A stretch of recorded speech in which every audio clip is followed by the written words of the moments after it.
Good afternoon. Welcome to the November 24th, 2025 BCC meeting in the South Walton Annex. I'd like to welcome everybody. It looks like we have a full house today. Going to ask Mr. Kellenberger to go ahead and give us the rules of the land and then lead us in the invocation. Thank you, Madam Chair. Good afternoon, everybody. Appreciate your time joining us today. A few rules before we get started. If you got any devices that make noise or whatever, if you'll cut them off for us or put them on silent so as not to disrupt the meeting. If you would like to have a conversation with your neighbor during the meeting, we ask that you take it outside in the hallway. High probability that there'll be a difference of opinion in this room today. So I ask that everybody please respect your neighbors, either in the audience or as they come to the podium. Certainly respect staff and county commissioners. There's a couple of opportunities for public comment. The first one is at the start of the meeting, and that's where you can comment on any items on the agenda if you're not going to be here later on, or if the item's on the consent agenda. The second time would be at the end of the meeting, and you're welcome to talk about anything you'd like to talk about. 3 minutes each time for that. And so just please respect the time limit and what you're trying to say in a nice, concise, professional way. With that, if you'll join me for the prayer and pledge, I'd appreciate it. May the Lord be with you. Let us pray. Dear Lord, thank you for this opportunity to gather today to take on the business of the county. Thank you for the people that have joined us today that are interested in county government.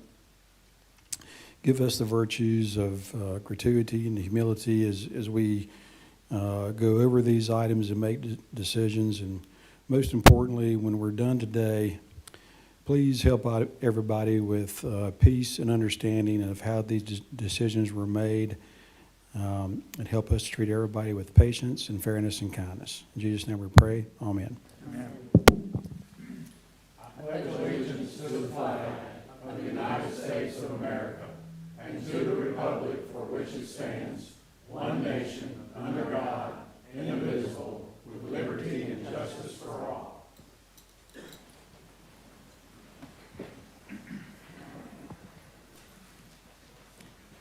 Welcome again, and the meeting is called to order. All commissioners are in attendance. I don't see any elected officials, so we will go to consider additions and deletions. Walton County. Mr. Bagley? Walton County. Oh, Walton County, okay. Consider additions and deletions to the agenda. So I would like to remove number 50 and also number 33 from the agenda.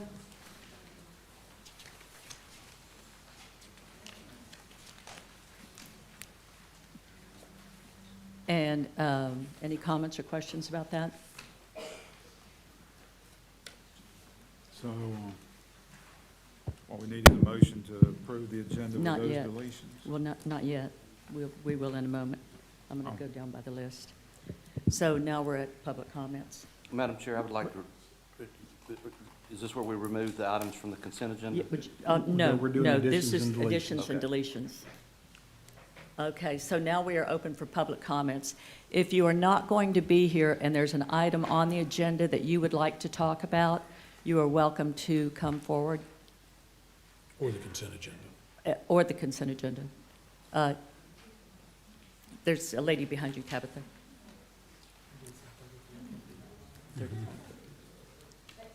Please state your name, please, and spell your last name for the clerk. Karen Ainsworth, Ainsworth. Thank you. I'm addressing the asphalt plant number 20. Yes, thank you. And just, Madam Chair, remember for the record that your ordinance does not authorize public comment on these issues. This issue has already been before the magistrate, and so we are not authorized to listen to any comments regarding that. You're not taking public comments? Apparently, that is. By the ordinance, public comment is not taken on items when the magistrate's order is presented to the BCC. Thank you. Thank you. Thank you. Brenda?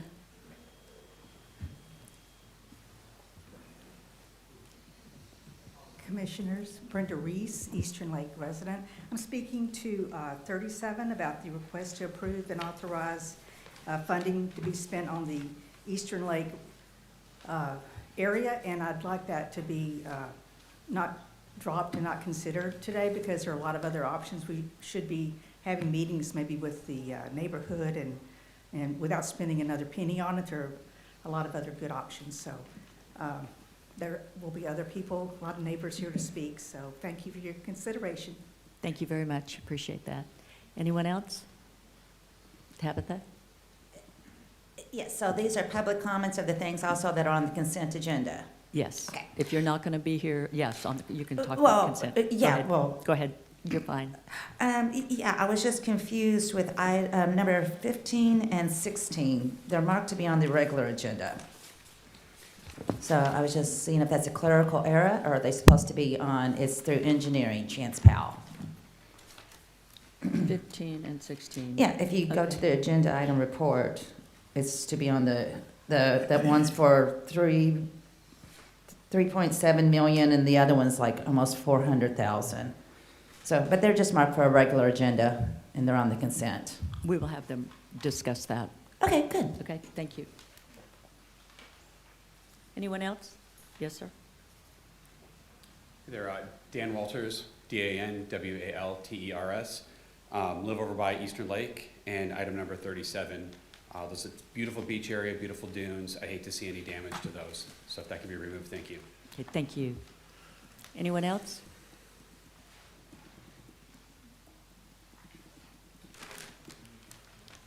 Yes, my name is Ken Minshew. We moved here to Walton County in 2005. We're builder developers on 30A. We love 30A. Y'all have done a great job. Somebody in this group was part of the party that purchased this 3 acres at Eastern Lake. And I want to tell you, it's a great move, great move. What would Walton County be if we didn't have the tax basis that comes off of the 30A down south of 30A? It's a great job. But I'd like to request one thing.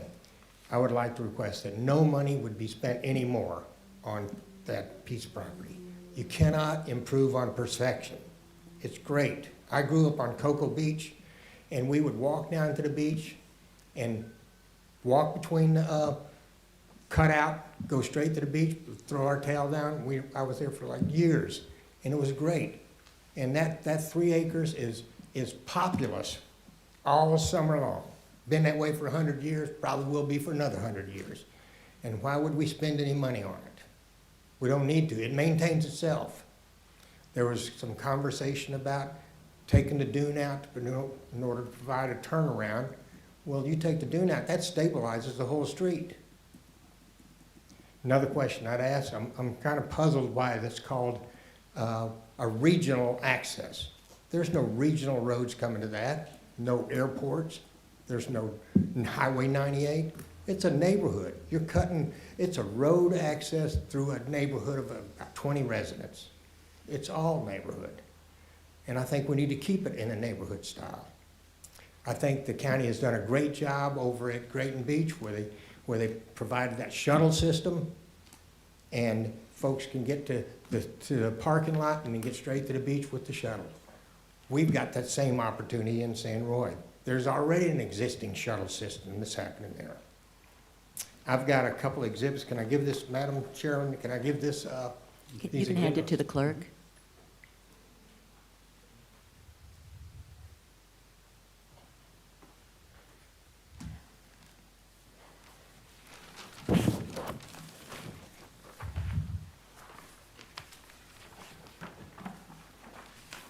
Madam Chair, Yes. would it be possible to remove this item for another meeting?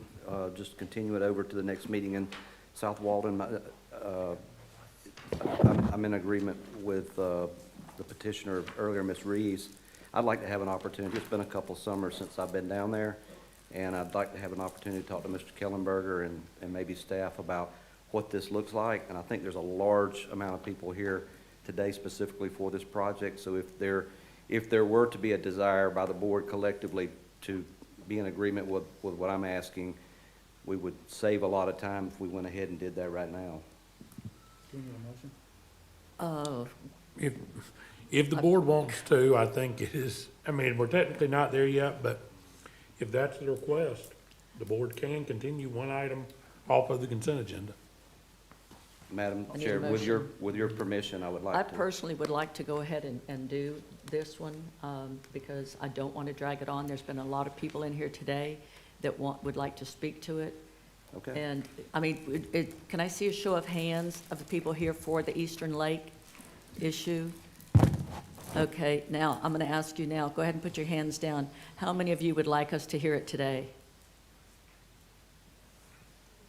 A few? How many would not like to hear it today? It's about half and half.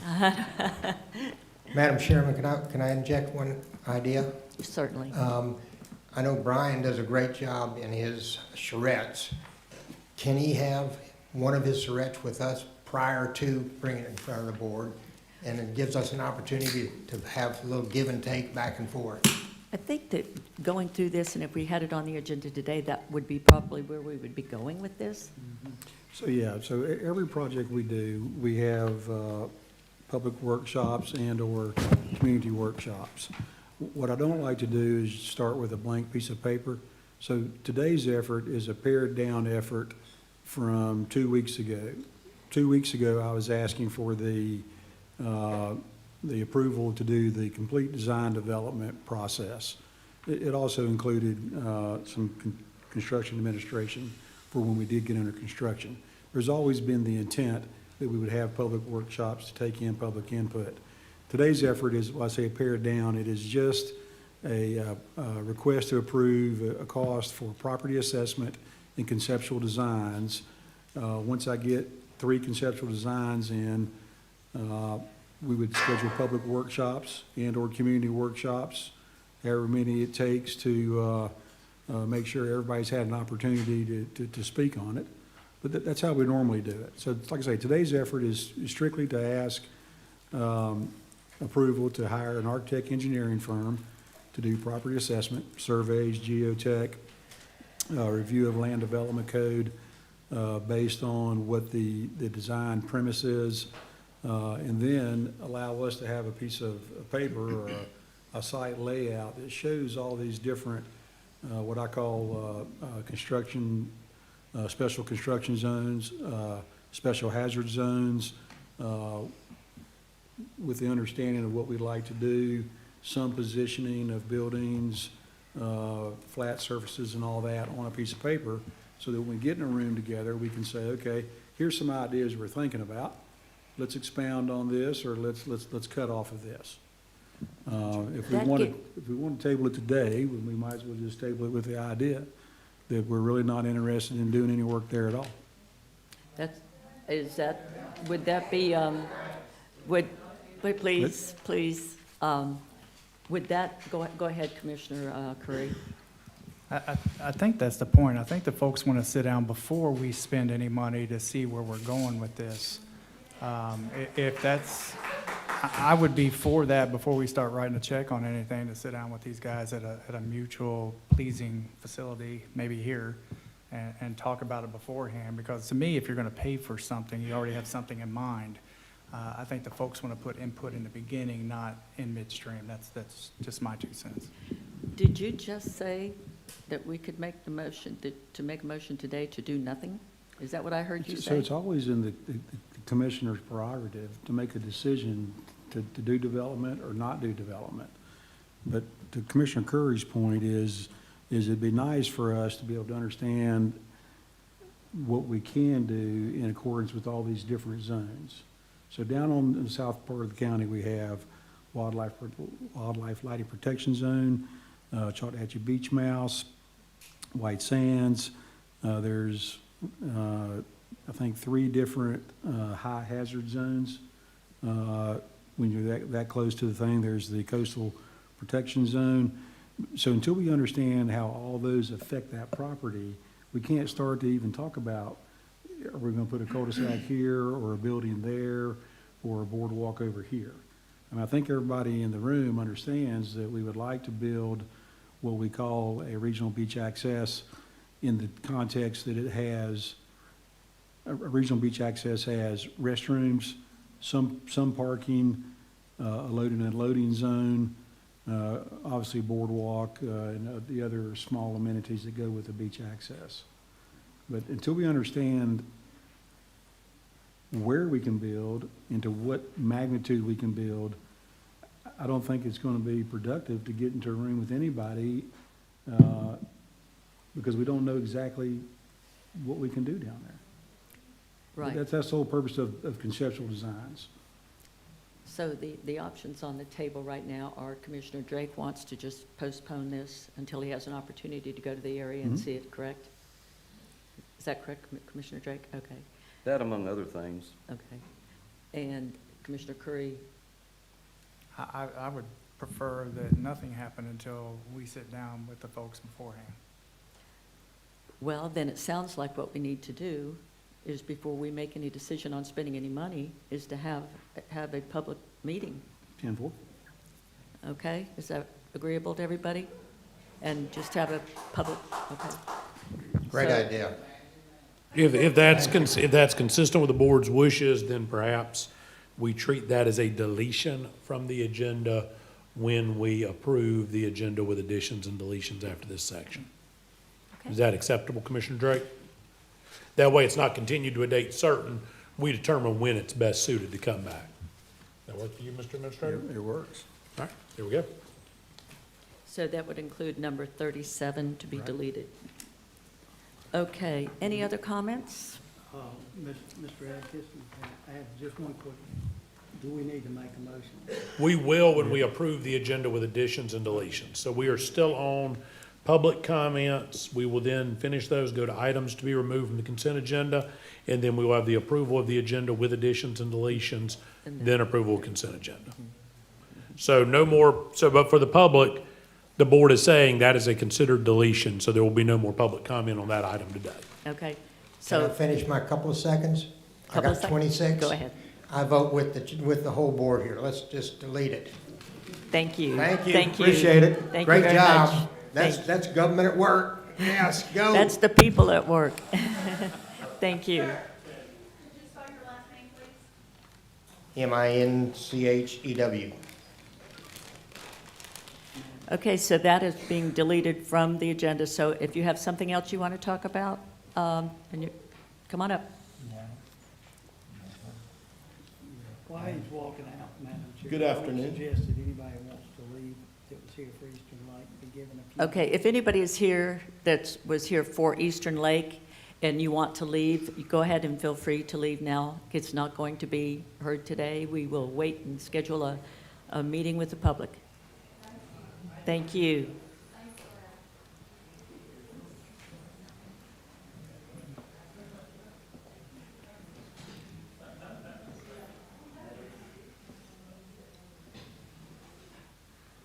That was 2 hours saved.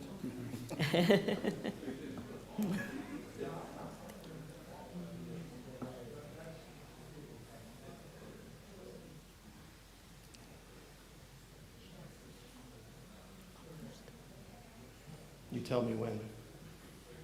Okay, you can go ahead and All start. right, good afternoon. Thank you all for being here. My name's Jason Catalano, Catalano. I may get stoned for saying this because I used to work with a bunch of these people in this room.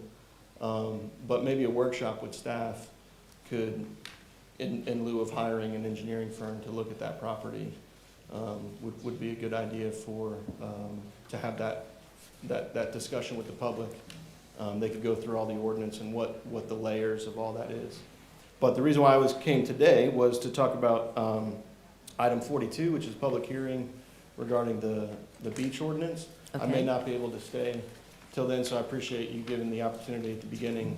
One of the things that I've always enjoyed as a resident here in Walton County is making a bonfire on the beach. There's something special about building a fire with your kids on the beach. I don't do it as a business. I'm not a beach vendor, but we do it 1 to 2 times a year just with the family and friends, and we like to go down there and do that.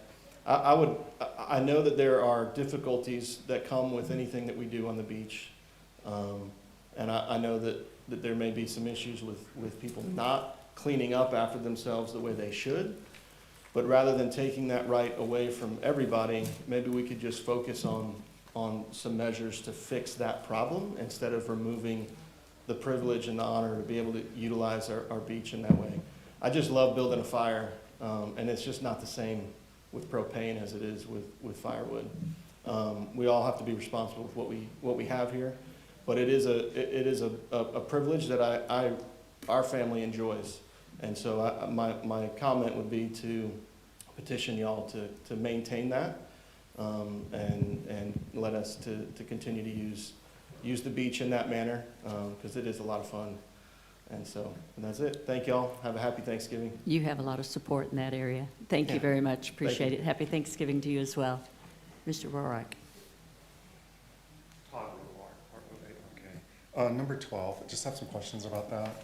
That's Okay. $33 million that's being asked to be rolled over. So it's not, it's inside the attachments, but not Okay. inside the agenda. Mhm. Thank you. Thank you. Now, we'll have Melissa's Devin not speak here, to but that. I'll do You wanna my, speak? let Okay. Devin come up, but I'll just briefly comment on it if Devin, is Devin in the back or is he? He's in the back. All right, we'll give him a second. So ultimately, Florida law requires within so many days of the close of one fiscal year, for you to amend, or for the start of a new fiscal year, for you to amend your budget to deal with the carry forward of any revenues, expenditures, or otherwise related grants, encumbrances, or other projects that were not completed in the prior fiscal year that will continue forward into the new fiscal year. So this is merely a statutory compliance measure of any project that was budgeted and underway, works, but not completed in FY '25, but is now going to be part of FY '26. We just show that through the form of a resolution. Because it's not new money, it's money you already had allocated and encumbered, but it will be spent in this new fiscal year. Devin, am I too far off on that? That's correct. Yes, sir. All right, there you go. Okay, thank you very much. Anyone else? Yes, sir. I'm also going to, Eric Johnson, Johnsson, Miramar Beach Service. I'm also going to speak on the bonfires, and just two things on it. I saw that there's a proposal to raise the cost of the bonfire permits for vending to more than double. It's a 150% increase. And I would ask that if we're going to go switch to the propane pits, I think that's going to possibly change the industry. Like, there might be not near as much demand for it. It might not either. There's no way to know. And I'm hesitant to buy such an expensive permit when I don't know if I'm going to be able to make my money this year. So I just wanted to bring up that little wrinkle there. I would ask that if you do go to propane only, maybe consider not raising the permit cost so much. Absolutely. Thank you. Thank you. Anyone else? Seeing none? Ms. Harris? Yeah, I need you to come up.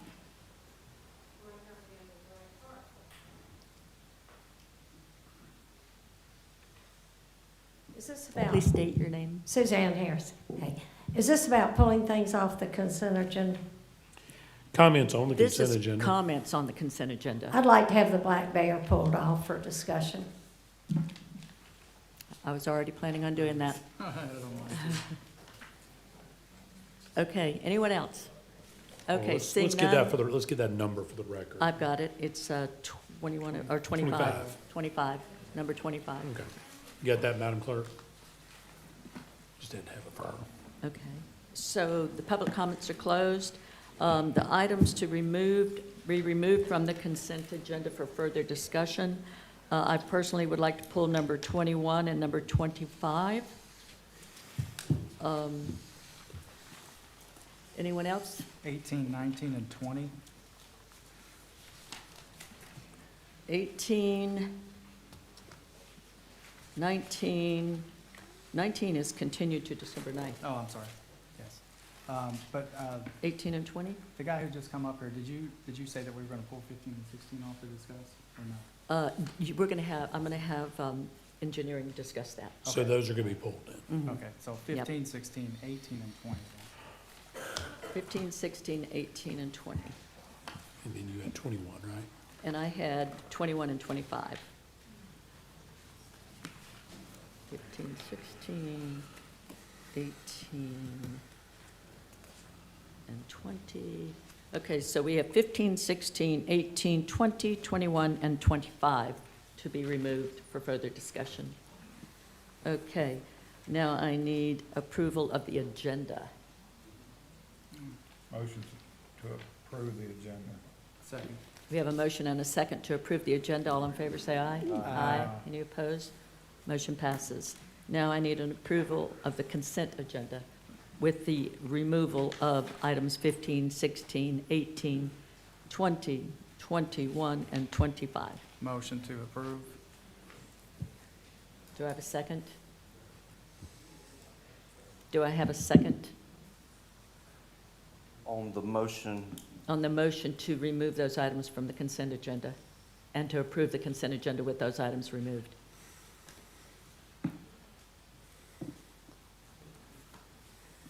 yeah, I want to have 20 removed. I already have that on there. That's on the list. Yeah, so I'll second the motion. Okay, we have a motion and a second. All in favor, say aye. Aye. Any opposed? Nay. Nay. Okay, it passes 3-2. I'd like to say why I voted against.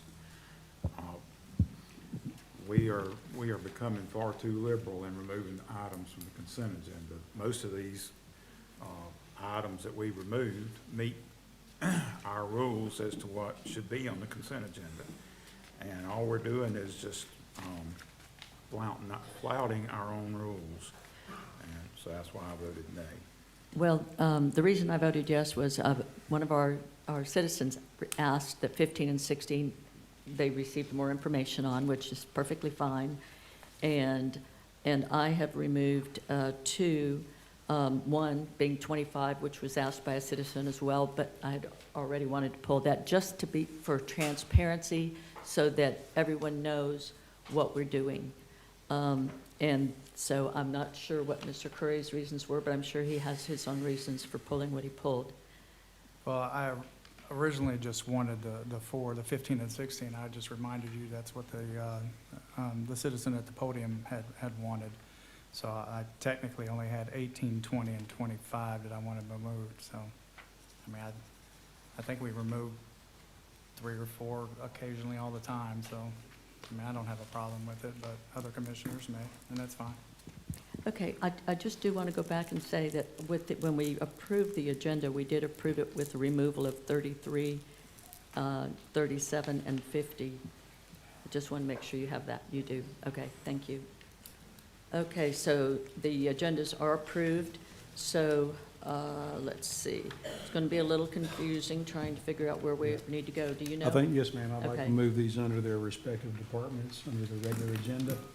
And so when we get to those, I'll make sure that we address them. Okay, so we're currently at you. 16. So 15 and 16 will move under engineering. Okay, 18 will move under HR, which will come right after engineering. And then 20 and 21 will be planning department, which will be right after HR.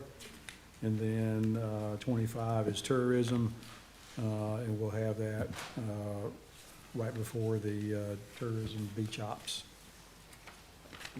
okay. Okay? Okay, so you are up. All right. Okay.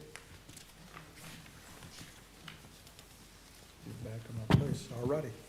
Thank you very much, Madam Chair. Item number 29 is a presentation of the top 3 responsive firms to request for qualification RFQ 25-28, professional services for state lobbying services for the Board of County Commissioners and Tourist Development Council, and request to award RFQ 25-28. Jason Cutshaw with our purchasing department is going to give us a lead-in into the top 3 candidates that were selected by the panel, and how we're going to go about reviewing those 3 firms today, and how the Board of County Commissioners will score those. Okay. Okay. Hello, Jason. Thank you, ma'am. Hello, ma'am, and thank you, Madam Chair, Commissioners, Mr. Kellenberger. I'm Jason Cuttrell with Procurement with the county, and I'm here to facilitate the shortlist presentations for RFQ 25-28, the State Lobbyist Services. This RFQ was advertised on September 18th, and we had 4 firms submit proposals. Evaluation Committee met publicly on October 23rd and shortlisted them down to 3 to move forward to the board for consideration. Each firm will have 5 minutes to present, followed up by Q&A from the board. And commissioners, you each have in front of you a scoring sheet with a snapshot of this item, plus the prior scores from the very first Evaluation Committee paper clipped up there for you guys to look at. And real quick, I want to touch just on the scoring criteria that was based on the qualifications, relevant experience, and approach to methodology. Those are the 3 sections of the scoring criteria. And we did a random drawing. In the back, we've got all the folks here. They're all present and accounted for. And the very first group up would be Trianon Partners. Okay, Yep. thank you.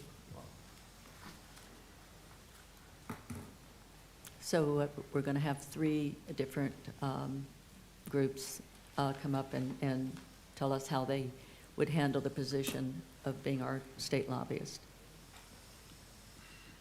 The Trianon group, and they've got Mark Anderson's name on here.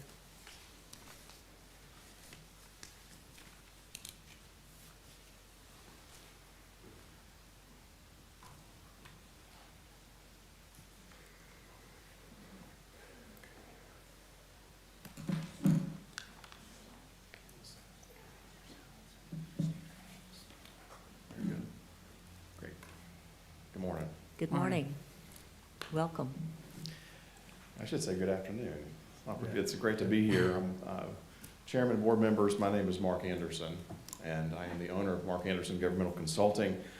And I'm joined today by Tara Reed Cherry with the Trianon Group in our joint response to your request for qualifications today. I want to read my comments to keep us within the time frame here. She will round out our time when I'm finished. But with more than 60 years of government experience and advocacy experience, both of our firms are based in our state capital, Tallahassee. Having served on staff in the Florida House and Senate, I began my career representing a single client who needed $50,000. And by the time session was over with, we delivered $1.2 million. From there, I was blessed to build a successful and diverse portfolio of clients on one fundamental principle. I work for my clients. They do not work for me.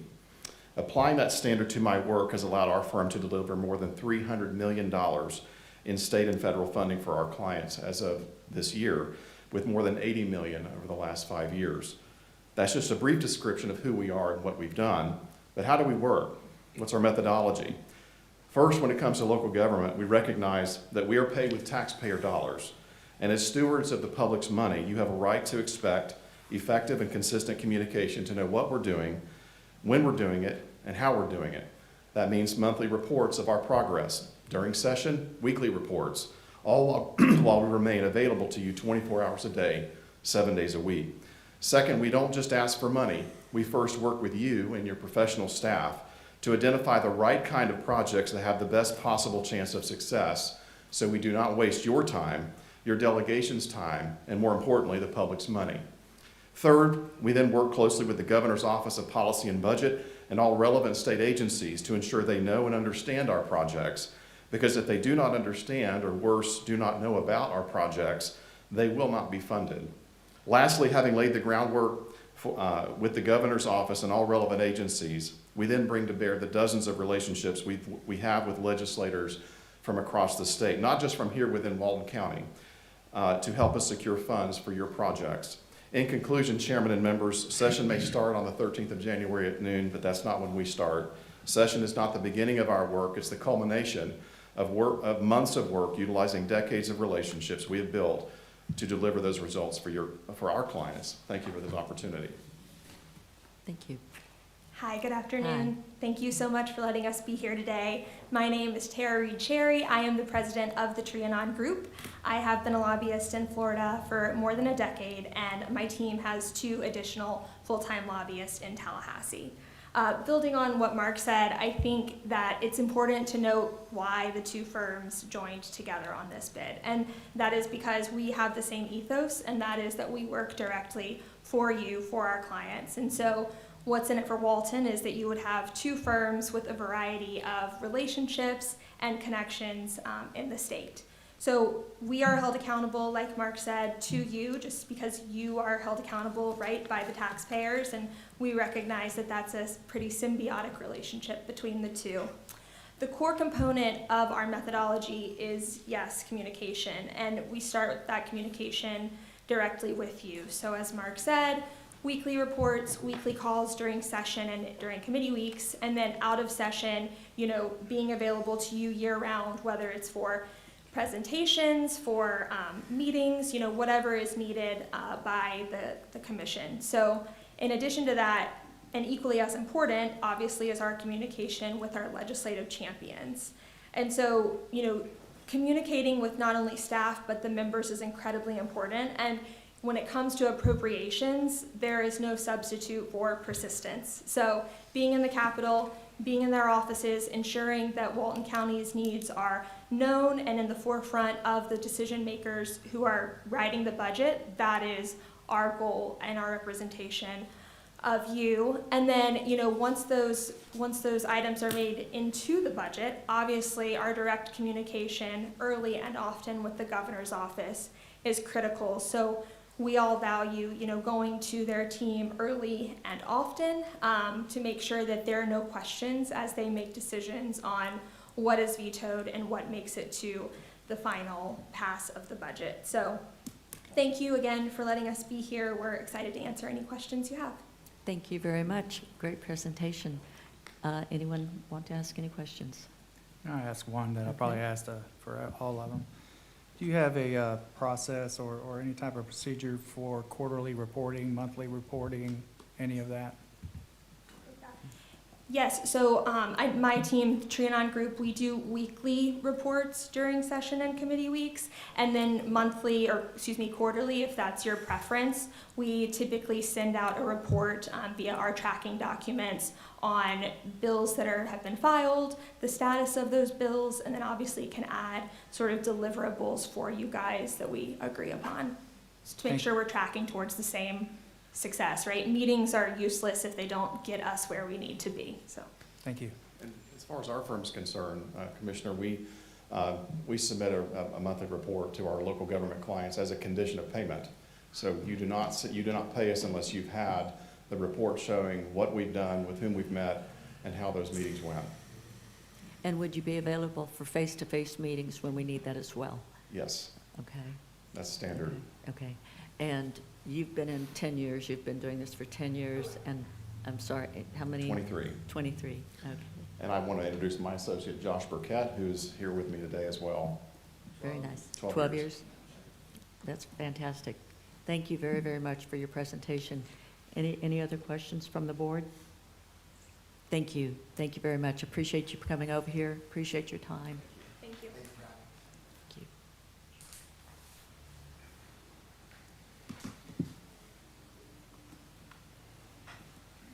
Madam Chair, Yes.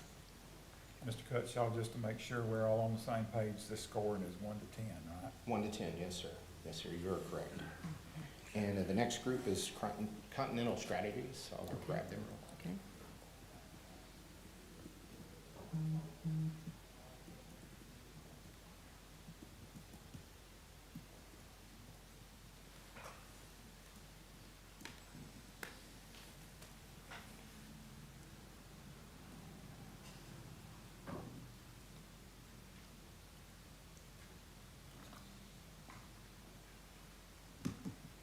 Good afternoon, everybody.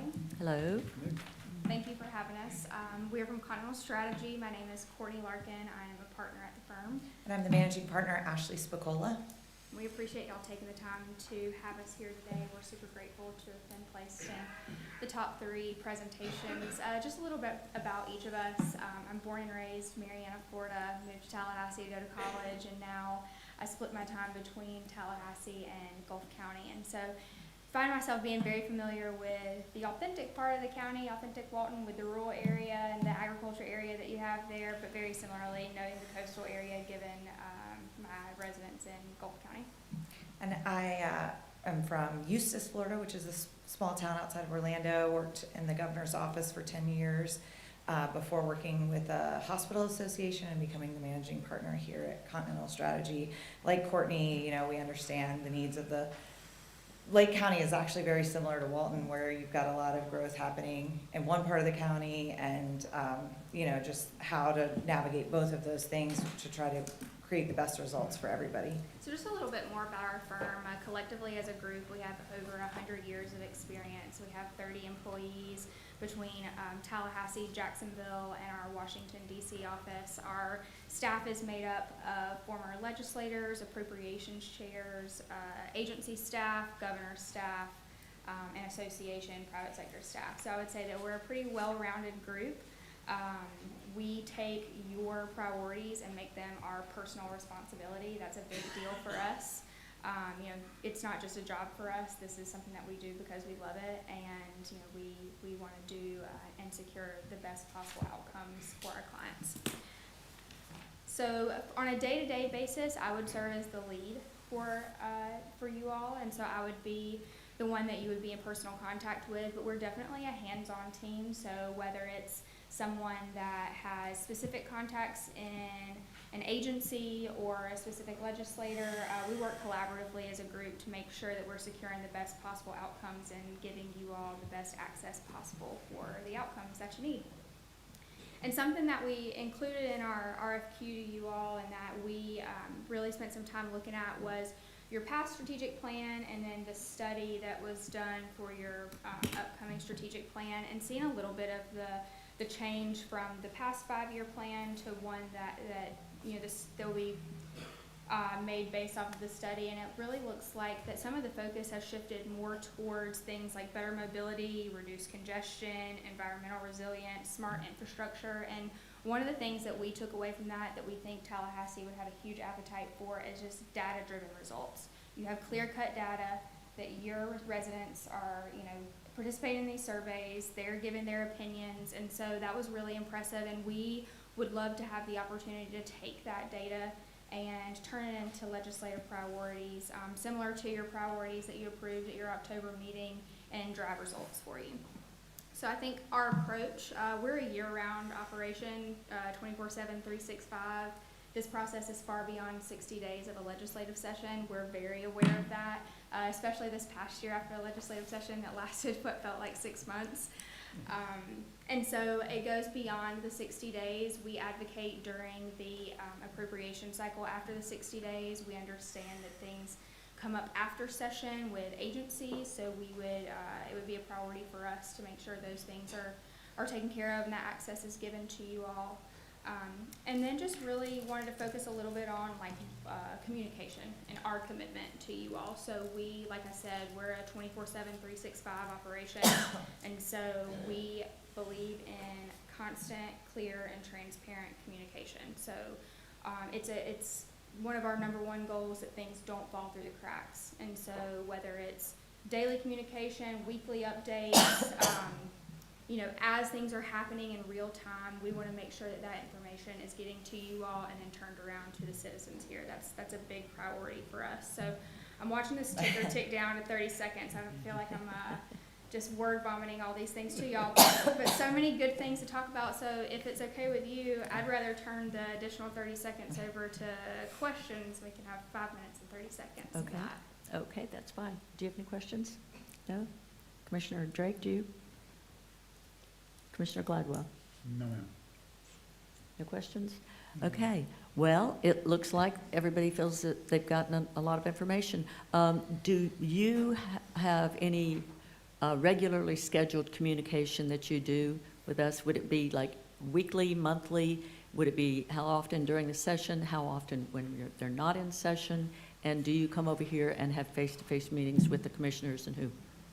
Yes, ma'am. So we communicate weekly just with all of our clients, but as our client need, different clients have different needs, so we're available to communicate as frequently as you want. We kind of tend to over-communicate, and so we always think it's the best strategy to make sure our clients are constantly knowing what's going on in Tallahassee that might affect them.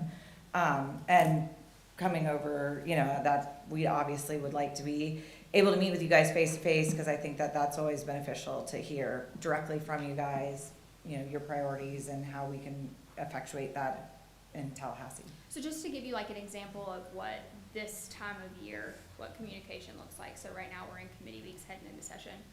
We typically do an office-wide to all of our clients, high-level overview once a week to everyone. And then we do a subject matter specific newsletter that would come directly to you. And then we meet on a weekly basis with our clients to discuss issues, legislative priorities, et cetera, as things come up. But for instance, we don't represent a lot of municipalities, because sometimes there can be conflicts there, but with our current, like I represent the city of Eustis, that's where I'm from. They email and text us, we respond to them immediately, calls, like we want to be the person that you reach out to first if there's an issue, and we want to be able to reach out to you as we hear things like, hey, this is a really great opportunity for you. Is this something you guys would be interested in? Or this bill is not something you've mentioned to us, but we think it could impact you. We want to have that kind of relationship. Okay, okay, go ahead. Thank you, Chair Johns, for asking that question. I guess, in my own little world down here writing, but I guess from a board standpoint, maybe Mr. Atkins can answer this. When they report in, what is the protocol? Who do they report to, and how do we get the information? Or do they send all the information to us? Or is there one designee for the county? The board can designate that how it wants as part of their contract. If you want them to send everything equally to all 5 commissioners, that's fine. If you want to go to the chair, to the administrator, I prefer it not go to one individual commissioner because they can't communicate downstream to you. That creates a sunshine issue. But we can set it up however the board chooses, and that will be part of the contract finalization. Okay, thank you. Thank you very much. Thank Appreciate you. it. Appreciate you coming over.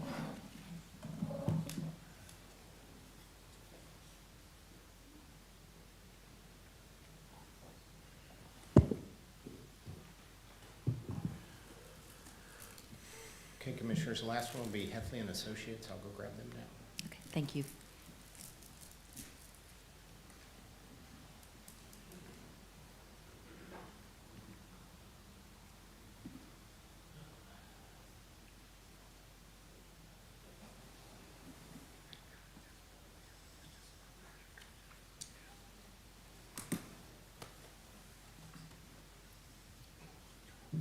Hi there, I'm Kelly Horton, KellylY-HORTON, and I'm with Heffley and Associates. I'm Rich Heffley, Heffley. Hello. Okay, thank you. Good afternoon, and thanks for allowing me the opportunity to speak with you today. It's truly a privilege to be here. My partner, Rich Heffley, and I have had the honor of representing Walton County in the TDC since 2008. When we were first elected, it wasn't just a professional achievement for me, it was deeply personal. Walton County is home. I may live in Tallahassee right now, but my roots, my family, and my heart are firmly planted here. This is where I grew up, where the people who shaped me still live, and where I plan to retire one day. That personal connection isn't just sentimental, it drives everything I do on behalf of the county. It guides how I approach challenges, how I communicate with your needs in Tallahassee, and how I advocate for long-term decisions that preserve the character and quality of life that make Walton County truly special. Also, I want to emphasize that this connection is shared by my partner, Rich. He's been a Walton County property owner and taxpayer since 2000. He has skin in the game, financially and personal, and we are both invested in every sense of the word. Our knowledge of Walton County isn't something we picked up from briefings or reports, it's lived experience. I know every corner of this county, whether you're talking about the unique communities of 30A, the agricultural heritage of Darlington, or the neighborhoods and businesses that make each part of Walton County distinct. When issues arise, I don't have to learn the landscape, I already understand the people affected, the history behind the decisions, and the values of the community. We also maintain strong, long-standing relationships with the entire Panhandle delegation. These aren't just professional relationships, they're long-term partnerships built on mutual respect and shared connections. Because of these connections, we are able to closely monitor legislation, budget decisions, and executive actions that could impact the county. We act quickly when necessary. Over the years, we've been proud to deliver meaningful results for Walton County. We helped secure funding for the 4-laning of 331, a major infrastructure investment that supports safety, economic development, and the county's continued growth. We secured funding for the Walton County Industrial Park, expanding economic opportunity. We've obtained millions of dollars in appropriations for transportation improvements, water projects, and an infrastructure that protects both the environment and your quality of life. Another core strength we bring is our understanding of Florida's political climate. The landscape in Tallahassee changes quickly and sometimes dramatically. As you all know, my partner Rich is widely known and respected as a political strategist with a deep ability to gather data, recognize trends, and anticipate shifts long before they happen publicly. Much of our continued success stems from the ability to see what's coming and position Walton County to be ahead of the curve rather than reacting after the fact. As many of you know, we're a small firm. I'm Employee of the Month every other month, it's just me and Rich. Some might view this as a limitation, but we believe it's our greatest advantage. When you call us, you get me or you get Rich. That's it. You don't get passed down a chain of junior associates or wonder who's actually handling your issue. We're available around the clock. We attend every committee week and every legislative session, and we work year-round at the Capitol, not just during session, but in the off-season too, to maintain relationships and stay engaged with both legislative and executive branch staff. We also invest heavily in technology to ensure uninterrupted communication, to track real-time and executive actions. You're never in the dark about what's happening. If something impacts Walton County, we know immediately. And more importantly, we react immediately. In closing, I want to thank you for the opportunity to continue working with you. Representing Walton County is both a professional honor and a personal commitment. We look forward to continuing this partnership and doing everything we can to keep Walton County the extraordinary place that it is for the people who live here now and for the generations to come. Thank you. Thank you very, very much. Thank you. Anyone have any comments or questions? No? Thank you very much. I Yeah, appreciate you coming over. I have a question. Yes. Sure. If you're fortunate enough to be awarded this responsibility again, would you please do everything you can to get that Ag Center in Mossy Head off the Yes. ground? I've already had conversations about it. There's an appetite there. Yes. We're in agreement among each Yeah. other on the board. We want it. We got to get it on the priority list with the department and Yeah. then get the funding for it. Yes, we will definitely work towards that. We've already had conversation. I think it's looking, I feel strongly optimistic about it. Yeah, for sure.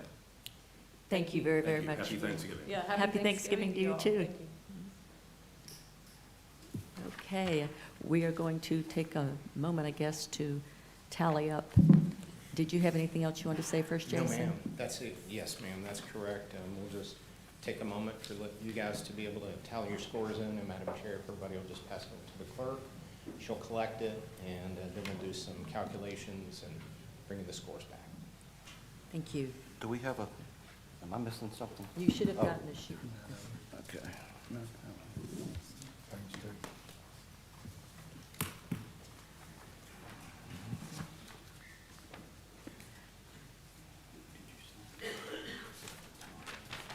I put the name out.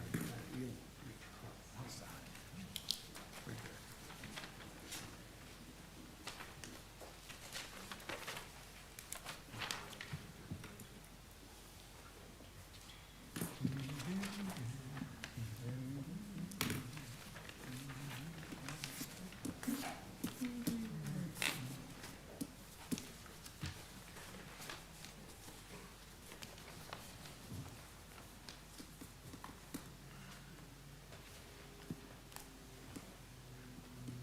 Where'd Jason go to school at?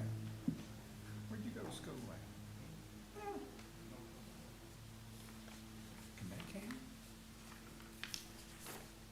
Will you pass that down, please? Oh, yes, ma'am. Thank you.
So as you all know, those are the options that we have for our firm legislative liaison to make sure that we're fully informed when there are new bills coming and things like that, and that we can make sure they take our needs to Tallahassee and help us get the things that we all need.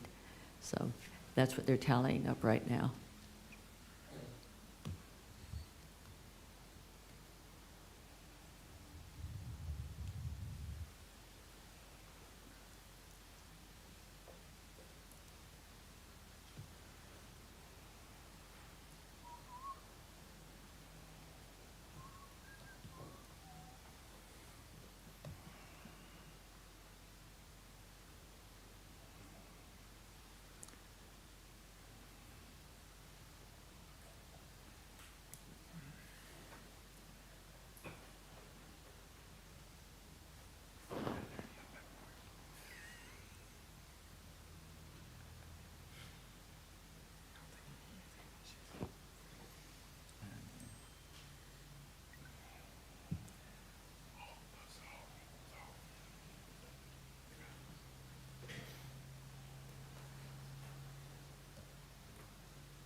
We should have. I think it's a little late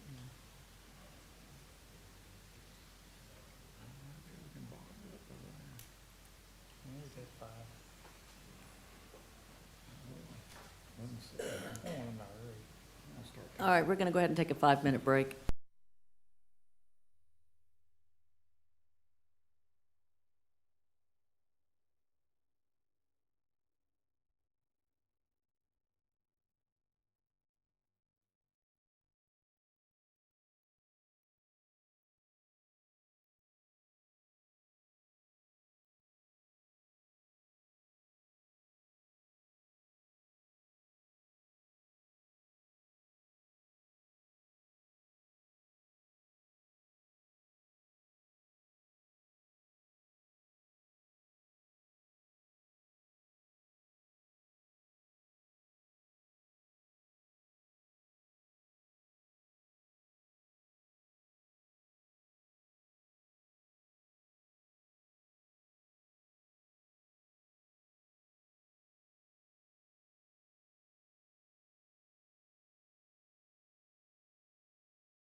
Okay, we are back in order. Please take your seats. Please take your seats. We are back in order. Okay, let's get started. Jason, Yes, ma'am. have you got some results for us? I do, yes, ma'am, and thank you all for your patience as we try to get out the abacus and do a little bit of calculations there real quick. I'll turn it over to Loretta. Yes, sir, sorry. I just appreciate you guys and your patience and time. I'll turn it over to the board clerk and let her read the results of the scoring. Thank you. Yes. Okay, so the top Firm? firm is 130 with Heffley and Associates. The Triumph Group is 118 points, and Continental is 72. Okay, so Heffley and Associates, Need a motion to We award need the a- top-ranked firm, Heffley Associates. we have a motion and a second. Any comments from the board? Any comments from the audience? Anyone from the audience want to speak to this? Seeing none, all in favor say aye. Aye. Any opposed? Motion passes. Heffley and Associates has it. Thank you very, very much. Appreciate you taking the time for that, Jason. Okay. Okay, Mr. Madam Kellenberger. Chair, the next item is number 30, request to approve and authorize the chair to sign the affidavits of agent, special powers of attorney to allow West Coast Holdings LLC to act as agent for Walton County in the process of obtaining a minor development order for county-owned parcels at Oakwood Hills and Liberty Tower sites. This is part of the Sheriff's Radio program. This is the DO process, and the owner is asking that we grant them agent affidavit. Motion to approve. Second. We have a motion and a second to approve item number 30. Any questions on the board? Any questions from the audience?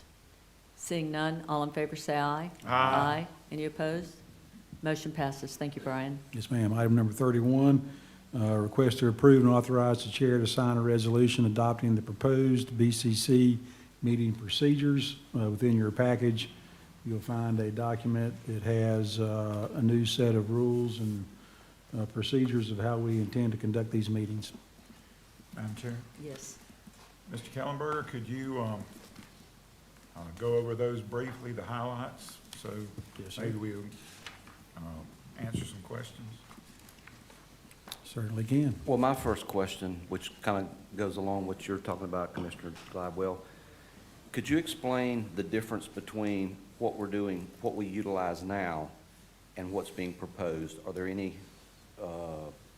significant differences? There's not any significant differences. One of them is we're going to omit online participation in the form of Zoom or Teams or wherever else we or include people from outside this room. The rest of it is really just to clean up. For several years, we've been operating under a set of rules.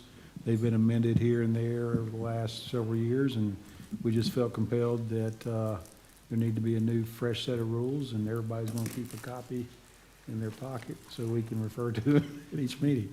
But there's not any real substantial changes, I don't believe. The document itself is several pages long. I mean, I can be glad to read down through it. It's 11 pages, so we can.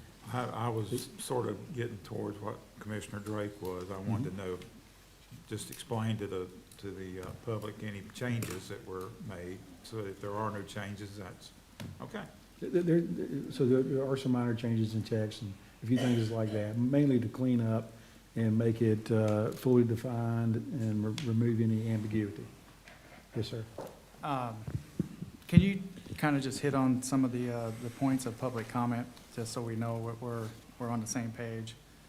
I see like a 15-minute, unless extended by the chair. I mean, is that all relatively what we used to have? Yes. It is. Mhm. So it's a chair discretion on if we want to give more minutes to somebody who's speaking and all that good stuff? Correct. Normally, they still have their normal 3 minutes? 3 minutes for public comment. Citizen request is limited to 5 minutes. There is a complete or overall time limit on a particular item. Number of times a person can come to the podium on an item. But if, I 15 saw minutes. 15 minutes, so if we haven't, bear with me here. So if we got somebody up there and we've already spent 15 minutes and we took whatever it is, 5 people did 3 minutes, so nobody else can come up here and speak on it? Unless the chair would chooses to allow that. And we've always had that? Yes. Yes, sir. It's in your current procedures. Right now, it says the first public comment period shall be limited to 15 minutes unless extended by the board chair. Page 3 of 8 of your current procedures. And it's also been that one particular person can only come up cumulative of 15 minutes throughout the whole board meeting. But it's all a moot point if the particular chair says, we're not going by that, we're gonna let 20 people talk today. The chair can choose to extend it. And that's how it is in the current rules. 4 commissioners can change it too, can't they? And you can motion to suspend your Yes. rules at any given time. Yeah. That was what I wanted to underscore, is that there is a clause in there, I believe I read, where when there's a question, that the board is the final arbiter of the question, correct? Ultimately, the board always controls its own rules, yes. Gotcha. And I believe you're referring to page 6 of 10, 7 of 11 of the packet. The chair has the duty of making sure the rules are followed and must rule when a violation of the rules has been suggested by a commissioner. However, the board as a whole, not the chair, is the final authority in judging whether the rules have been violated. I'll admit reading the rest of that, but that is the paragraph that I think you're referring to. And that deals with interruptions, points of order, and appealing a decision of the chair. I just want to make sure that the folks have the opportunity to speak and not limited to 5 people at 3 minutes a pop. But if the chair has the decision to grant more, then, I mean, I'm only one vote, so. And a member of the board can call a point of order too if it goes on excessively. Correct. And it's all, I mean, those are the rules. I just wanted to point out, we're not changing any rules. Not It's the changing, same rules that we're we've cleaning always up and taking an opportunity to refresh everybody, and then start anew. At the end of this meeting, you will elect a new chair and vice chair, and December's meeting will be a fresh new start. I would like to offer up proposals, if the board would entertain it, to make changes. What kind of changes? So like on matters of reconsideration, I would like to extend that to one consecutive board meeting prior. So if we vote in favor of or vote down an item and a commissioner wants to change his mind, that they can move to reconsider up to one additional board meeting in succession. I think currently the ruling is that you have to do it within the No, board that's what I'm meeting. trying, Yeah. I'm proposing a Yeah, change to that. Right, yeah. If you don't I like don't know, that, is you that don't. possible? It's up to you if you want it. I mean, I can talk about both sides of it. There's a split among multiple parliamentary manuals about reconsideration at the same session versus continuing meetings of session. So, I mean, we can have that conversation, but it's really a discretion of the board and how you wish to oversee that. Well, think on that for a minute. But there was one instance where there was something that took place in a recent meeting within the last couple of months, and we couldn't go back and address it because we had passed some expiration period. I would like for business to be able to be taken up anytime until adjournment.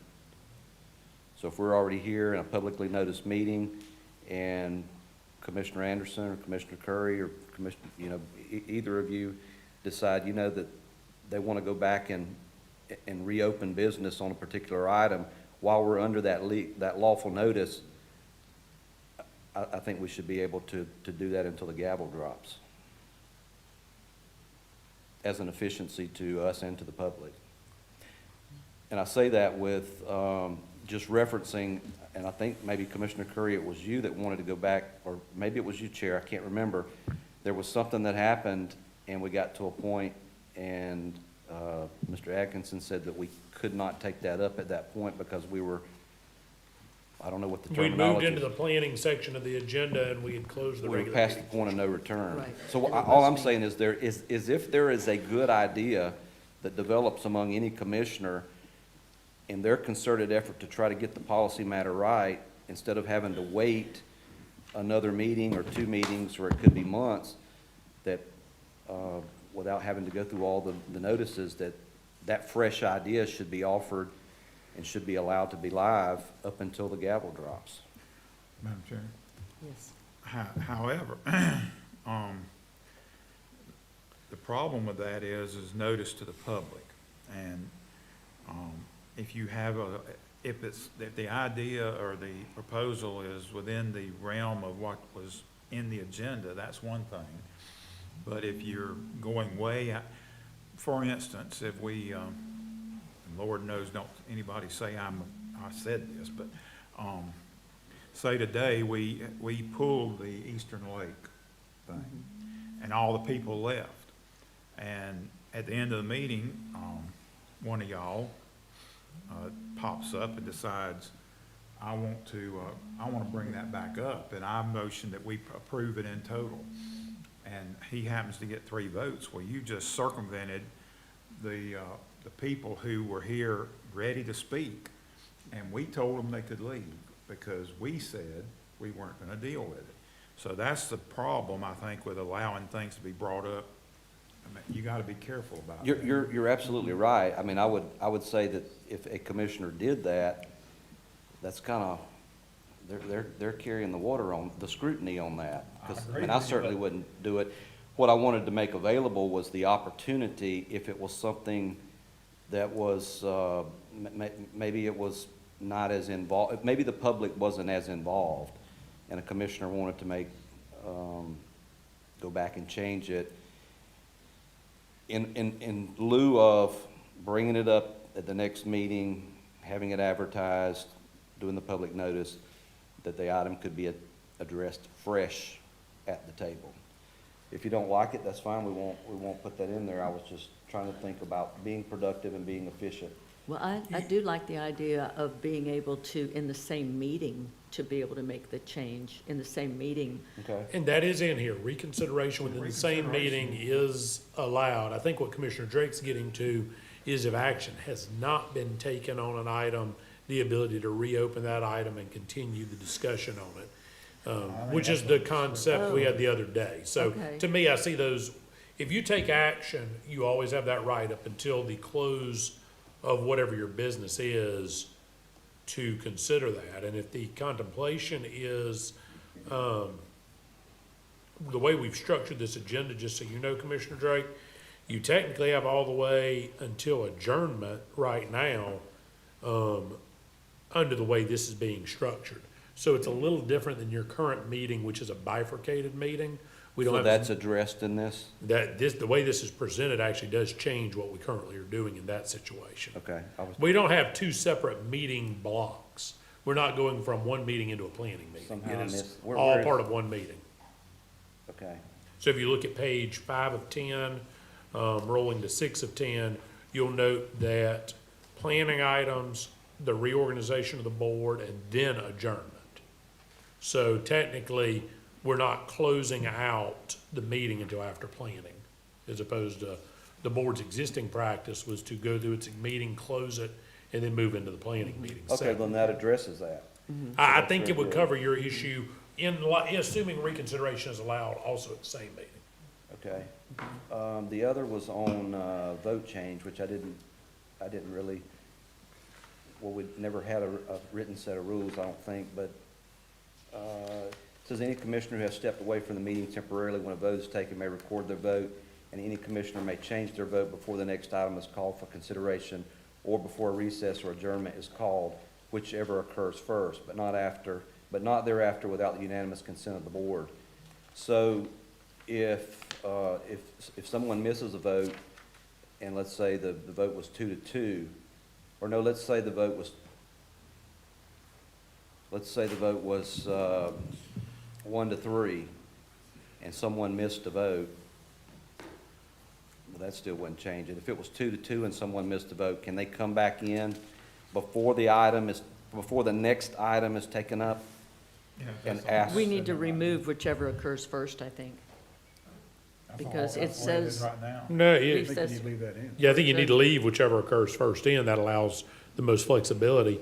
The contemplation, obviously you would hope that if a commissioner had to step away and it presents the potential for a 2-2, we would wait.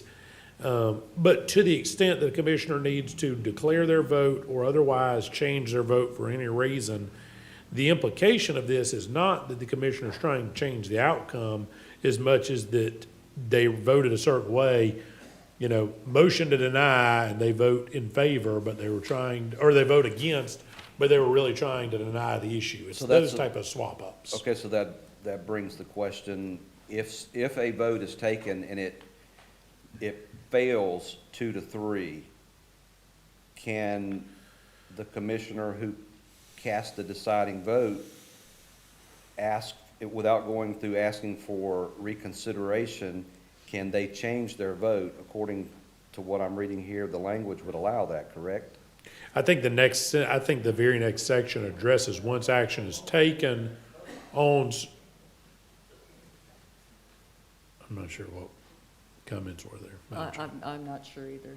So to your point, the proper method is once action is taken, because it is before the next item is called for consideration or before a recess or adjournment is called. So you technically have not moved on.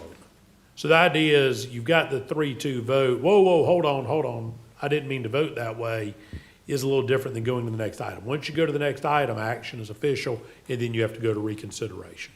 But if a vote was taken 2-3, Mhm. and the person who cast, or there was one that cast what would be considered ultimately the deciding vote, before you move on to the next item, You that could say, commissioner hold up. has the privilege to say, you know what, I want to cast a vote in the affirmative rather than the negative, Correct. or vice versa. Correct, because you're still in the consideration of that action item. Until you move to the next item, the action isn't deemed complete. Okay. And with matters to reconsider, I guess if we're going to operate like that, then you don't have to be on the prevailing side. So that way it is written right now does not require the party on a person on the prevailing side to bring it up. That is how staff drafted this for your consideration. I will express, I tend to believe that point of parliamentary procedure is very important, but I would note that many counties in the state of Florida don't use it. I think it's important to keep one person from continuing to bring up the same issue in repetition if they're not getting a second. But as it is presented to you right now, once action is taken, it's not allowed to be brought back up unless a majority of commissioners vote for the reconsideration. Theoretically, that's going to require one person to change their vote. Right. So, I mean, I understand why other boards do this. I understand why the Association of Counties has that language. I've probably done too much under Roberts to say I don't find that helpful, but we went with what was attempted to be standardized, which would be a little more consistent for members of the I mean, I'm public fine and with it. first-timers. You know, unless it becomes problematic and we want to change it. You know. Then we can always change this on any meeting if we want. And then the other thing was on meeting notices where commissioners put their items together, and it says like an item on Gentsville Park. You know, I think if Commissioner Glidewell wants to bring that item up, he doesn't have to disclose that there's going to be any motions that are made.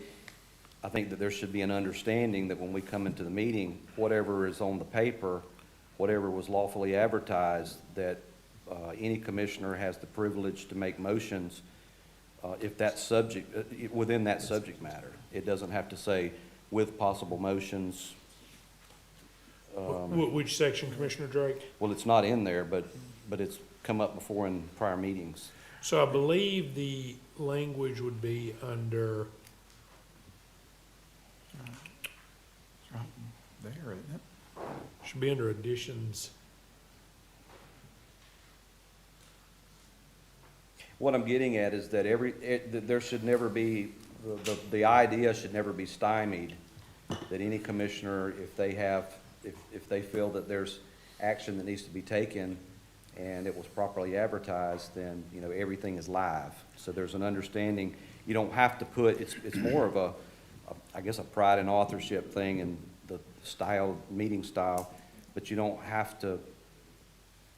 Staff Put it in agrees, paper. staff agrees with you and didn't limit it. They changed the rule back. That is to the contrary of what this board adopted in 2021.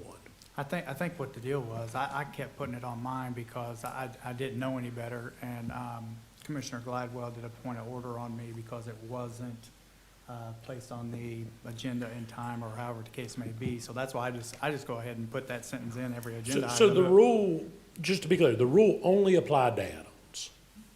In 2021, the rule became very clear that if items are submitted after the agenda submittal time, which at that time was 11 a.m., now it refers to publishing at 1 p.m. the Thursday before the board meeting, that if an item was submitted after that, it would be treated as an add-on, which would require the board to vote to add it. The caveat to that was that any add-on requiring action had to state in detail the specific action that would be sought. And I know everybody gets sick of reliving it, but again, people refer to it as the TDC rule or the J2SA rule. It literally dealt with commissioner adds TDC to the agenda and makes a motion to fire the TDC executive director. And the other commissioners say, wait, I moved to add it to the agenda, but I didn't know that's what I was adding to the agenda. And that's, I believe, exactly what we had one commissioner say. Even though they voted to do it, they said, I wasn't aware that's what was coming up. So the board in July, give or take, 2021, added that language for add-ons that a commissioner could add an item late, but when doing so, the board would, before it added it, would need to know what action could be contemplated. Staff has removed that. They have opened it up where you have the ability to do what you see fit. You can come on, add on, whatever you want in the middle of the board meeting, and at that point in time, do what you want. Now, that's to the board. Madam Chair? Yes. But there again, that's a dangerous step to go down, because if I just add on at the beginning of the meeting, as you say I now can, to abolish the planning commission. You could put planning on there. I just put planning on there, and then when it comes up, I make a motion to abolish, and meanwhile, the citizens have not been properly informed. It's not so much, I mean, we can take time up here to make sure all five of us understand. But if a citizen might want to speak on that and they left the meeting because they didn't think there were going to be any Well, action, what that's the problem. What I was getting at to address your concern is that everyone needs to have an understanding that a motion could be taken on any item, because you could put, using your example, you could put planning with possible motions, and it's the same thing. You don't have to be concise about what it is that you're trying to address in planning. It's your prerogative to put tourism, if that's the way that you want to put it on there. All I was doing was addressing the nuances in the authorship, in that you have to advertise that there may be possible motions. I think it's a little elementary not to assume that whenever you go into a business meeting that is lawfully noticed, that everything there's an understanding that action could be taken. And I concur, Commissioner Drake, the whole point of what we're dealing with here, and the reason that ever came up, was if the commissioners submit their items not as an add-on, so previously, if you submitted it before 11 a.m., at 10:59 a.m. for that matter, and you put tourism, you didn't have to say what the action was. It was only when you did an add-on, with the idea being sometime between the agenda getting published and showing up at the board meeting, giving the board and the public understanding that something was being added on and action occur. But nothing stopped a board member from July of 2021 until today of simply putting tourism as vaguely as possible on the agenda and then making a motion. I understand that we got into a back and forth on that before, but as I explained, I think to both of the gentlemen up here on that it's not strictly necessary to put with possible motion or action. That is not necessary unless it's an add-on item under the board's rules. As it is now, that's not going to even be necessary under add-on items unless the board wants to reinstate that. And it's fine. I just want everyone to understand what we're doing, and that includes, I mean, so that if we do something 2 or 3 meetings from now that last minute advertised, and the public decides that's a bad thing and starts raising issues about it, I want everybody to understand what we're doing, and that the protection from that is that we have to announce what we're doing with the motion. But, I mean, that's all I'm saying. I'd strongly encourage the add-ons to continue the way they were, because everything else is gonna have more than 72 hours notice. That's the difference. When you- I do see Commissioner Gladwell's point. I mean, you could have the entire agenda with a one-word item on every, and then nobody knows what we're here for. Just say, just say, well, I mean, we could take off all the comments and just have the headers on the agenda. You know, and then just, okay, well, who's next?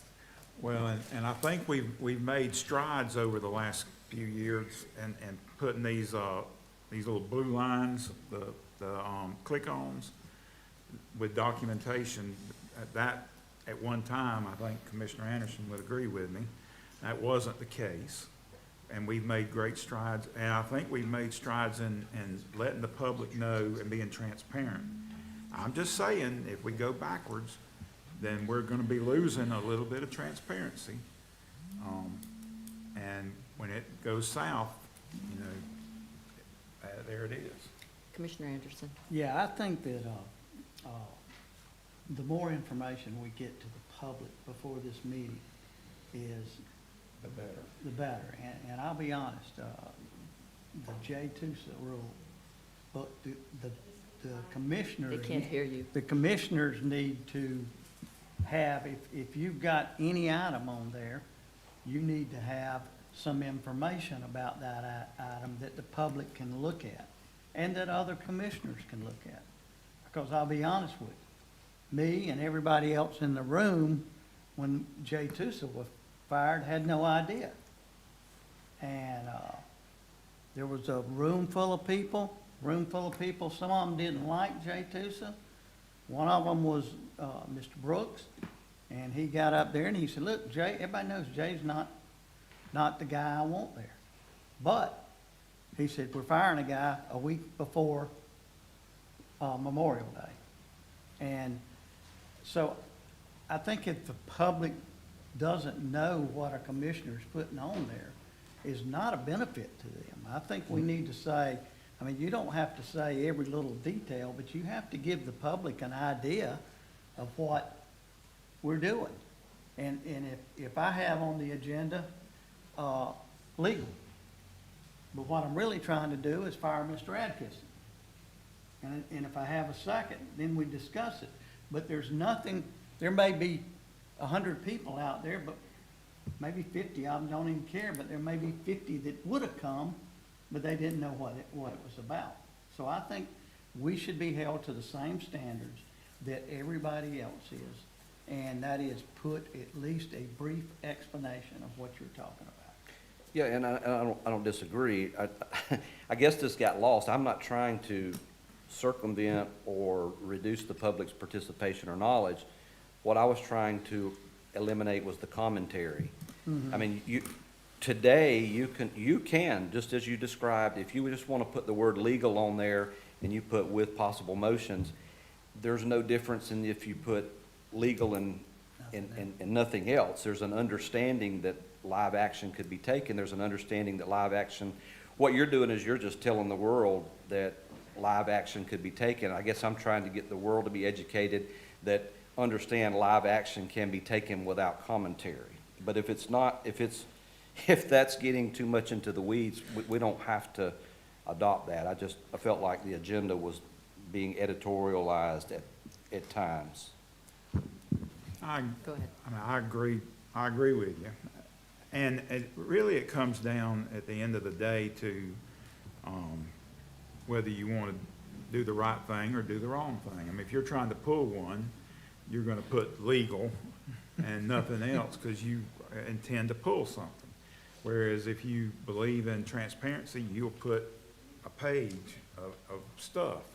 Now, truthfully, it might not be in the black. It might be on the blue in these little documents over here. But the more information you get out, the better off we are, I think is. Last point. Go ahead. A lot of times when I put discussion with possible motion, I don't really have a motion in mind. I just want it to be discussed. I think one or two of my items, one of you guys made the motion on something that was in the same category, but not necessarily what I had on the agenda item. So that's what I bring it up, so that possibility is there and the transparency is there. I mean, it doesn't take me that long just to put direction with possible motion. I may not even want to make a motion, but I just wanted that chance to be there in case maybe Commissioner Anderson sees something a little better than I am, and he makes a motion on something that I had no idea that it was a better idea. But he still can. I was just getting Yes, at right, correct. the way that you were originally doing it, there's an understanding that action could be taken. There's absolutely no difference other than the comments with possible motions like you had done prior, and I guess you were ruled out of order in doing that. No, he was allowed to. We had a point of Well, order. yeah, We he discussed did, that he was allowed to move forward with his But I wanted to motion. make sure I'm doing it right. What I'm saying is, what my ask was is to provide certainty that you have that right. Correct. Without having to go through those Right. motions. I agree, Right, I agree. right. I agree. You should not have to put that on there because there's always an opportunity if we're going to bring something up that we want a motion on it. Right. So Are you okay with that, Mr. Commissioner? Are you got anything else? anything else on this particular topic as far as the, If not, I move we approve the document. okay, we have a motion to approve. Do we have a second? Second. We have a second. Any comments from the board first? Any comments other than what we've already done? Okay, Alan?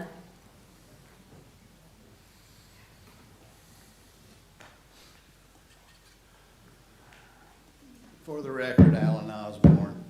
The first thing I want to address is to thank Danny to admitting that people put stuff on there to pull a fast one. I appreciate you admitting that's been done over the years because it's been denied.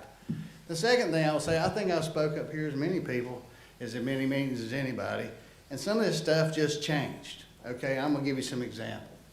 You used to complain that we spoke for 5 minutes, so we moved it to 3. Then they complained that too many people spoke and it took too many times. So we came up and we said, okay, if 5 people could speak for 3 minutes, that's 15 minutes. How about you let one person from a group speak for 10? And it was that way, and I can prove it to you. There's videos of people speaking for 10 minutes. And now, suddenly, the first time I remember it happening is when the lady wanted to speak about applying for the attorney, and she was a citizen comment. So we had citizens comments and group representatives down to 10 minutes, which was both less than the 15-minute total, which was a benefit for you. But it also allows people who are uncomfortable speaking up here to have somebody speak for them who's not a freaking attorney that requires $400 an hour, but they can communicate the same problem that they are here about. So you should, and secondly, I've never seen your staff be able to present any answer in 5 minutes, so how can we? I mean, are you gonna hold us to a different standard than you hold yourselves? You never should. Like I say, I think we've already compromised by having a group or a citizen comment be restricted to 10 minutes, and surely spending money is worth 10 minutes. The other thing I'll say that you should stop doing, and this happens frequently, along with publishing this, please publish all the policies that apply to using this. Because we get tired, and it's been said for 10 years, it's a policy. Well, where's it written? Go to the U.S. government base and say, we've got a policy, and ask to see it, and you'll see it. Go to the IRS, you'll see theirs. They're available on public websites. Please publish all our policies with this. The other thing that happens here, you shouldn't take Zoom and stuff as an availability because frequently you have a large issue. It happened today. You did not have seating for people, and everybody out there, before y'all decided to do something and not hear that and take this off, they made their decision based on the agenda handed out in the hallway. I've seen it on Sandestin, I've seen it on the racetrack. So everybody stands out there and realizes they ain't got room in here. They can't come by Zoom, which every other governmental service does, including the courts, now take testimony by Zoom. Imagine if a citizen didn't have to pay somebody, some expert from Tallahassee, to sit here for 7 hours in one of y'all's meeting, and then they could just call them in and say, I'd like to present an expert on behalf of these homeowners. Instead of paying all that driving time, that's a racket. But the last thing I'll say is, when you don't have room for the people to be in here, that should be an automatic continuance to a different venue. If you tell them it's going to be a herd at a sign and they all leave so they can come back when they have room, and you move it like the senior center. Half the people left that time, and then 2 items in, Tony, it was the right call. You had all these old people sitting out here But why didn't you say it right off the bat before the rest of them left? At the NOPC, 100 people left here. So you haven't addressed any of that stuff. Okay. 5 minutes isn't enough. Your most important thing you do is to receive public comment. Thank you. Anyone else? Yes, sir. No, please, please.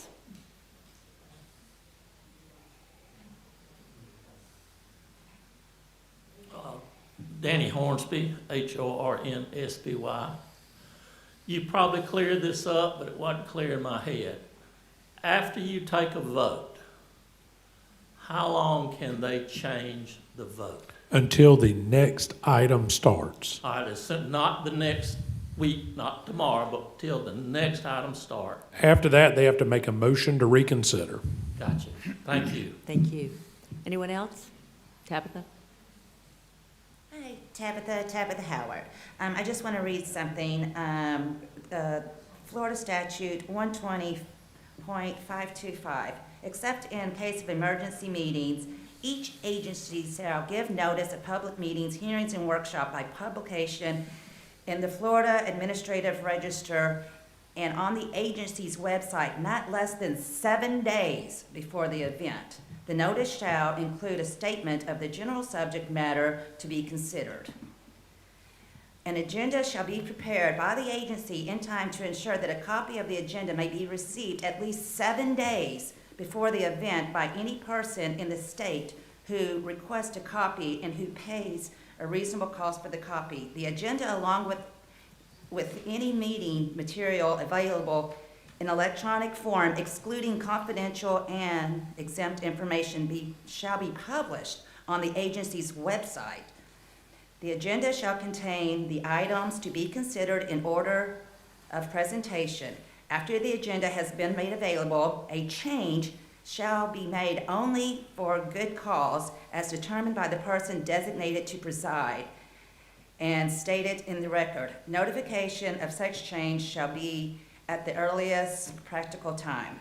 But 7 days, we do need 7 days to have the agenda, because there's been times that on a Friday afternoon, I still don't have it, and we've got a meeting on Tuesday, and I may spend 60 hours. I won't go to sleep. That's all I do, is trying to find what's on there. So it's reasonable. And actually, if we follow the Florida statute, like I said, it's 120.525. Please look that up. And then even if you looked at today, I gave a citizen's request 10 days ago, and it's not even on the agenda. There's not even a line item for citizen's request. Where's my citizen's request for Sandestin? Because on the Indian land, on the Indian land, the TRC, they're having a meeting December the 3rd. What the heck's going on there with the Sandestin Indian land? Like, I have no idea. And that's what I was wanting to talk about today.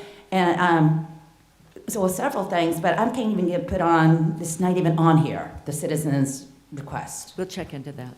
Okay. Yeah, and I gave ample notice. Thank you. We'll check into that. Mr. Atkinson, what's the story on the 7 days? So 125.525, as I provided in a prior opinion to the interim county administrator at the time on March 8th, 2024, is the Administrative Procedure Act of the state of Florida, which on its face is not plainly applicable to counties and does not cover counties except in certain circumstances. Walton County is not governed by or does not subscribe to and has not adopted the APA. Because we have not, the Attorney General and litany of Florida case law has made it clear that our decisions are those set by our own rules. We do not follow the APA unless we adopt that whole manual. And there's a lot of reason why counties don't adopt the APA. Some have, but most have not. So it does not apply to us. Okay. Any other comments about, Todd? This is on the meeting agenda. Yeah, this is Todd Roller. So, Mr. Atkinson, on the 15-minute limit across the entire meeting, that means that if there are 10 agenda items, then, as an example, I would only be able to speak to 5 if I consumed all 3 minutes, 15 minutes, and I would be prohibited from speaking to the other 5. That, based on, I'm asking the attorney, based on my interpretation of what I read in the Florida statute, that we have the right to be heard at every agenda item. It's not- So can you clarify that? That's not what the Florida statute says, Mr. Rourke. It says the public has a right to be heard before the board takes action on any agenda item. However, the board has the right to adopt rules to ensure the orderly operation of its meetings, which can include time and place restrictions on that. So what we get down to is the board is effectively saying that it's going to limit the total amount of time that one person can talk. And the ultimate point there is, if you have an issue that is of paramount concern for you to speak at, then you should marshal your time for that rather than speaking on multiple issues that would not be. And that's every citizen's choice. But that is within the board's discretion to set that. I don't think you want to set it where you can only talk on one item, and that's certainly not what we said. But ultimately, if somebody wishes to stand up and say, I oppose something, they can stand up and say, I oppose something in 2 seconds and sit down. But that's up to the board if they want to keep that in place. I know that is a prior position this board adopted circa 2016, I believe it was, where they had an issue where they felt certain people stood up and spoke on every single agenda item, and it was the same person speaking time and again towards every single item on the agenda. But that's the board's prerogative under the public participation in meetings. We did that instead of bar her copper I knew helmet. just sorry, I exactly didn't which one he was talking about. sorry. Thank you. I said we did that instead of barring her copper helmet. Oh, okay, okay, thank you. Thank you. Tenfold, I'm sorry. I just want to say, it's kind of a balancing act with, extending talk time and things like that, and people coming to the meetings and saying, gosh, those meetings last too long. So a lot of people don't want to sit through a meeting for 6 hours or 7 hours, and so just try to balance it and do the best we can. So that's my comments on this. But these minutes, or this board policy, the BCC meeting procedures are just, they're not much different than what we've had. Yes, ma'am, please state your name. Hi, Shelley Harris with Shore Fires 30A. I'm just requesting that we can move up the bonfire conversation. We all have to leave for fire to sunsetting. Is there a possibility to move that agenda up a little bit? We can't take it up. We got to get through this item before we. Yeah, we've got to, we've got to get through. Right. I'll look at that. All right, thanks. I'll look at that. Thank you. Anyone else? Ms. Harris?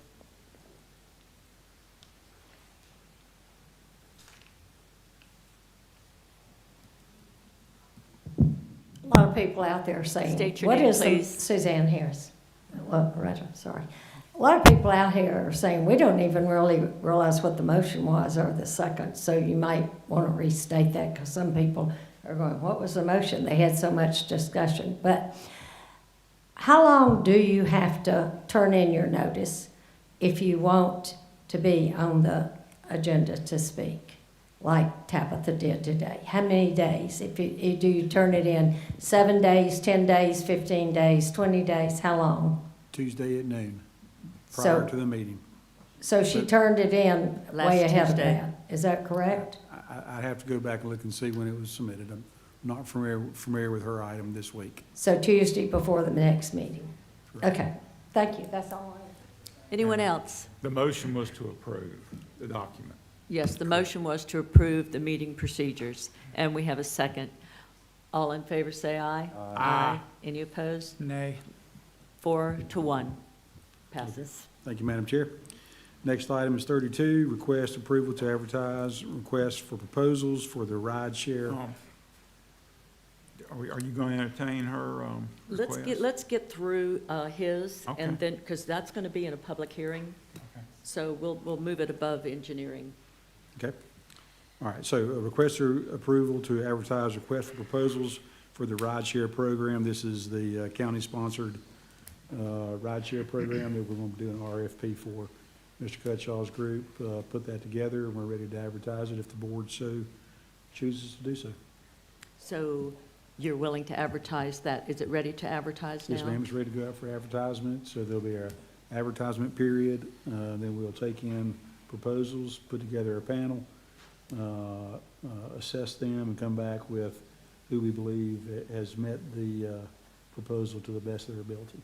Is what we have out there right now, as far as our request, does that just cover scenic 98, or does it cover 30A and 98? It's a limited area, and we'll get Mr. Cutshaw to come in here and explain it a little bit better. Aye. Commissioners, real quick, this will be a pilot on-demand rideshare program. So right now, it's in a draft format. It's been approved through administration, and legal is taking a look at it. We're going to update the mapping to it, and that's the only particular aspect to it that's a little bit of a differentiator for some of the other ones, is the exact area. But if we want to do a pilot area, we could choose to do a pilot area in Miramar Beach area or just on 30A or within those regions and put it out and see what we get back solicitation-wise from that. So then we'll have a good idea too of the cost. Okay, Yes, ma'am. okay, thank you. Any other questions? No? Any motion to approve moving forward on that RFP? I'll motion. Do we have a second? I'll second. Thank you. We have a motion and a second. Any comments from the audience? This is a pilot program to have a ride share that if you are in the areas that this pilot is for, you will be able to get transportation to and from wherever you want to go within the area that's covered in the pilot. And it's the purpose behind it is to give people an opportunity to get from wherever they are to wherever they want to go, the beach or from one end of the beach to the other, whatever the case might be, with no cost to you. So that's the pilot program. Go ahead. One of y'all, doesn't this sort of undercut private businesses like Uber and Lyft? I mean, you're providing the same service they do, and you're doing it free of charge, and they charge. That's sort of undercutting private enterprise, isn't it? Well, there is, with this program, if in fact we do move forward with it, there are 30, when I looked at it to begin with, there were 37 counties in the state of Florida that were doing it. And they are, there's an opportunity to have a 50% grant to fund it. And there's also an opportunity to have some money back based on wrapping the vehicles with advertisement, things like that. So it won't cost the county that much, but it would certainly provide a service to keep some of the cars off of the roadways. And, you know, we don't have a lot of parking right now, so we try to eliminate that issue. And so that's the purpose behind all of it, to get people to where they want to go, keep as many cars off the road as we can, and eliminate try to eliminate some of the parking issues that we have. But this is just So- to look for the pricing, correct? Or what we're gonna, Look for proposals, and obviously pricing will be part of that. Right. okay. But y'all said this was without cost, and so you're not answering the question. It's gonna undercut the guy out there trying to make a living and feed his family on doing Uber driving. It's gonna undercut him. So to answer your question, it's a government-sponsored rideshare program. That undercuts, Yes, sir. You can come to that Just conclusion. say that- it. Well, it undercuts private enterprise. but It it just helps does. it helps the individuals, and it helps with the parking issues. But it's There's a lot hurting of that things. poor fella that's trying to make a living and feed his kids. Well, some people may not be able to afford to pay for that. So it might, be for those that can't afford it. If you're in South Walton and you can't afford to buy an Uber, there may be a problem. And I agree with you. But, have you ever tried to get an Uber in South Walton? At certain times, you can't get one. It is hard to get an Uber in South Walton. But maybe one of the reasons that nobody wants to do it is because we're No, this has been forever, since I've been living down here. Not saying there's not people that are doing it, and I'm not saying I'm for this program. This is only to investigate, to get bids, to look at it. Absolutely. I'm not saying I'm for it, but I think we need to look at it. We're not spending any money on this right here. We're just No, getting we're just documentation getting, to look at. that's correct. And I'll keep my motion. Okay, so we have a motion and a second. Anyone in the audience want to speak to this? Commissioner Gladwell, you're right, so it's. Seeing none, I'll close the public comment. Well, I don't get a chance to. Yes, you can. I just wanted to make sure. Oh, okay. In case somebody was walking up. What I was gonna say is that the government should always be very cautious of entering the market unless there is a prescribed need. Now, public transportation arguably could be considered a prescribed need. There are instances in a lot of places where, we fund a lot of government services, and that's our job to use discretion in what services that we think is adequate for the government to deliver. I guess the question that you're battling with is whether or not this meets the threshold of something that government should be putting their hands in. And I think you're entertaining the right thought, but public transportation, I mean, it's everywhere in the form of buses, subways, golf carts, you name it. There are times when the government says, maybe providing this need is for the betterment of everyone, and then those that are entering into the market, they do so in private industry with that understanding that there is going to be a facilitation between the government or a partnership in authorizing that service. But I like where your head's at. Okay. My head doesn't want to be putting ourselves in competition with private enterprise. That's where I'm at. We have a motion and a second. All in You got favor it. say, we've already done public comments. Well, I asked for public comments and then I closed public comments. All right, come on up, Tabitha. But go ahead, but I did close No, I public am comments. curious though with this. So I am seeing that it's running 7 days a week. What are the timelines? And- That's what we're going to find out. And That's so are you going to, is it selective? Are you taking people to the grocery store? Are you picking up people from bars and taking that them will home too? That will all be coming up this- when we send this out. So- for Yeah, I'll be glad Go to ahead. offer. So, Ms. Howard, it'll operate very similar to a regular rideshare program. The only difference is the user doesn't pay, the county government will pay for it.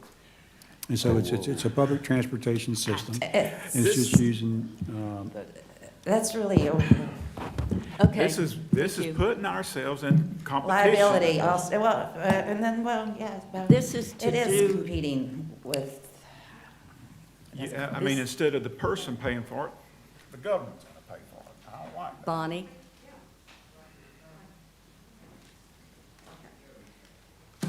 So this is a surprise. So what you're really creating is a new social welfare program. This is there is a defined geographical area. You have no parameters on getting people from one, doesn't matter where they're going, where they're coming from. I mean, this is creating, it is a public transportation system for Walton County. Is that what you're doing? And we don't have an obligation. We have a disadvantaged public transportation already in Walton County that we've been using for years and years and years. What this is for, the whole purpose of this is to try to eliminate some of the side street parking and some of the parking that is illegal parking. That's what the purpose of that Well, I is. think there's some better ways to eliminate that than creating a social government program. Well, we're gonna- Where we're gonna pay for whoever wants to go anywhere. We don't have an obligation to provide transportation for people to go from one place to the other, or to the beach. I mean, this doesn't it doesn't sound good to me, to tell you the truth. It sounds like a new, a social welfare program for the taxpayers to fund. And I don't see the parameters. I don't see any rules, regulations, geographical area, what people are doing. So, I really think this should be opposed. Thank The you. whole purpose of this is to go out to find out more information. Ms. Harris? And while you're doing it, you're undercutting the private citizen who's making a living doing it. Just saying. Suzanne Harris, Tony, I ride Uber all the time because the traffic's so bad, I don't like to be stuck in it. So I can be on my phone riding Uber wherever I want to go. Y'all had free transportation on 38 for, I think it lasted a year, maybe two. Nobody would ride it. You know why nobody rode it? Because when they came out of the restaurant, if the bus had just passed, they had to wait with their kids outside 30 to 40 minutes before the thing could get back. So they were all calling Uber. So it did not work. We also had a bus in Miramar Beach, Donna. And the bus, I paid. All of us bed tax collectors went in together. And we paid for a bus on Miramar Beach to take you down to wherever restaurant you wanted to go to or shopping to. That was a failure after a year. people want their car. They want to go to the restaurant with their kids. The minute they get through eating, they want to leave. When they get ready to leave the beach, they want to haul their little stuff up to the thing, put it in their car, and go to the restaurant to eat or go somewhere else or go shopping. They don't want to ride public transportation. We've tried this 2 different areas, and it didn't work in either one. Brian, how did does the shuttle buses work at Grayton Beach? Okay, so the previous transportation programs that were privately sponsored on 30A had one major flaw. They didn't have enough buses, they didn't follow a schedule, and they didn't have set routes. They just drove up and down 30A with an app that would tell you where the bus was and an approximate time of where it may get to your location or not. For public transportation to work, it's got to have set routes, it's got to have frequent stops, consistent stops, so that people can pattern their day and or their trip around a public transportation system. Very similar to like if you go to Atlanta or St. Louis, you're going to figure out how close MARTA or the Metro will get you to your final destination, and then you figure out when is the last one back to where my car is parked. So the transportation system that we have planned to roll out in early next year is exactly that, very limited service along 30A. This program is, like I say, identical to a ride-share program. It does have a geographical location, a geo-fenced area. It's going to be the Miramar Beach area from the Okaloosa County line to the eastern end of Scenic Gulf Drive. It'll have a set time of when that service is available. The person or user will use it just like they use Lyft or Uber. They log into the app, they contact the car or the driver. That person accepts the ride or the whatever we call it. They come and pick the person up and take them to their destination. Transaction is completed, a bill is sent to the county. So all those parameters are defined within this program. It truly is a pilot program. We may get proposals in that we say, you know, that's terribly expensive. The probable usage of it is not going to work for us, and we just simply don't do it. But what it is an attempt to help solve 2 problems that we have in South Walton, and that is congestion of cars on 30A and Scenic Gulf Drive, and the never-ending look or hunt for a parking place that doesn't exist.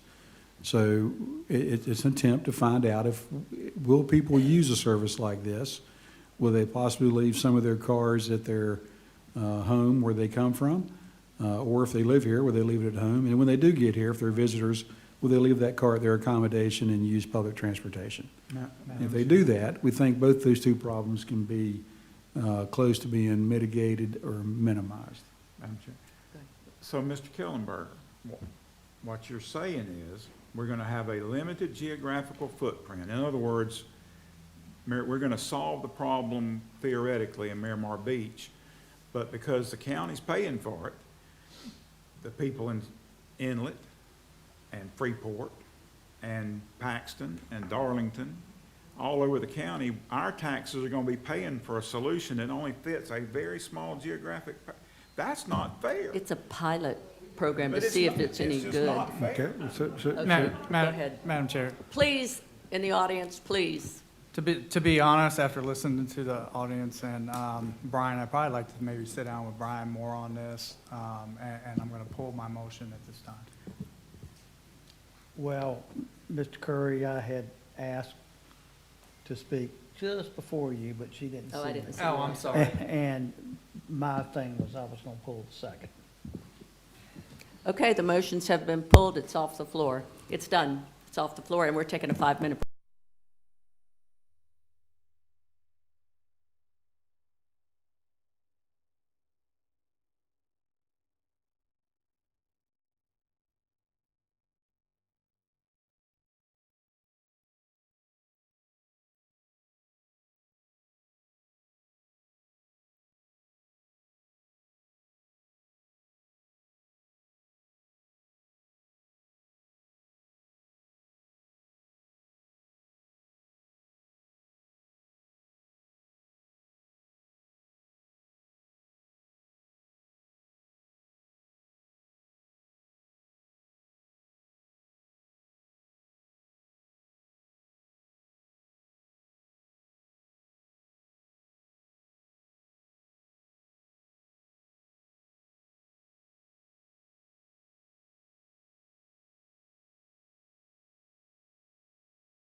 Okay, meeting is back in order. We are going to item number 42, which is in public hearing on the request of someone that came up, the lady in the back that requested that we move to 42. So we're going to go ahead and do that.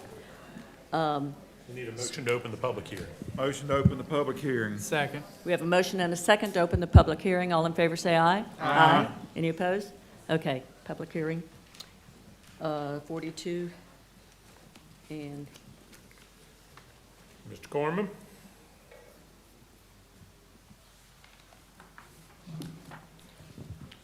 Good afternoon, Chair, Commissioners. Today, we're here to bring back to you the beach activities ordinance. What I would like to do, if it's okay with y'all, is to go over the few changes other than the fires, because I think that's where a lot of the conversation is, and then when we get through with those, then we'll come back and talk about the options we're going to present to you for the fires. Is that good? Does that make sense? yes. Thank you. All right, so I think we have a copy of the ordinance up. Y'all should have a copy of it, so I'm going to just briefly go down some of the changes page by page. If you look at page 1 and 2, there is no changes. 3 and 4, and all through the ordinance, you'll see that we've changed Gulf of Mexico to the Gulf of America. That's in several spots. On page 5 and 6, where it talks about animals, more on page 6, I think it is, we just changed where the permit, it shows the permit expires at midnight on July the 31st, instead of saying it expires on August the 1st, because that's when the new permit takes place. So just clarifying when it expires. And we removed the grace period until August the 15th. We'll take care of some of that internally, but if we say in the ordinance there's a grace period, then basically it doesn't expire to the 15th. So, but we'll take care of still having some grace period there. Under 2254 on page 6, where it talks about the overnight camping, we've added, where it says on the beach, we've added beach access, dune system, parking area, and any other areas on lease dedicated to the county. The next page is the fires, so we're going to skip that. Page 8 and 9, no changes. Page 11 is where we talk about tents.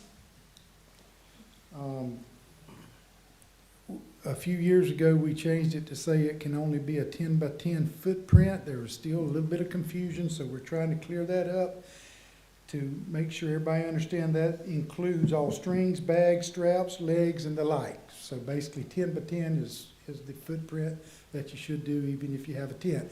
I know when in discussion with some of y'all, there was some other things that you might want to discuss today about tents.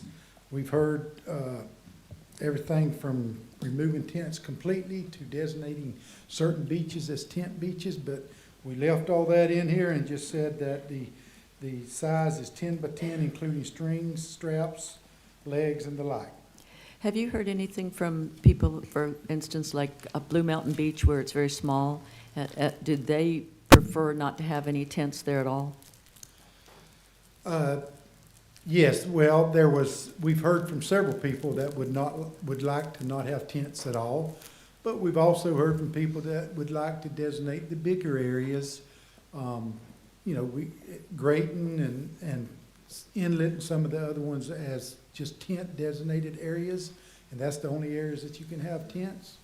And of course, then we've heard from people that wants to leave it like it is, so that's why we've got it still at the 10 by 10 and take direction from the board. Did you bring that up in a public meeting?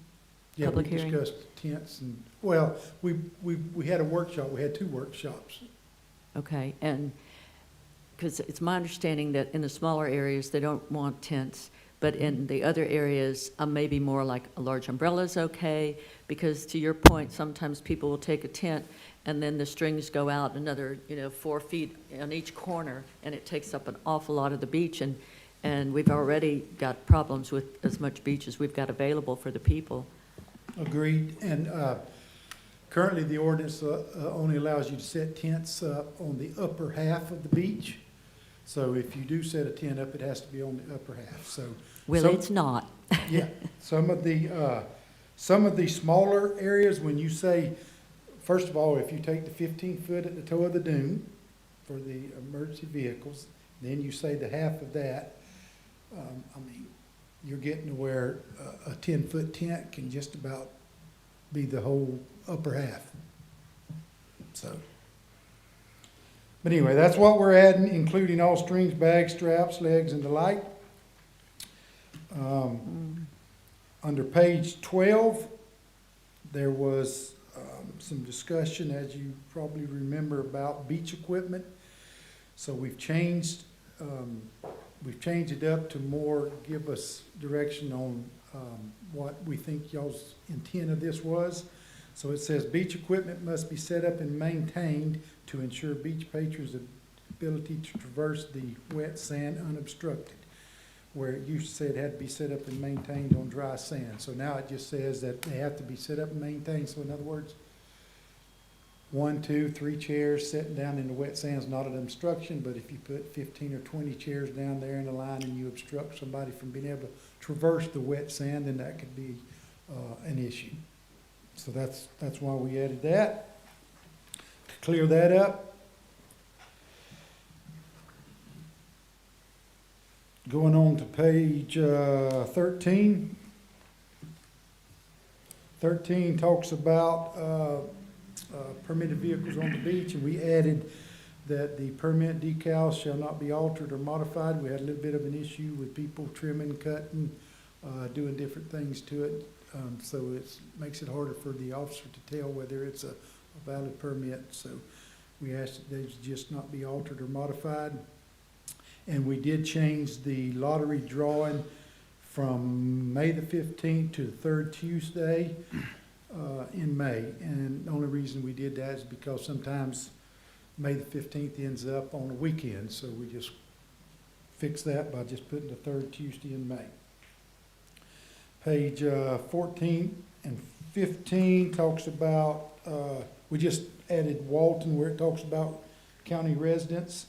Believe it or not, there was some confusion with that, so we just clarifying, making sure that everybody understands that's a Walton County residents. On page 16,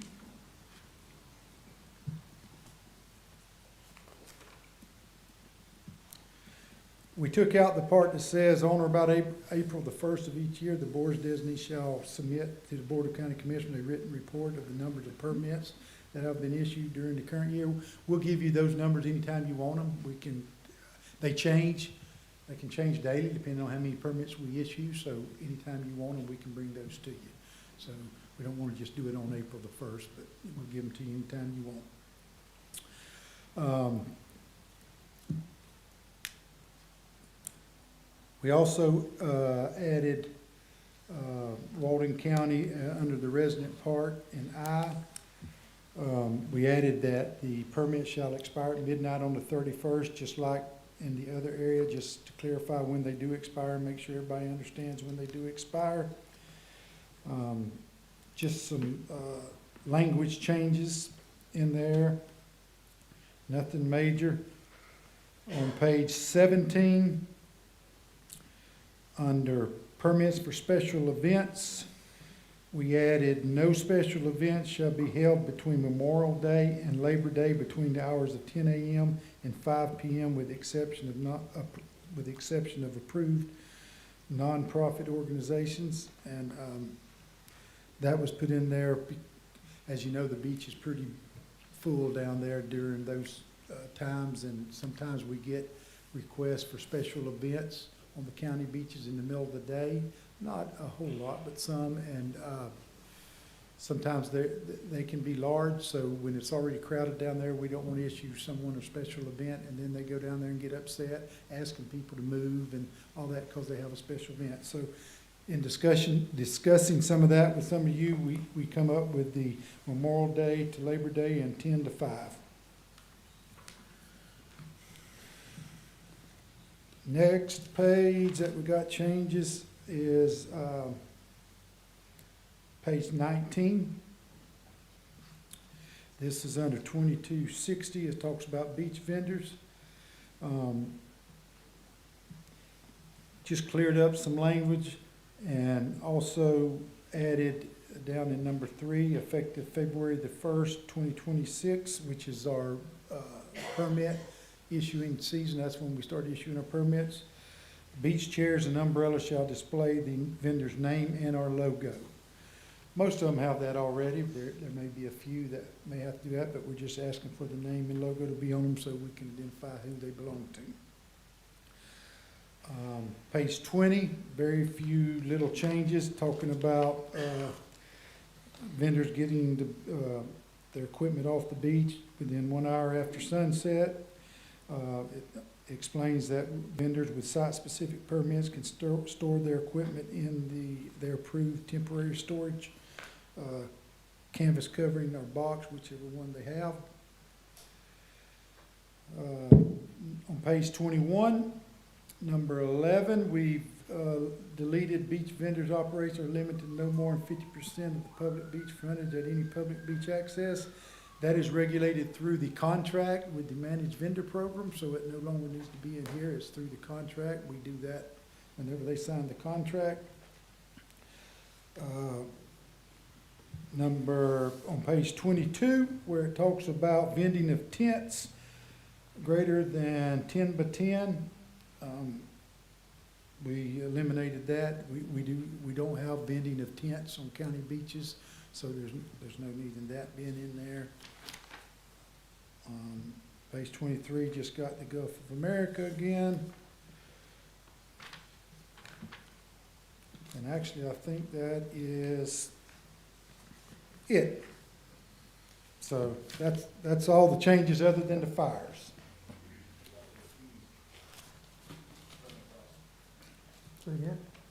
No, I'm sorry, we can't talk from the audience. You have to come up here if called. Yeah, I think he's mentioned the fine and fee resolution. That's the next agenda item. That's not this agenda item. That's going to be part of the bonfire one, is that, or Well, I mean, once we is get. it totally separate? Yeah, once we get the ordinance done, then the next public hearing is the fine and fee resolution. Okay. Which deals with the prices of stuff. So that'd be number 43? I think mhm. so, It'll be And number we can cover 43. that in the same public hearing, so we can talk about those as the board sees fit. Okay, Let's we'll combine get that them. on the next one. Okay. So, do you have any questions on any of those things I brought up, or do you want us to move into the fires? Let's go to the fire.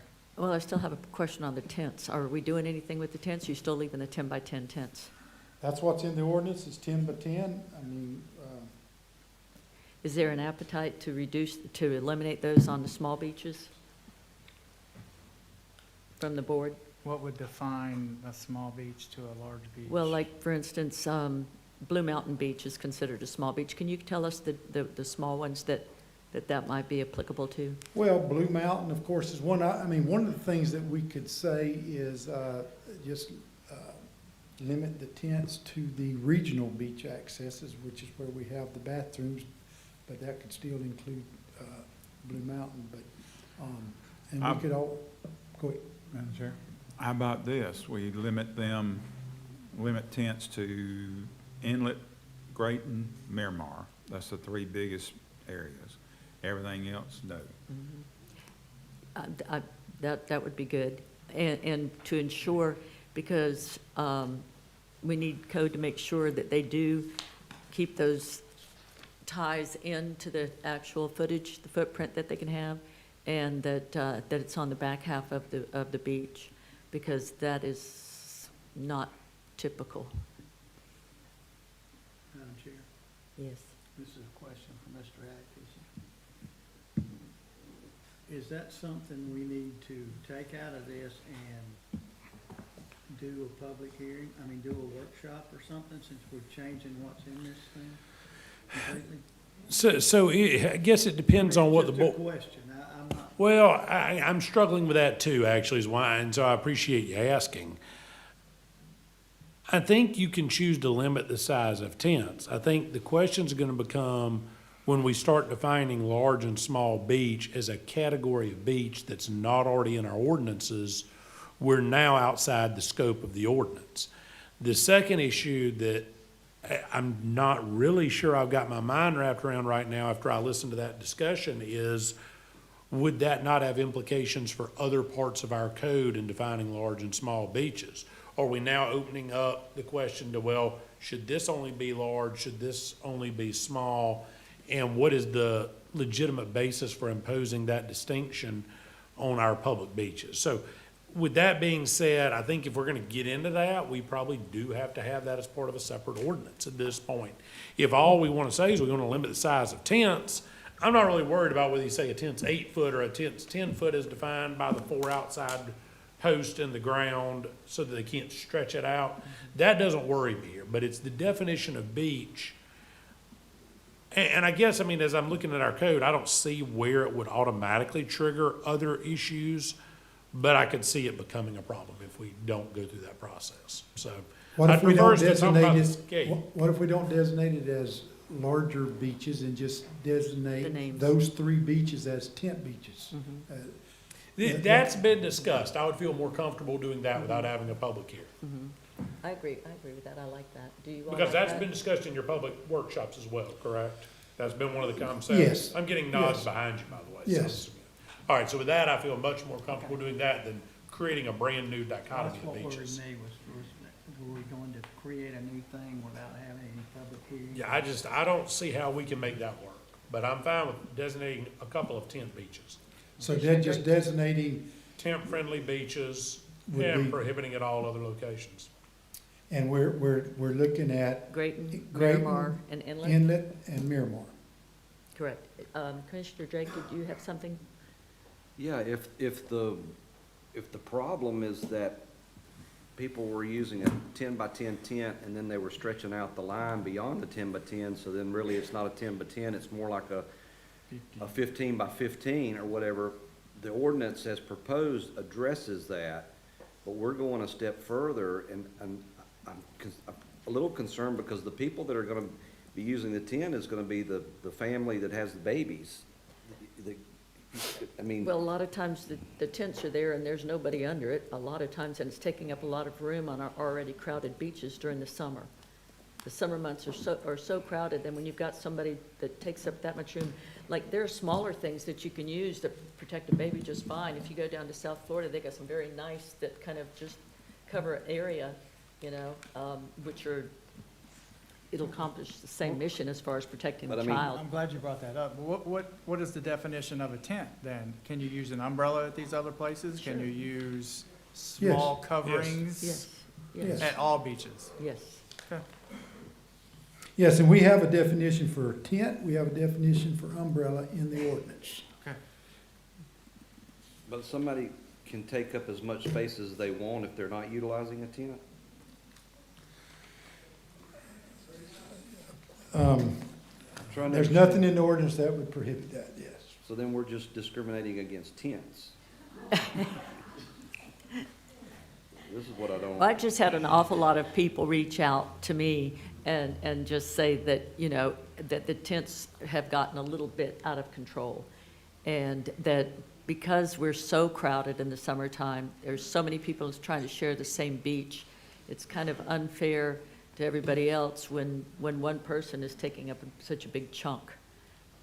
But they can do Well- that anyways. If they're not using a tent, they can use some other device and go 20 by 20. Or they go 10 by 20. What kind of device? Umbrellas, I mean, chairs? yeah, they can make their own. I mean, it's unlimited.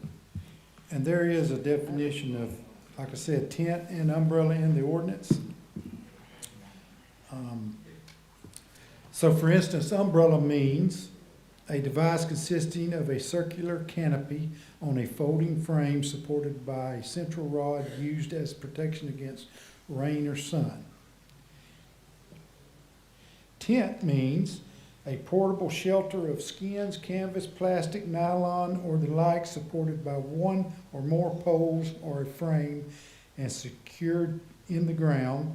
The term tent includes but is not limited to camping tents, beach tents, sun shelters. It excludes umbrellas. Skins. So Okay, that's what's in the ordinance. okay. So I need the audience to please, because this young lady over here has had trouble taking notes because of the chatter. So if you'd please refrain, we'd appreciate that. Because we want her to get it straight. Okay, so are we doing anything with tents or no?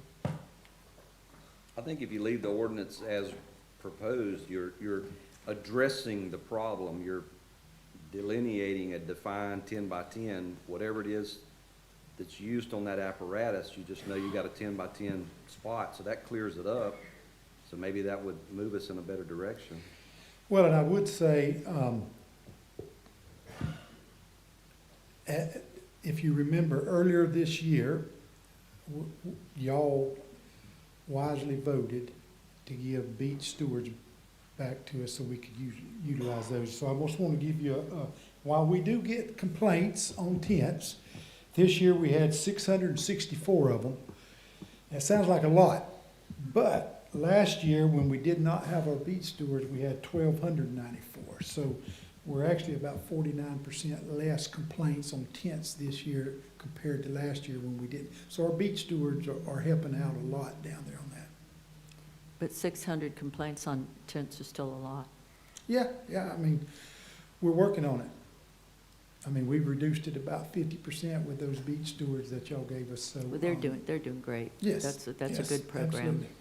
And I gotta give a plug to them, so just to give you a few more numbers, our glass on the beach, this year our complaints have been about 624. Last year it was 1,586. So there's a 60% decrease in that. So I think they have, I think they're doing well. So. I think that was a really good move, that they are very effective and Yeah. very cordial to everyone. Yeah. And so that's nice. I'm glad to see that. Thank you. Okay.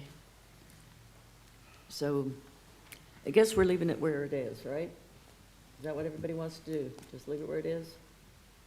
I think I want to see what it does when we cut the length of the tents from back to 10 feet where they stretch out and it goes out to 20 feet. 25. Just enforce the fact that they can't stretch it out, Yeah. right? Okay. Gotcha. All right. All right, so we're leaving the tents the way they are. Any more questions about that before we talk about bonfires? Anyone? Nope, go ahead. All right. Move on. So moving on to the bonfire discussion. Page 7, I think it is. Yeah, page 7 is bonfire. So what we've done is we've met with most of you and discussed this several times and went over different options. Sometimes, what we discussed at one meeting may be different at the next meeting because there's a lot of things to think about on these fires. So what we've done is we've put together 3 options. And I would like to thank Ms. White from Clay's office, and of course Mr. Gainey and Ms. Jones from my office. They've worked really hard on this and they have spent a lot of hours trying to put this together. So what we've done is we've put 3 options together for you to consider. One option is basically leaving it like it is with a few changes. The second option would be going to propane, as discussed before. The third option is a hybrid option that allows propane and wood with a few changes to the ordinance. So those are the 3 options we got. leaving it like it is, we did add a few additional, a little bit more language in there to clear a few things up. One of them is, all fire pits shall be equipped with a solid steel bottom. No cooking apparatus, detachments, grates, griddles, or anything can be attached to fire pit. Should have a fire extinguisher at the fire site, and attendant or permittee cannot leave fires unattended, so the fires have to be attended at all times. So if we leave it like it is, that would be the only changes that we're asking for. If we go to propane only, and I failed to mention Mr. Sanchez, he's been at every one of these meetings we've had as well, and he's worked with us, so I'm gonna get him to come on up here, because as you know, Sammy is the expert in the fire part of it, the bonfires, and the fire department actually are the ones that issues the permit. So, and I'll let Sammy further explain it, but he, like I, received several complaints from some of y'all this summer about debris on the beach.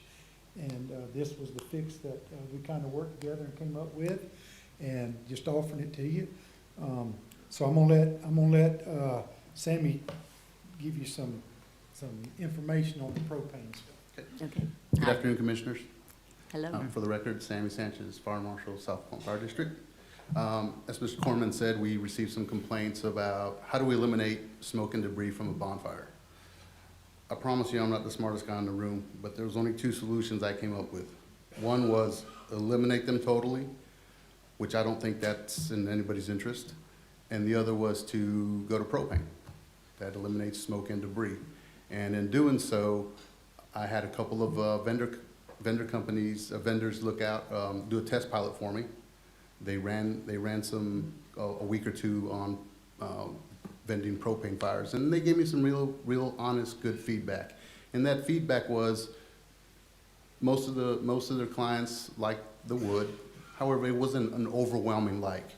The things that were positive about propane is they didn't like the ladies they liked going home without smelling like smoke, and it was a cleaner burn.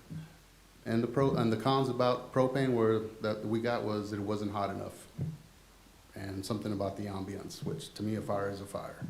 And I know you're going to hear stuff from people talking about the safety aspect of propane versus wood. To be quite honest, I don't have enough data to tell you which one's safer and which one's not. All I can tell you, it's an open flame, and I'm a fireman. You see an open flame, we want to put it out, right? That's what I've been tasked to do. But this is a bonfire, so it's a little bit safer setting. To me, there's no more danger somebody hooking up a propane bottle. It's the same thing you would do with a grill at your home, as it is somebody setting some wood on fire out on the beach. So all I can do is provide you some information. If you decide to go with one of these options, I can support it whichever direction you go. Thank you. So I'll be more than happy to answer any questions for you at this time. Any questions? Commissioner Anderson, are you going to ask a question? Yeah. Okay. Yeah. The thing is, I'm kind of like you, Sammy. It's interesting, intriguing with the propane, but you haven't found out, as you just admitted, whether you can say propane's safer than wood. I think it's all up to the individual. Yeah. And at some point, customers have to take some responsibilities. As I tell everybody, I can't fire marshal everywhere I go. Yeah. So I'm not there at night when you're hooking up that propane bottle. So there are some inherent risks, but there's a risk with any type of fire. Yeah. I know, or I think I know, that most of the vendors would prefer wood. Yes, sir. I had one vendor bring up to me about why not make this year a kind of hybrid year. And I'm not gonna mention his name, but he was suggesting in the summer, when it's 900 degrees outside anyway, and this past summer, most of the nights in July, the heat index was over 100 degrees until midnight. So, Yes, sir. maybe doing the propane in the summer. I'm not saying I'm for it before y'all start screaming. I'm just saying this was a thing brought up to do the propane in the summer and wood in the winter when you need the heat. Sure. I'll be honest with you, until I see propane on the beach and see how it burns and see which one I personally would want. I mean, I've done bonfires my whole life. And not renting them, just doing them. I grew up going camping and doing all that thing. And I understand the smoke problem. The thing that bothers me is the sparks that are flying in the air. Yes, sir. But, you know, I'm not sure propane's the answer till we have some more data on which one is safer. And apparently you're not ready to say which one's safer. And I'm dadgum sure not ready to say which one is safer. Yes, sir. Again, to me, it's an open flame. Yeah. How you got to that open flame is kind of irrelevant to me. It's Yeah. still an open flame, so you still have to have the same safety precautions, whether it's fueled by propane or it's fueled by wood. For me, propane's easier to shut off. Yes, it is. Some people may argue with that. Propane's gonna be cleaner, but again, I will support whichever way the board goes. What I can tell you, ironically enough, you're talking about the summer months. Those are probably the busiest months for propane, or, for bonfires. June, July, and August, those seem to be the peak months, and that's because all these tourists are here. So only thing I would respectfully ask as a board, that if you decide to go with some hybrid, that you don't limit it to summer or winter, because I think it's just gonna make things a little bit more confusing from a permitting aspect or perspective of, trying to figure out what months we do propane and what months we don't. You just messed me up. Yeah. I would just say, if you go with that, if you go in that direction, it's just either wood or propane, you check a box on the permit. Madam Chair? That- We do have a, he we do had his have up a first. hybrid version attached to the agenda that allows propane and wood. And after discussion with some of y'all, what we did, and we'll discuss it when we get to the fine and fee resolution, is to try to encourage maybe propane a little bit. The permit fee for that would be a little less. than- Need you over the mic. So when we get to the fine and fee resolution, we'll discuss it, but we made the permit fee for the propane a little less than the wood to kind of encourage that, so. And we'll get to that when we get to the fine and fee resolution. Okay. Madam Chair? Commissioner Oh, Curry go was ahead. next, and then Commissioner Glidewell, and then you, and then me. I just want to talk a little bit more on the hybrid. That, to me, giving the folks a choice would probably be the best bet. I mean, you guys could prove me wrong, I guess, but if you give an option, you're giving the folks that would rather have propane the option of propane, the folks that would rather have wood for bonfire. I would just, if we're going to do it that way, I would look over, because you said propane, you can go a shorter distance apart. Wood is, whatever the case may be. I think there needs to be a happy medium in there to where we don't have, 50 propanes right up against 20 wood. I think there needs to be a safe distance, whatever that is. But I don't have a problem with giving the folks an option. I mean, the ones who want propane, get propane. The ones who want a bonfire wood, get bonfire wood. So, Yes, sir. Commissioner Glidewell. You did say that, in your proposed fee resolution, that, the propane would be cheaper than the wood. Correct. That's what I was gonna suggest, so. And we that's got good that with me. from discussions with some of y'all, so that's the reason it's in there. Commissioner Drake. Yeah, in subsection F, number 2, no cooking attachments such as grates, you can read it. What is, can people cook atop those type of, Well, fires? So I As think the the law reads ordinance, now? there is a cooking ordinance in place. And I believe what's happened is with some of these bonfires, they're actually cooking on top of them. And I don't know that the current language prohibits that as much as, what we're doing is just adding that to it now. I guess where I was going with this is like, is that a problem? Like if somebody wants to grill a steak on top of the, Well, you can't have a gas grill down there. but you can't, that's where I'm getting at now. You know, we were picking on Well- tents one day, Well, and now we're off of picking on tents. Now and the we're picking grill on. has some limitations on it, and I'll let Sammy explain. Correct. So this was brought up years ago as far as cooking on the beach. We had folks literally dragging these big charcoal grills down the grate and behind their Jeeps. And it was becoming an issue, right, because they weren't, they were just becoming an issue. So we came up with some language. You can still cook on the beach, but it's limited. It's limited to, I think, 225 square inches of cooking surface, which is probably about the size of a George Foreman. And you can use a 1 pound propane bottle. And we thought that was sufficient enough for cooking. And quite honestly, I don't get a lot of calls about people cooking on the beach. Okay, I've got some comments. First of all, somebody did a survey recently, and the number of propane bonfires that people wanted was 15%, and the number of wood burning was 85%. And that goes along with a lot of the emails that I've received, and most people do want the wood burning.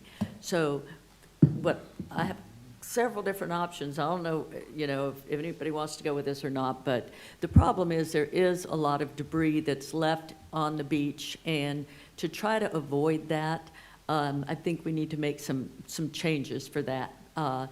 But I was thinking, before you kind of told me that wasn't the thing to do, is to just in the winter months or at the end of October through the end of April, or March, excuse me, to have the option where they could do any of them, the bonfire, the wood burning traditional, the solo, or the propane, any of those that they want to do. And then I thought that in the summer months, because the beaches are a lot more crowded, and some people have allergies and things like that, and that's the reason some people don't like them. I mean, it's not they don't like them, they just can't deal with them health-wise. So that if we reduce the number of, not eliminate, but reduce the number of the traditional, but still allow the propane or the solo, that, that might be an option, to look at, so that, because people do enjoy a bonfire, and per everything I've got, most of them do like the traditional. But I was also thinking that possibly, and this came from a citizen that emailed me, it's not my thought, it's theirs, but to use an app so that when the vendor starts a bonfire, he can take a picture of the bonfire with the logo of the company, so you know who it is. It's got a geofencing around it, you know where it is. They send it to Code. Code's not sitting there looking at it unless they need to. And then when the bonfire's over and they've got their job done, they take another picture with their logo in there, and they send that to Code. So that way we know it's been cleaned up and everything is handled properly. And that could be done by a simple app. And then, of course, I came up with a few other ideas that were thrown away by others. One was to jack up the price for the permit, the annual permit, from the $1,000 to maybe $5,000, so people would have skin in the game, and we could take that money and have the beach cleaned, scraped, or raked, I guess is what you call it, every night or every morning. That went out the window because people, for various reasons. So then I thought, well, maybe we could just have a drone that goes over at 11 o'clock at night or 12 o'clock at night. And that got thrown out the window because they said there's airspace that, it might not be able to go. So the app might be something that would be beneficial, that would help, to just make sure. And then also to have different, variations in if the fines, if it's if they're doing something egregious, like they're leaving the debris on the sand, or if they're putting it in the water or something like that, that's an egregious fine. You get a couple of egregious fines in 1 year, you're done. You don't have a permit at all. But some of the other fines are like if your chair's too far out or something like that. It's not as bad of a fine. You get 5 of those and then something happens. But we've got to get skin in the game, and we've got to make sure that people care about the beach and that they want to do it the right way. But I think that those are some of the ways that we can do that. I think that the app is good. What do you think? Well, Well, and some of the things you just talked about, we will discuss in our fine and fee resolution. Some of those things you just said, we have incorporated in there. And the way we operate now, the way code does it, is they're out there checking the bonfires. When they check a bonfire, they typically will drop a pin where they're at, where the bonfire is. So if the day shift comes on and they find debris in that area, they can look and see who had that permitted bonfire in that area. You know, that works to an extent, but, you know, there's other things that could come into play that, you know, someone could go down there at 2 o'clock in the morning and have their own fire without a permit when there's nobody down there. So there's several different things that we have to consider. One of the other things that was brought up also by a citizen was doing the same thing that we're doing with the beach vendor chairs, but in zones, like have 3 zones, have 1 vendor per zone for 3 different zones. I mean, is that You mean something for you the thought bonfires? about? For the bonfires. I mean, that would be something, I guess we would have to put a RFP or something out where, I mean, like the managed vendor program. I mean, I don't know if that's the direction that we would be given. That's what we would do. If we do that, how many business do you think we'll lose and have to There- close? There is. Because that's what bothers me about that, and I felt the same way about chairs. But you've got, I believe you told me 67 companies, is that right? That do I think bonfire? it's somewhere around there. And if we have different zones and everybody has to bid on them, I guarantee you we're gonna lose 40 or 50% of the bonfire vendors. And I'm not sure that's the way to go. I do like the idea of encouraging people to go, if I see one and I see it works, because I don't think we need to make a rule that they have to do it. I think if propane is a better way and a safer way, which I want Sammy to meet with me and let's see the parameters we need to look at. But I think that encouraging them to use propane, if that's what we decide, is a better way than just saying, all right, everybody's got to do propane. That's just my opinion. Sammy, can propane tanks and lines be altered, kind of like our LSVs get altered and, you know, jacked up a little bit? Can that happen? I think, you know, it's man-made, so I'm sure there's ways to alter the tanks and the hoses. I really wouldn't see anybody doing that in this particular case, because you're actually, when you start altering it, now you're messing with your flow and your rate, and I don't know why they would do it to begin with, but again, you know, we'll support whatever the board decides. When I said that I would prefer, if you do hybrid, that I would prefer it just, you check a box.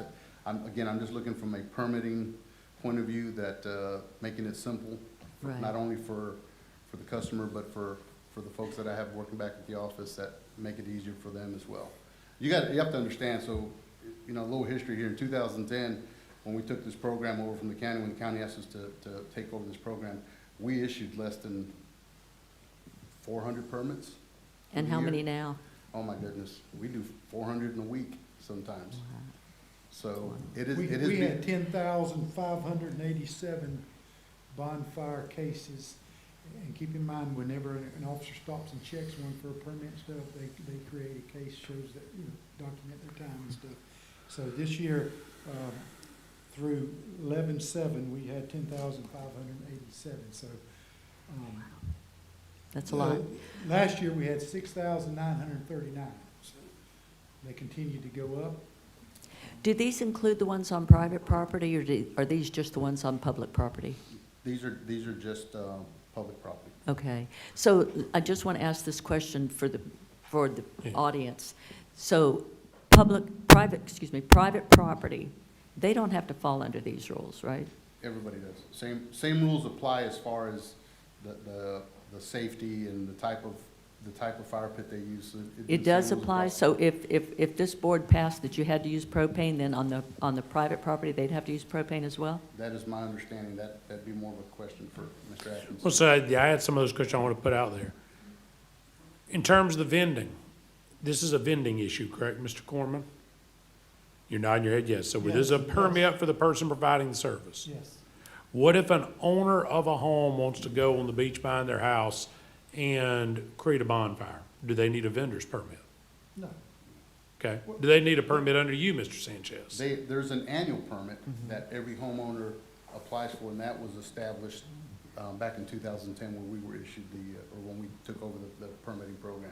And to be clear, if someone wants to burn debris in the back of their yard, not on the beach, there are burn permits associated with that, right? Yes, sir, but that's issued through the Florida Forest Service.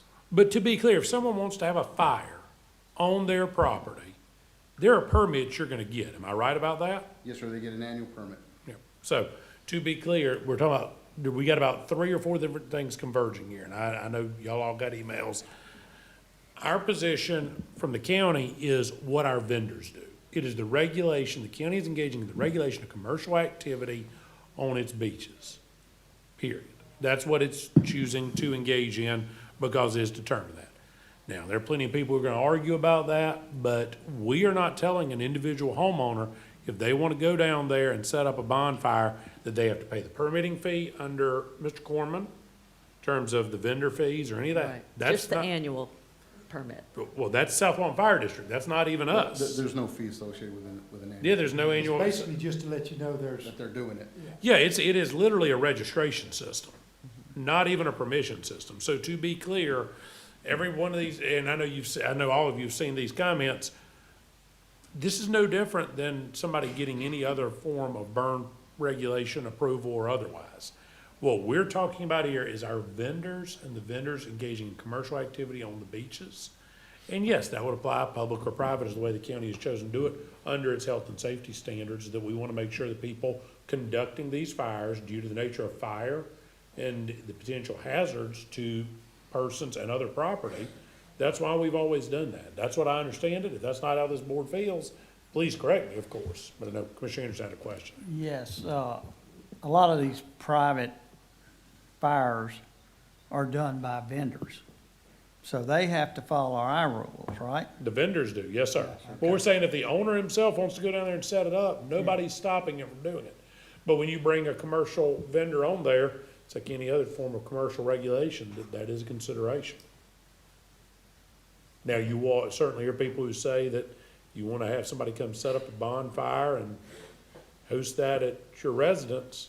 Not so sure that we're not getting outside of residential and getting in special event permitting then, Tony, correct? Yep. Even if that was in the North Walton part of the county, correct? Yeah, they have Special events are outdoor- still they have special outdoor events. events committees. And we do permit certain bonfire events that are held in North Walton County, don't we? I know of a few. Okay, so just to be clear, this is not the beach that we're targeting here. Okay, thank you. Thank you. Any other questions, comments, decisions? I still like the option. Which option? The option of The what? wood or propane. Check the box. Well, I don't know, what is that option, the hybrid, Yeah, I mean, whatever the I think hybrid that is. was 3, yes, sir. Yeah, the hybrid option is what we're calling it. You making that a motion? Now, would that also include a solo, if someone wanted to use the Well, solo? That's what, we need to talk about that, because Get ready to second if it. the ordinance is Get ready to approved, motion. as we've got it here, it says that the fire pit, no matter what it is, has to have a solid steel bottom. Your solo stoves do not have a solid steel bottom. And when Sammy done I need you some- by the mic, please. I'm sorry. When Sammy done some of his testing with some of the vendors, some of the issues were with the solo stove. And I think Jason's got a picture, if he could bring it up to show you. The information that we received was that the solo stove, I mean, the way they work is air comes in the bottom, goes up and double-sided, comes out the top. That air's hot. They call them smokeless. They're not smokeless. They get close. But, and what happens is that air, when that air comes back out, it burns what's trying to escape. So that's why they call it that. The problem with that is it gets hot, really hot. So one of the vendors that done the testing said it took several gallons of water to put in there to cool it off enough to be able to handle it, to get it off the beach. And that was kind of the picture he's shown us that occurs. So the result is we don't think the solos are good on the beach? Well, I mean, you know, maybe we can hear from some of them because the Solo Stove, and if you can go on their website and see this stuff, but, and I have one, I'm not talking about Solo Stoves negatively, but, for them to become almost smokeless, it takes a little while. So you gotta get a hot fire in there. And like I said, it heats up the sides, and, so that can take, depends on how you do your fire, but a little while, so. I think in Okay. addition to, and Solo is the name brand, so Right. that's how we refer them to, but they're actually smokeless fire pits is what they're called. Yeah, Or there's several brands. Right, but the big problem with those also is it's sitting right on the sand, and you're not supposed to have anything sitting right on the sand. So Okay. unless there's a stand that comes with these, I wouldn't care if we got rid of them or not. Madam Okay. Chair, I'd like to make a motion. Okay. I'm sorry. Go ahead and do it, and I'll say after. Okay. I want, the hybrid option 3, so it'd be a choice, wood or propane for the folks. So it'd be a motion to adopt the ordinance with the hybrid choice related to bonfires. Second. Now, We have a motion and a second, okay. Let me find that. Where's number 3? It should be,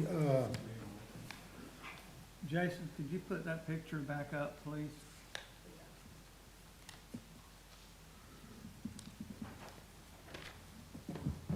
That's that stove, If you're looking at it on a computer, I'm assuming it's the third I document. think it's the third one. But is it like page And 58? If you look at page 68? 7,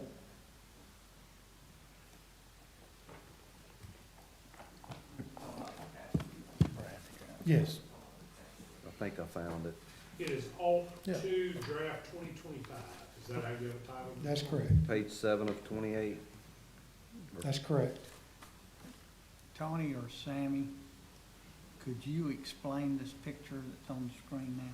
So I Everything believe that's what's going on. happened here is they poured water into it to put it out, and that, as Tony was saying, that bottom of that sole is not solid. So it all leaked out. So that's all remnants of a bonfire.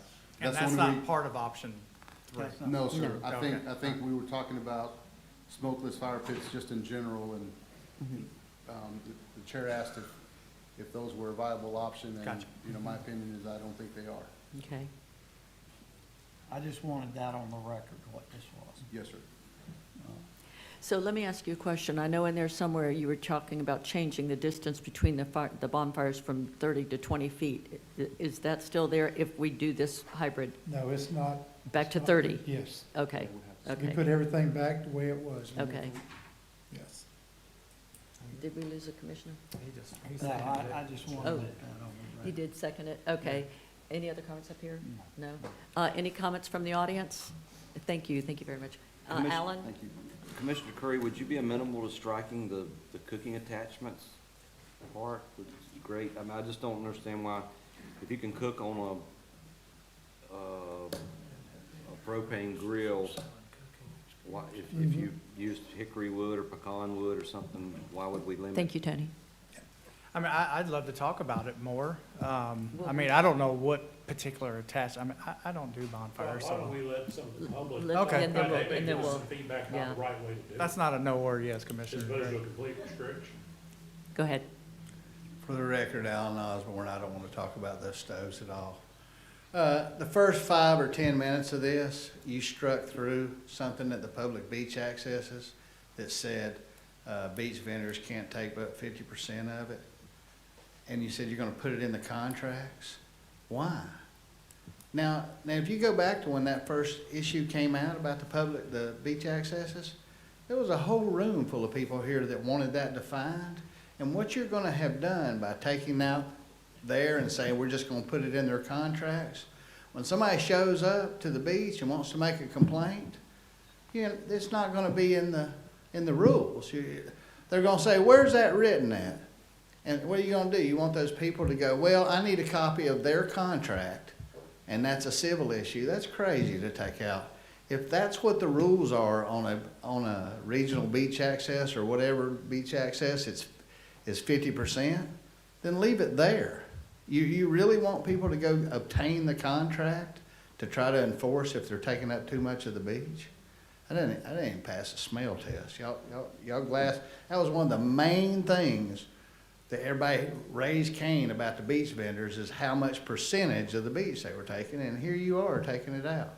That was a red line through, and said, I'm gonna put that in their individual contracts. That's nuts. I just think you shouldn't do that. Tony, can you speak to that?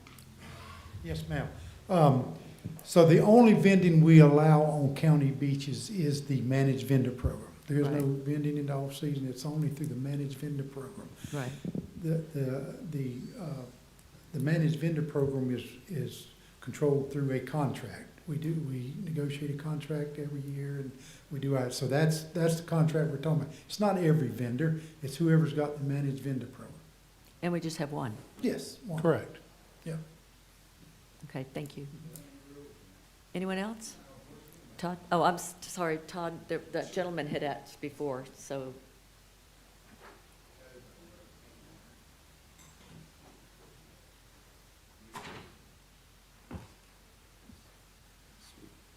Thank you. Sean Miller, M-I-L-L-E-R. I am the owner of Serene Occasions and 38 Glow. We have been doing events in the area for over 18 years. First one that is going to affect a lot of our business is that strike of Memorial to Labor Day, 10 a.m. to 5 p.m.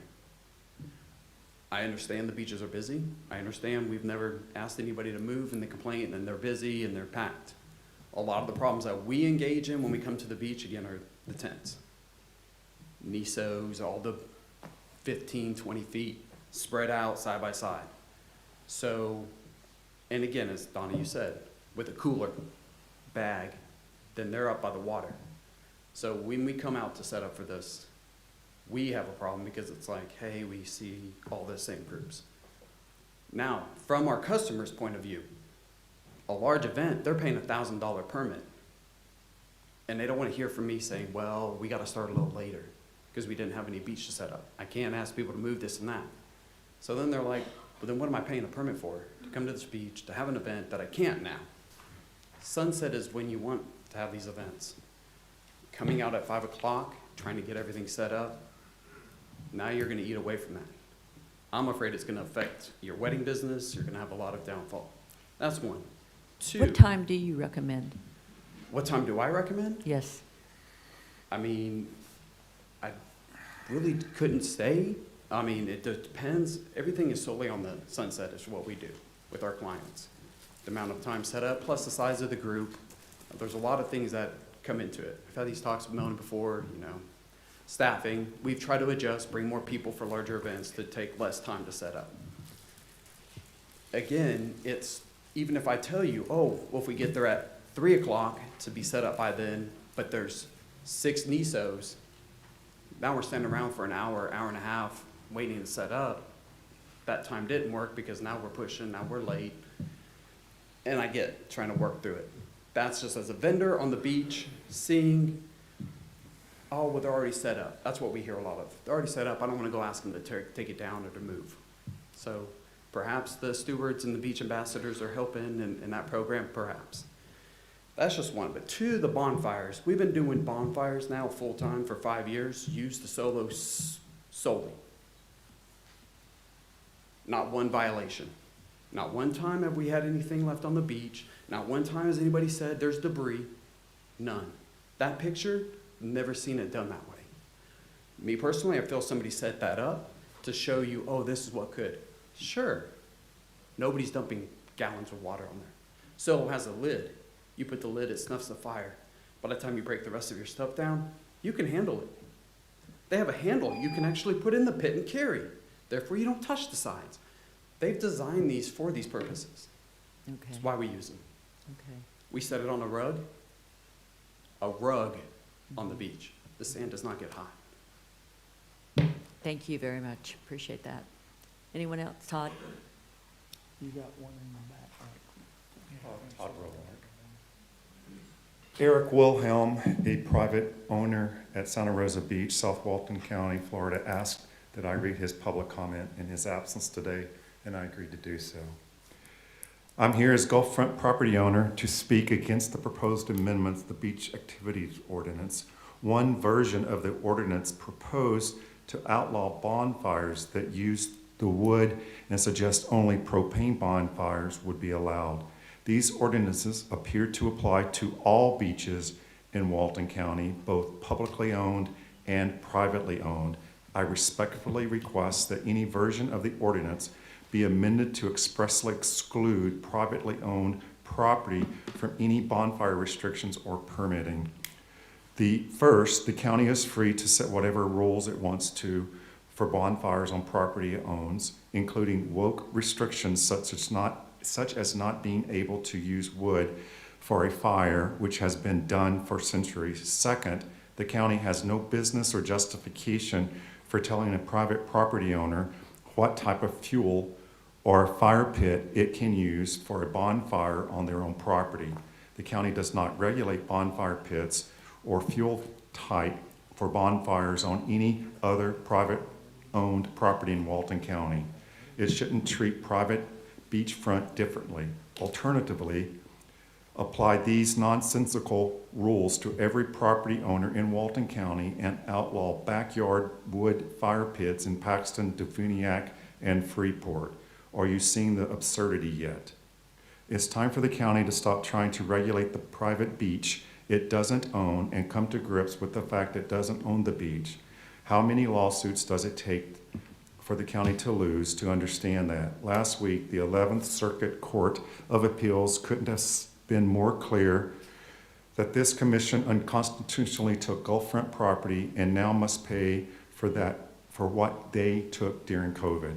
The audacity of this commission to ignore its own prior county attorney and ban property owners from being on their own property is outrageous. Perhaps when the county writes a check to each of those 1,194 Gulffront property owners for taking their property during COVID, the county will start to understand. The county is free to regulate its property however it wants, but it must stop treating Gulffront owners differently than property owners. The ordinance should be revised to exclude private property owned or expanded to all bonfires in the entire county, lest the county face another lawsuit that it will end losing and paying for. Eric Wilhelm, thank you. Thank you, Todd. I received that email, and that's the reason I asked the question earlier. I think we addressed that with Mr. Corman earlier. This is not dealing with a private property owner that wants to set up a bonfire on their beach. They just have to give the annual registration. It costs $0 to South Walton Fire District. I think the motion was to do the hybrid, which allows both. Mm-hmm. So. And it does not pertain to an individual who wants to go to a bonfire on their beach. It only pertains to the vendors engaging in commercial activity. Right. And this does not distinguish between the Gulffront owners and non. It distinguishes between beach vendors. Right. Anyone else? Yes, in the back? Oh, I'm sorry, you did have your hand up first earlier. Susan Parker, I just have a quick question. When we're doing a wedding on the beach. Did you get the name? I'm sorry, did you get her name? Okay, just want to make sure you got it. When we're doing a wedding on the beach, is it different for us to set up the time? Do we have a little bit more time if we're doing it in front of a home in the summer months? I know you said that everything starts at 5, or the public beach. Is there any difference in the time we can set that up? Tony? Yeah, the times we're talking about are on county beaches for those special event permits. Private beaches, it's different. Okay, thank you. Thank you. That's not covered. Yes.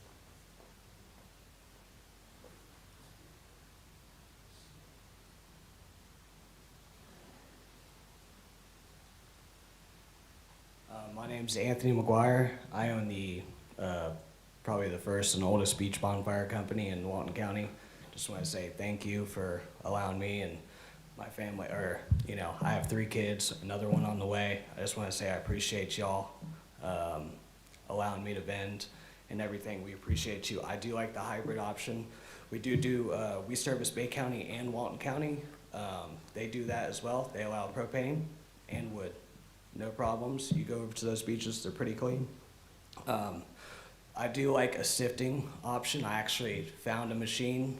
Not that we have to, I mean, I feel like we do so much money with these bonfires already. We don't need to raise any permitting price, that we can have somebody, me, somebody else, anyone, come by every 2 weeks, sift the sand, get all the diapers. I mean, because it's not just ashes. You got diapers, wipes, plastic bottles, everything. Another thing is, I'm not asking to get rid of any businesses, but we do have 67 vendors and 50 bonfire permits that you allow on county properties. Pause the vendors. I would say pause. No more new vendors on county beaches. I know some people are probably not gonna like that I said that, but it's gotten out of control. There's so many of them. I would say pause until we get down to 30 or so, and then as people opt out of their vendor permit, there's a lottery for a new person to get in. I think that code enforcement should look at that. Speaking of code enforcement, they do have an app that they can check. So that, like, y'all have an app, they have an app that they can go over and tap on there. So I would like to see that used a little bit more, because there's nothing that we can, I mean, we try to contact each other and, hey, get your guy over here to clean up. And I personally, if I see something, you know, because we have to give our address and everything, I just go clean it up. If I see somebody dump something on the beach, I just clean it up. But also, people come out there at 2, 3 o'clock in the morning, do a fire in the sand as well. What else was I gonna say? Sorry.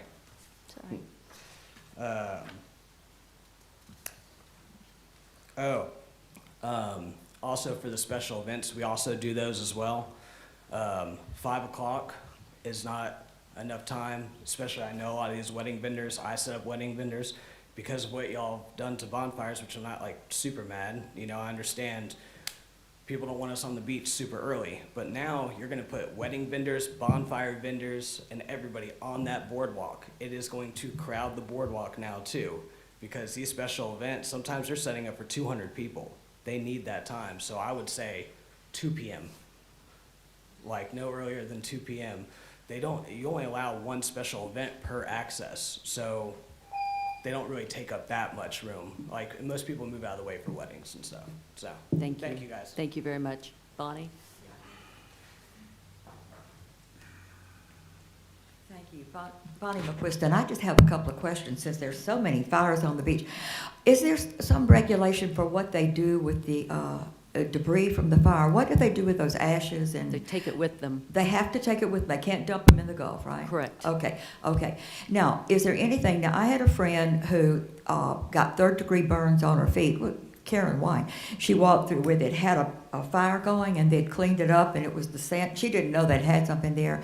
Is there some way that we could put in here, can that be cooled down? Is that any kind of a problem? I mean, she had to go to the hospital to walk. She walked through, it was so hot. They're supposed to clean it up. That's part of the problem. Correct. They are supposed to clean it up, but there's also part of the ordinance says it has to be 4 inches off the sand. It can't be on the sand.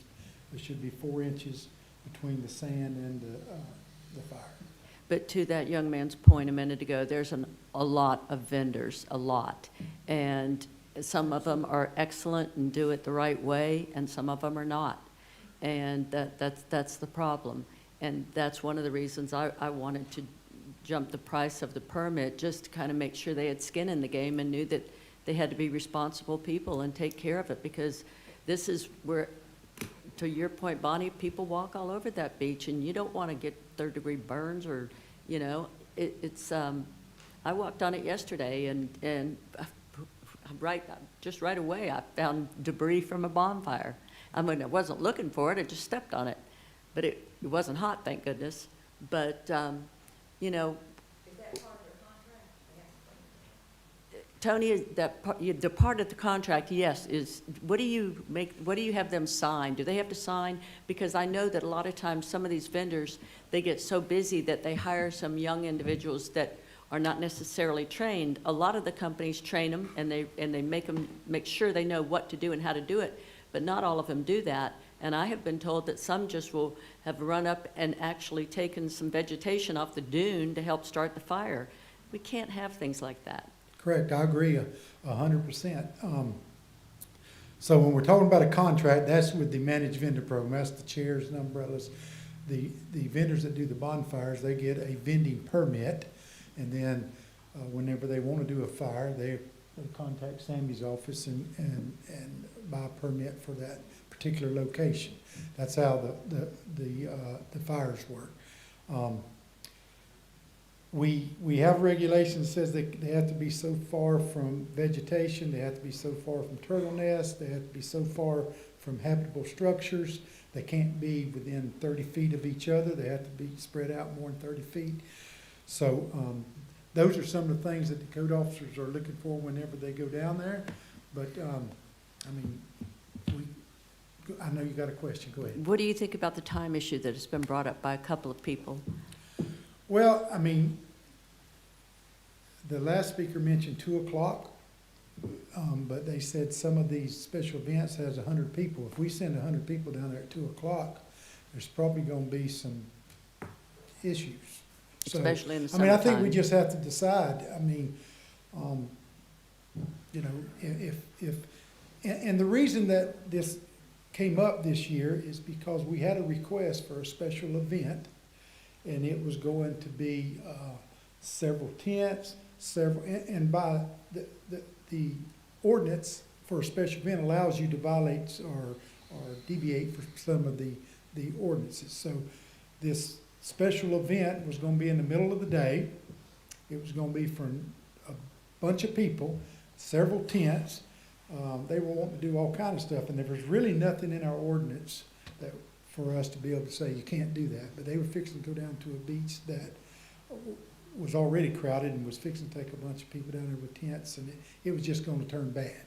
So we got to thinking about there's nothing in there that helps us to you know, keep those special events off there during the day when it's crowded.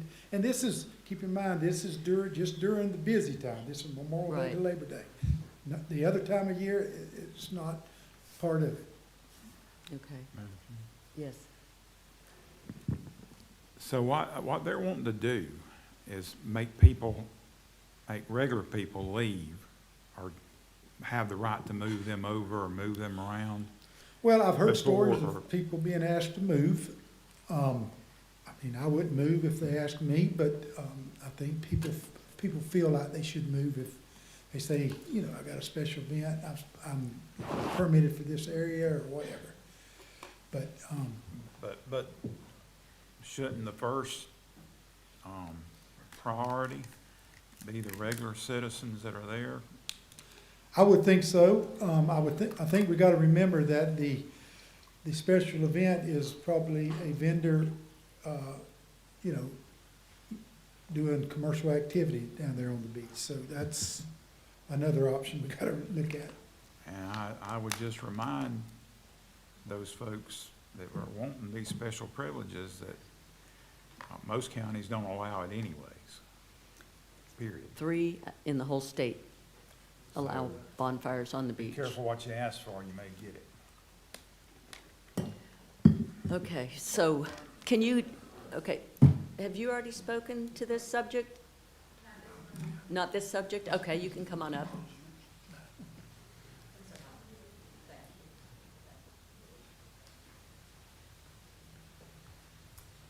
Hi, Shelley Harris with Shore Fires 30A.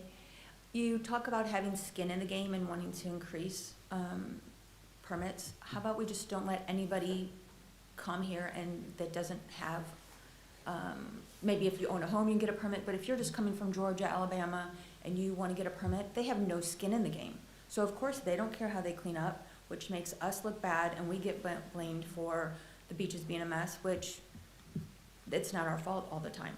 Right. You know? I'm not saying all the vendors are perfect, but there are so many people that go out after code leaves, that have these rogue fires.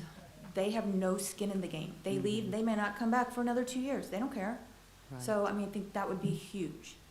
Good point. Yeah, the other thing is I know that, one of the vendors had pulled emails, the complaint emails, a list of them from, I think, the fire department. There was only 14 of them.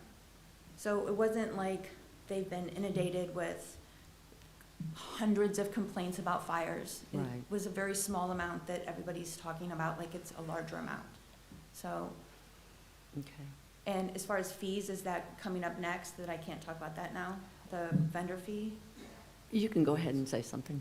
So when you talk about raising it to 2,500, are you going to give us a reason why the huge jump from 1,000 to 2,500? Is there gonna be an explanation? We'll talk, on- we will discuss Okay. all of that, yeah. All right, We will. thank you. Okay, thank you. Trust me, I will address that. Is there, yes, ma'am? Oh, Sammy, go ahead. For the record, the complaints didn't come to my office. I receive all the complaints from code enforcement. Oh, okay, okay. Barbara Breerwood. I'd like to address the setting up at 2 p.m. instead of 5 p.m. My answer to that is hire more people. You don't set up with one person. It's obviously very lucrative, the bonfire industry, because they have no overhead. All the, you know, they don't have to have any land or anything. They have chairs and they have wood. So setting up at 2 o'clock is not the answer. Hire more people. Thank you very much. Thank you. I have a question, Tony. Do you have to be a Walton County resident in order to get a permit? No.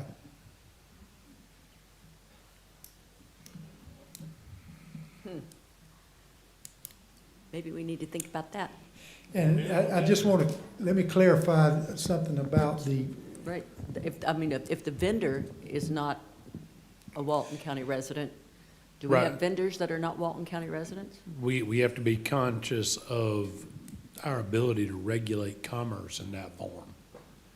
We don't typically have the ability to tell people they can't come do business outside of our county, in our county.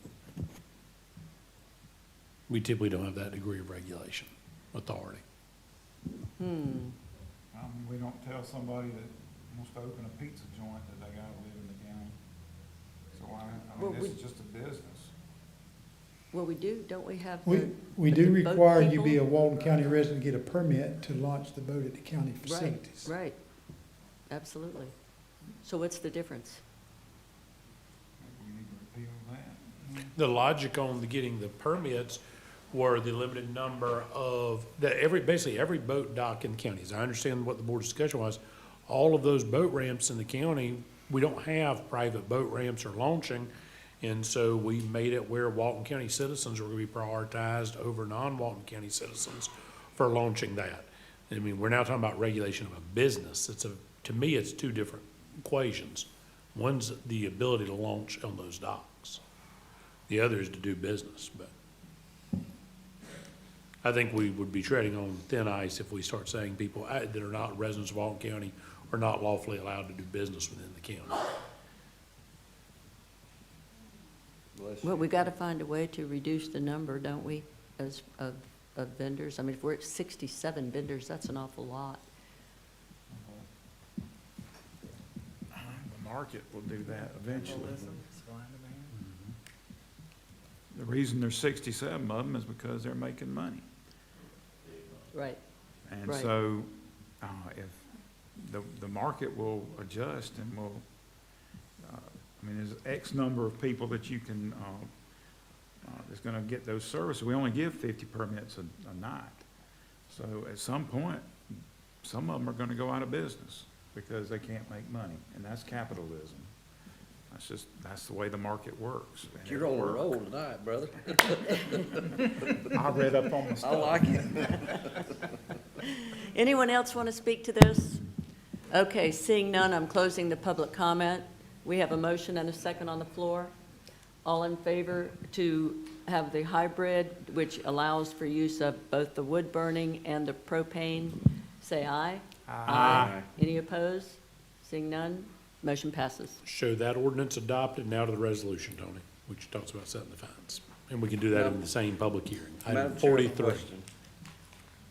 I have a question. Well, one of the gentlemen that spoke earlier on the previous item that said he was the longest vendor in the bonfire industry, he had made mention of another device or that he thought was beneficial, or that didn't get included, The correct? Solo?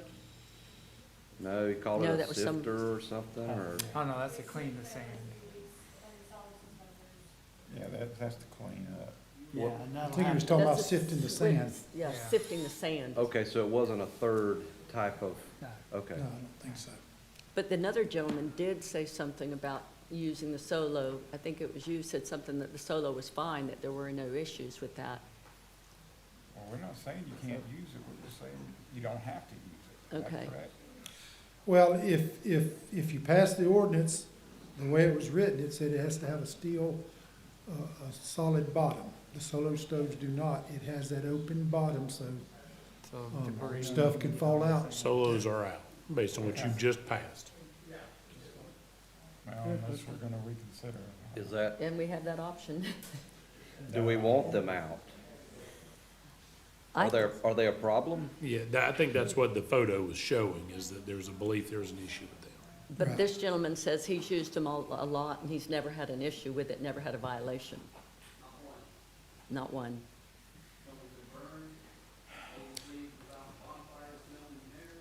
I can't have you talk from the audience, I'm sorry. And you can't come back up because you already spoke, so. Mr. Adkisson. Well, and I think the Hold- problem, hold.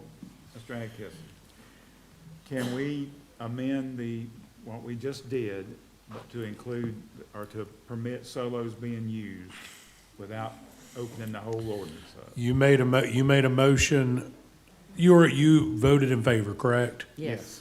Make a motion to reconsider, and we will fast-track the process if that motion to reconsider includes adding the ability to use solos, if you get a second. and keep in mind, All right, we have a motion to reconsider. well, keep in mind when we do that, Solo is just a brand. There's several. That style of That's container is what we're that's style. saying, not the brand name. So we have a motion But and a wait minute. second. We didn't rule those out. Yes, sir. No, We by kind of using, did. by using wood Propane. and propane, wood. It's the closed bottom that is Yeah. written in that Okay. closes them All off. right. So what we're now saying is that those would be allowed if you pass this motion. Any of the three. So it would be the closed, are we saying closed bottom with the exception of the smokeless type? Correct. So we have a We gotta motion and a reconsider second. first, yeah. All in favor, say aye. Aye. Hold on. I'm sorry. Yes, ma'am. What do you need? The motion. I reconsidered, he seconded it. So I would now make a motion that we pass the ordinance allowing, with the exception of allowing the smokeless type Okay. to be used. We have a motion and a second. But you still All can't in- cook on them, right? I can only do so much. All in favor, say aye. Aye. Any opposed? Motion passes. You can use any of the three, okay? The Solo style, the wood burning, or the propane. Can we have a break? Yeah, please. We'll take another 5-minute break. All right, let's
is back in order.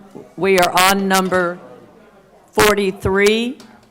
Tony Cornman, would you please take it over? Yes, ma'am. So this is the fine and fee resolution that goes with the beach activities ordinance. If you look on page 2, is it pulled? On page 2, it talks about bonfire permits. And as you can see, anticipating maybe propane and wood, we've shown a propane bonfire permit fee and a wood bonfire permit fee. So what it shows is $50 for the propane, which is the same as what we're doing now, wood being $100 for the permit. You want me to just go through all these first, and are we going to stop at each one? And okay. All right. On down below that, where it talks about ATV private security and bay charter launch, we struck through those. We don't need those anymore. We don't have a permit for the private security. The bay charters were moved to the other ordinance, the waterways ordinance, so that's where it's at. Looking at number 3, the site-specific permits, it still is at $1,000 for the initial location. It was $250 for each additional location. We put $500 there. The delivery permit, we put $1,500. Keeping in mind, the delivery permit allows you to deliver all up and down the beach, so it's not just one specific location. It could be several locations. And that that's you can- annual? Yes. Okay. Yes. We did put the bonfire, broke it out there with the bonfire permits. Keep in mind up top where we're talking about bonfire permits, that's the permit that they have to get each time they have one through the fire department. This down here is the permit they get from the county to be able to vend on the county beaches for bonfires, and we put that at $2,500. Events, picnics, 1,000. Water-based activities, it stayed at 1,000, and then we just went to the 500 for each additional location. Personal watercrafts, we went to 500 for each additional location, so basically just making them all the same, 500 each additional location. Some of that other stuff below that is just fixing some numbers and letters, and we added the altered and modified permit in the violation for H, because we passed the ordinance that said you can't alter it or modify it. And then if you look on page 4, after discussing with y'all, many of you, you wanted us to make sure that we held the, if we do get someone convicted of bonfire debris, hold them accountable. So we've increased the number of points assigned for a bonfire on the beach without proper disposal to 25. And if you look up above that, 25 points equals a 5-day suspension. These do accumulate, so if you got 2 of those in a year, that would give 50, which is revocation of your permit. Page 5, just cleaning up some things that was added to the ordinance. I have a question on the top of page 5. You say that beach equipment or evidence thereof prior to 5 p.m. and all remnants of fire removed by 12 a.m. Do we have any code people on staff at 12 a.m.? Yes, yes, and that's from March to October, and then November to February, we do it at 4. Okay.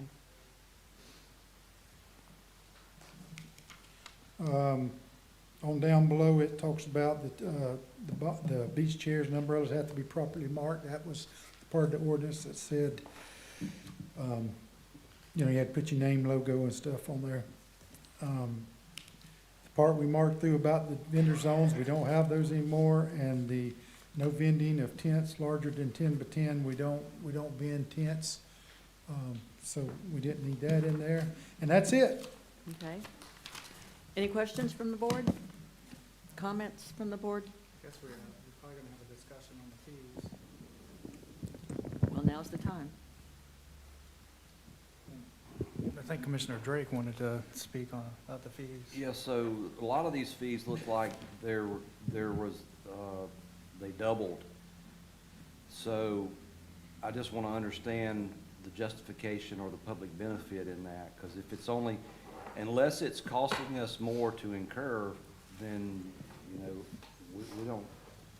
we don't need another Boston Tea Party, taxation without representation. We fought that a long time ago, so I just don't like the idea of government raising fees just because we can.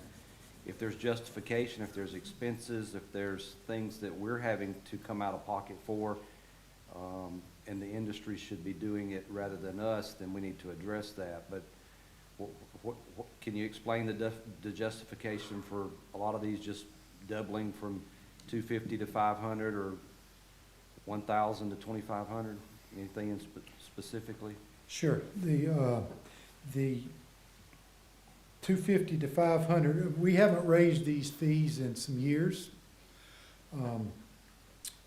It does cost us more to operate, as y'all all know.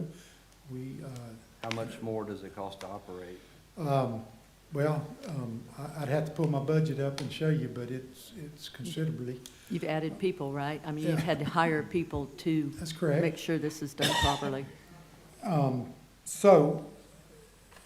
Again, we'll do whatever y'all want to do, but in some discussions that we did not, the way the site-specific ordinance works, so you only pay, you pay $1,000 for the year for your first one, then you only pay $250 for every other one. So if you've got, I don't know, 100 permits, 100 site-specific permits, you're paying $1,000 for one and $250 for all those others. And if you average that out, it's a pretty cheap permit to operate for a year.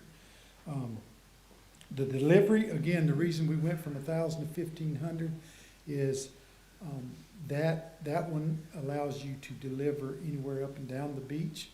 It's not a specific location, so it could be multiple locations. So I think it justifies being a little more than just your initial location for site specific. Before he moves on to the next one, with the delivery, why wouldn't a delivery be in with the original permit? What does the delivery consist of?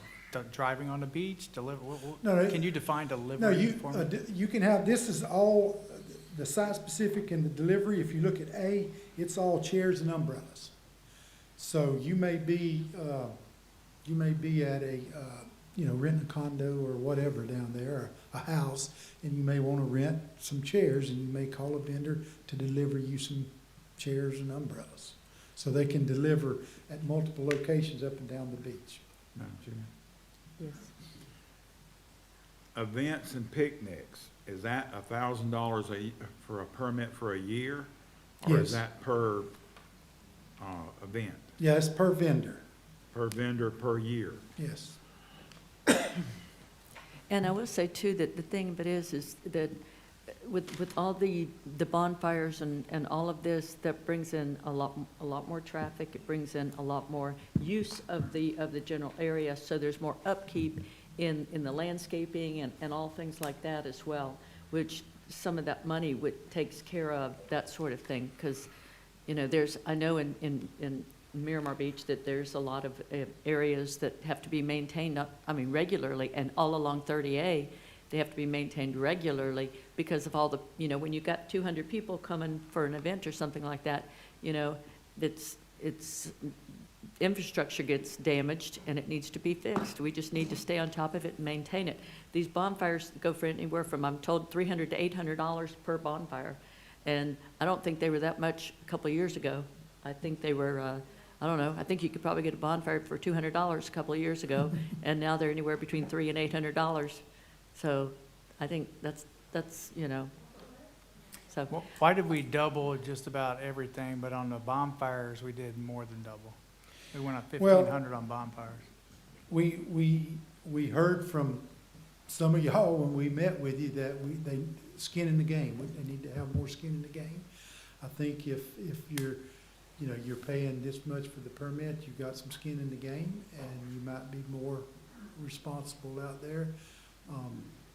I just wonder why it didn't go to 2,000 instead of 2,500. Like, it went from Yeah. 250 to 500. 1,000. Well, listen, I can tell you, we met with several people, not only commissioners, but we met with vendors, we met with the fire department. It was even tossed in there at one point, charged 10,000 for that permit. I had a vendor tell me 5,000. A vendor A said vendor. that. Mhm. So, we looked at that, and if you ask Miss White, the one that done a lot of this, entering stuff, she would probably tell you that I got her to change that because I did have 10,000 there. I said, there's no way. Let's go to 2,500 because I didn't think that would fly. Madam Chair, Yes. so the first question I would have is, lost my train of thought. Is, what would the, what is the total cost of operating this program? Okay, so because we offer as a privilege to the vendor, in this county, we're one of 3, so, I mean, we're pretty accommodating. Mhm. By us allowing this activity to take place on our beaches, we're having to pay staff, to provide oversight, maintenance. There's a number of services and costs that are associated with it that goes into it.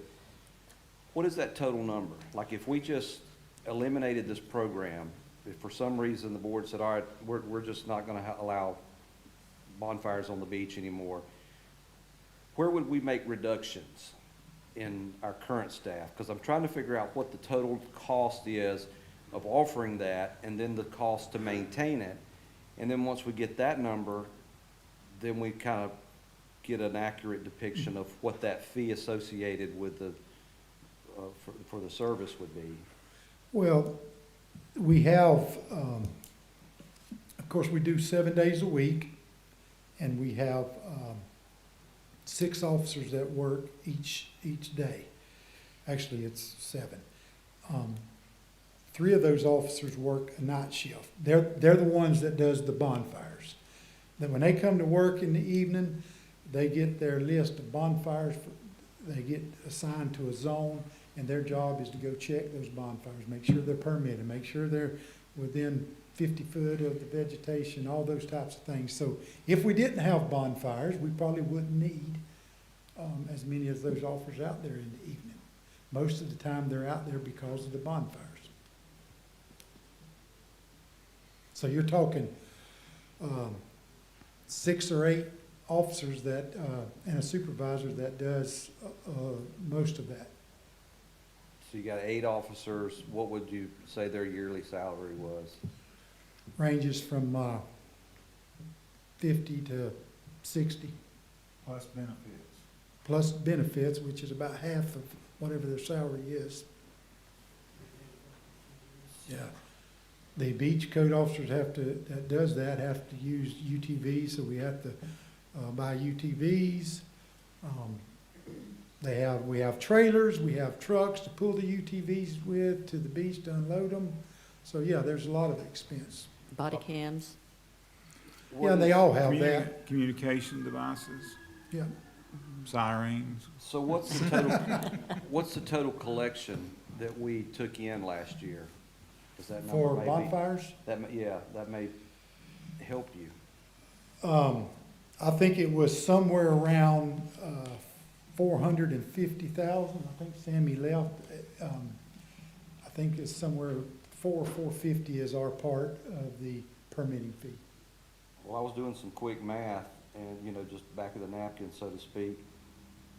And maybe there is a justification, because if you brought in 450 and then the cost of the staff and, things that go with it, let's just say we were doing crazy math and rounding up, you're looking at maybe there may be up to $1 million in maintaining the program. I suspect that's probably close to being true, yes. Okay. That 10,000 may have been justified. Mm-hmm, mm-hmm. Okay, what else?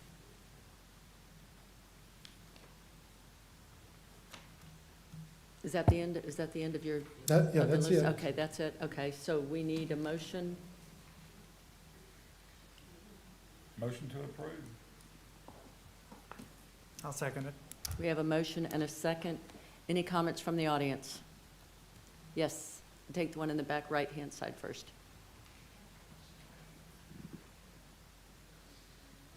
That would have been you, but that's okay.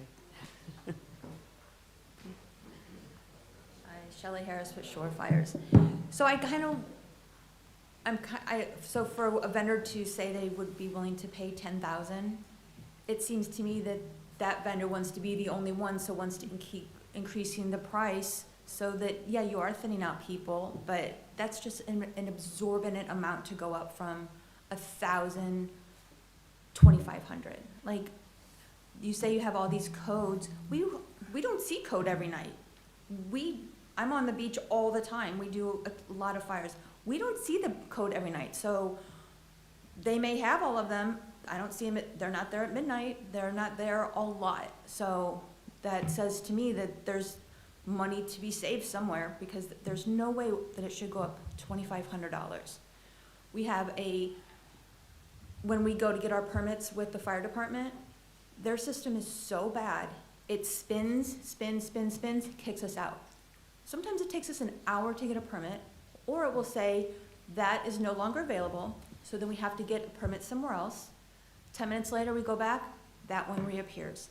It's such a bad system that if we're gonna pay $2,500, we need a system that works. I mean, this is a technology world. There's no way that we should have a system that is that bad. I mean, there's no excuse for it. Did you say that's from the fire department? Yeah, I've talked to the fire department before, and he says that they don't have the capability of, they've tried to figure it out with their tech people, but I think that we need to go outside and hire somebody. I mean, we've done it for 8 years, and it's such a bad system. It's terrible, and they know it's terrible, but no money is being put to fix it or to find somebody that can do site-specific or just literally make it not spin and kick us out. So, They're a special district. They don't fall under us. but I they're gonna understand, but when I we understand. when they're getting our money, we're getting permits for them, so who do I talk to? I mean, I don't know. The fire department. We've done that. It got us nowhere, so. Well, Anyway, we'll see if maybe we can talk to him too and see if we can figure out a way to make that better. Yeah, I mean, the spinning, you wouldn't I believe. understand. It just is Frustrating. very, yeah. So $2,500 is exorbitant. I mean, I understand things have to go up, but that is just crazy. So I hope you can consider a less amount. All right. Thank you. Thank you. Thank you. Back right. Let me just clarify that 2,500. Okay. What she's talking about, the system that issues the permit stuff, that 2,500 won't have anything to do with that. Right. Like you said, that's the fire department. This would not go to that. That's Right. Yes, state your name again, please. Anthony McGuire. I agree with Shelley back there. The reason why that system is spinning is because, again, we have 67 vendors logging in at 7 a.m. because they are able to get so many of those permits, which the code enforcement authorizes. Also, those numbers are wrong. It's not 400,000. That's just the bonfire permits. You also have to think about the special event permits that they bring in, about $10,000 to $15,000 a night too, because those permits cost $150 to $500 to $1,000 per night per access. So, and if you just do 250 days of that, that's another $500,000 plus what those guys are doing. So they are bringing in over $1 million. They're bringing in plenty of money. They have brand new side-by-sides, brand new trucks every year. They have nicer equipment than the sheriff's office. I mean, if I'm going to be paying that much money, then they don't need to be making the windows smaller for me to operate, allowing more and more vendors to clash with on the beach. I mean, just think about that. Thank you. I don't disagree with reducing the number of vendors. Yes, sir.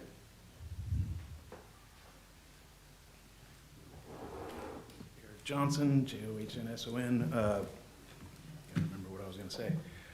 So skin in the game, that was one of the things that got brought up, and I just wanted to point out that even without the 2,500, we all have skin in the game. Like the cost of insurance, the cost of labor to do this, training the guys. The single biggest thing is training. Like, if you don't, I feel like the bigger companies are gonna benefit from this because they can absorb that 2,500. And they're also gonna be the ones that are causing most of the violations because they've got the most employees. They gotta hire more guys to do more fires. And it's hard to, when you've got 50 kids doing a fire in a night, it's hard to be sure that every one of them is doing it correctly. So that's a big thing. And then also, just earlier, you said something about the cost of bonfires has gone up in the past few years. In the past few years, y'all added a requirement that you have to have insurance. Now, I always had insurance, but a lot of these vendors probably maybe did not. And that's why you're seeing the big rise in the cost of bonfires, is all of a sudden they're having to run a real business. Thank you very much, appreciate it. Anyone else? Seeing none, public comments is closed. We have a motion and a second on the floor. All in favor, say aye. Aye. Any opposed?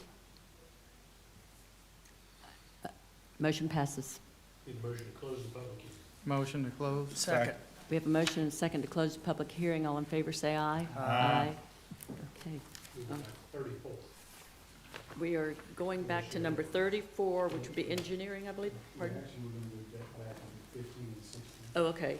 Well, yeah, I was going to do that, but same guys, because you're up next anyway. Okay. Sounds good. All right, Chance Powell, Walton County Engineering. Item number 15 is, get to it here, request to approve and authorize the chair to sign task order number ENG 25-11 with Chipola Engineering Group for professional CEI services for the County Road 395 North Road Construction and Multi-Use Path Project in an amount not to exceed $307,180. Madam Chair, Okay, yes. Mr. Powell, can you explain why it costs $307,000 to hire an engineering firm, to watch the engineering firm who we're gonna hire in the next one? Yes, sir. It's construction engineering and inspection is typically probably about 12% of the construction cost. I believe this comes out to be about 8% of the construction cost. Why do we need them anyway, period? I'm sorry? Why do we need them, period? They're on site every single day that project is under construction. They're verifying pay items, they're verifying testing results. They're, for most of our grant projects, it's required. This is not a grant-funded project. This is a TIF-funded project from back in '24. This dollar amount does fall within the budgeted amount for construction and CEI. Madam Chair? Yes. If I recall, a few years ago, we got an outside, we voted to have an outside firm do this for every project. So, because some firms were using their own people to verify. That's correct. They were doing it. And I was the one that brought it up. And, it doesn't make sense to me, if I'm building a bridge and I'm also certifying that it's good, and I'm the same company, I just think you need an outside guy to do it. And we voted on that, what, 2 years ago? I believe it was to have a separate firm from the design firm to do the CEI. Yeah. I know DOT projects, DOT will not allow a CEI firm to be the same firm that did the design. I hate to bring up old battle scars though, but we paid a lot of money on County Road 605 for a CEI firm that signed off on it when it was not done correctly. And it cut us off from even suing them because our own CEI firm that we hired and paid a lot of money signed off on the project before we could sue them for the bad work. And we're gonna have to redo that road at some point in the near future. And to pay $307,000 for an engineering firm that I don't think they are looking out for our interest. So I mean, that's a big pill to swallow. Madam Chair, Yes. this is part of my, one of my agenda items, and I'll take it off if you allow me to give me a little leeway on this, and I'll take that off of my agenda item. I've looked over the past 3 years of farming out engineering. We started out 5.5 million in 23, 4.8 in 24, 3.6 in 25. So we're going down. So does that mean that you're doing some more in-house engineering costs or just lack of projects? Because the amount of salaries went from 1.5 to almost 1.8, but our engineering firms are less. So we're going up in salaries but down in projects. I'd have to look and see exactly how that would correlate to our previous 10 years of work. We've been going through an ebb and flow of getting heavy on design, and then we'll get heavy on construction. You know, we get a lot of projects under design, we get a lot of projects in permitting, and then it's time to build those projects. And as we developed that TIF budget over the past several years, it was always a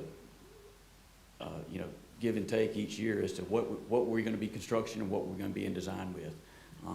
So I need to look at how that played out over the last several years to see exactly what contributed to the factor that you're. Well, I know I've asked before, and I think you've told me that the reason why we don't do, I guess, any, but we could do anything that's not vertical, correct? We don't have any vertical type engineers, correct? That's correct. So wouldn't it behoove us to look at possibly making one of our engineers able to do vertical to save us a little bit? You're talking about one project at $307,000. Your average employee makes over $100,000 out of 17 employees. Mm-hmm. So would that not be a possibility? That's why I wanted to have the discussion on the board. Do we ask Chance to get certified so we can start stamping some of this stuff vertically instead of farming out? No, this ain't $4 million? No, Well, I'm just talking about, no, that's, this is I want to talk about this because I want to take it off at the other end. But I think it's more than just an engineer it's going to take to do vertical. You've got, are you talking about the structural components of that vertical structure? That's you got mechanical, electrical, and plumbing. You got life safety plans that typically an architect would put together. There's a lot goes into that more than just one guy. So, I guess catch me up. So let's just take this project, for example.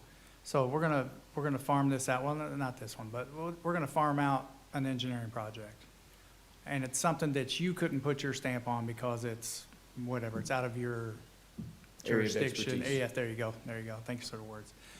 But you're gonna sign off on that project and we're gonna pay for it by you saying, okay, or no? I don't think I understand your line of thought there. Explain that again. So if we hire a engineering firm that does something that you can't do, are you over that engineering firm to make sure they're doing what they're supposed to be doing when you don't have the qualifications to do so?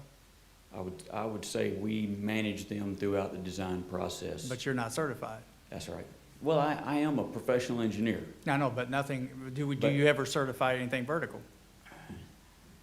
Technically, I kind of can some things, but it's all about what you feel comfortable doing. I mean, I'm not going to do a multi-story building. I will do some pedestrian timber bridges. I've had experience in that throughout the years. I had those classes in college. So I have that experience. It's all about what that engineer is I guess, can prove that they have relevant experience in. Has anybody in our engineering department stamped anything? Yes. What are those? Are those roads, turn lane, what are they? I mean, I don't know what those projects would be. What bathrooms, well, you can't do bathrooms, that's vertical. I've done a couple of bathrooms, I have. But you're not supposed to, right? No, I can. It's a single story, it was a small building. I had wind load design in school. Well, I'm just going by what you told me. You said, you couldn't do anything vertical, so like, to me, I wouldn't touch. anything above the ground is vertical. I would not touch that, the building department building in the north end of the county. Wouldn't have anything to do with that. Those retaining walls, I mean, I could do them probably, but I do not have the relevant experience and I do not feel comfortable signing off on that. It's just hard for me to think that, it'd be like, we have a janitorial service within the county, but then we would have them call Molly Maid and then they would supervise Molly Maid for doing a job that they're supposed to be doing because that's what we're paying them to do. Mhm. So, I mean, I just find that hard to believe that we have an engineering department that, and by what you just said, in some projects, you're okaying, supervising, or certifying something that you're not qualified to do, from what you Nah. just said, correct? Excuse me, but Greg Graham stamped that building department building, didn't he? I don't think the building department building he didn't. No, yeah. Okay. You know, I think what it gets into is the amount of projects that we have under design. We don't have a staff large enough to design the projects that we have under design, or the CEI. I mean, we So would how have to many have a projects do much- you have, how many projects do you I have? think we've under- got probably about, under design right now, Yeah. and then construction all together, I think it's 50 to 60 projects. Okay, so do you divide up the 17 employees into those 50 or 60 projects? Well, some of those employees are doing engineering reviews for the planning department. We 50 do to 60 some- projects, I'd like to, if there was any way you could email me all those 50 or We can 60 put that together. projects, I'd love that. Absolutely. I'd love to see that. We can put that together.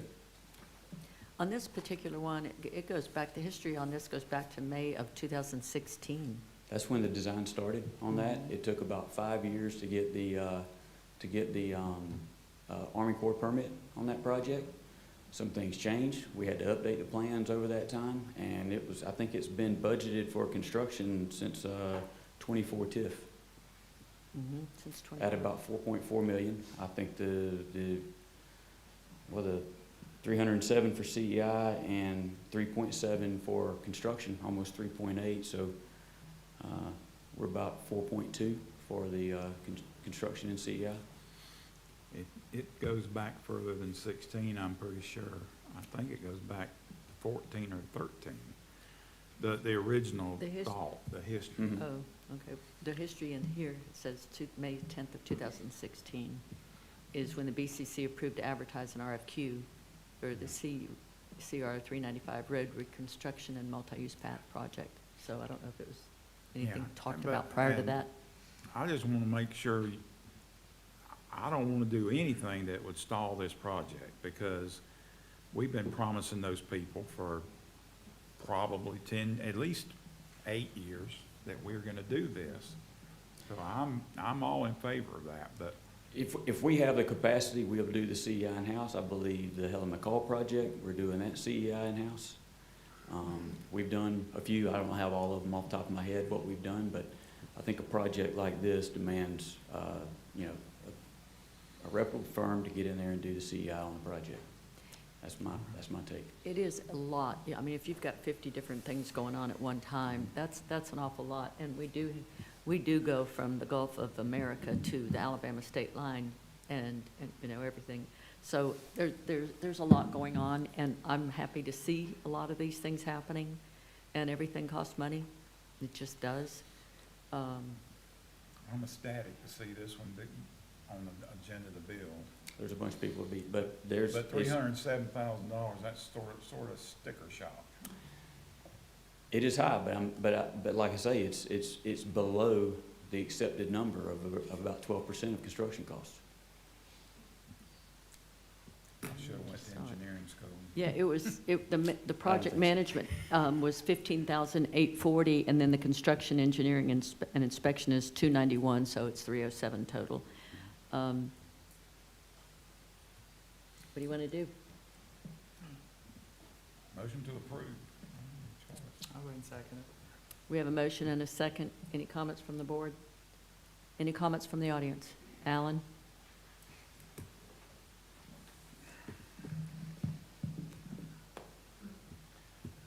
Alan Osborne, I agree with Tony and Danny, and I hate to say that. I mean, I hate it.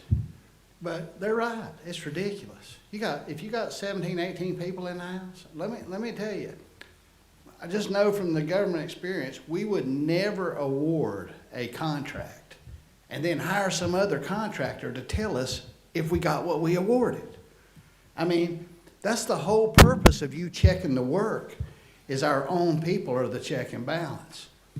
If somebody signed off that road and now you can't sue them, that's your own fault. I don't get it. There's a lot of stuff y'all don't stamp off on. It's ridiculous.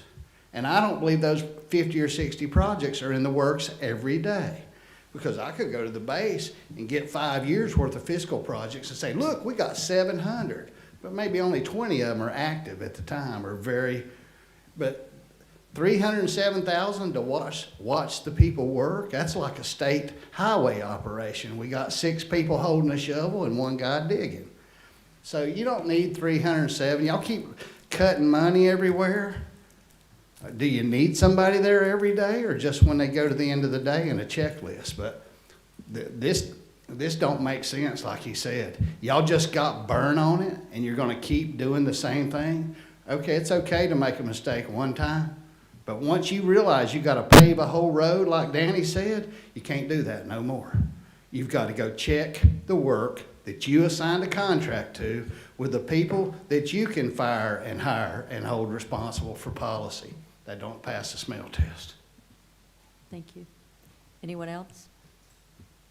Seeing none, public comment is closed. We have a motion and a first on the floor. So I have a question. Without holding up the project, what are our options if we were to collectively agree that this is an unnecessary expenditure and we want to change the our behavior? What do we do at this point? I'd like to caution you that if you do that, it would be understood that that would not be allowed on any grant-funded project. They all require CEI on those projects. So with certain grant projects as well as federal projects, most DOT projects? Most all DOT projects, yeah.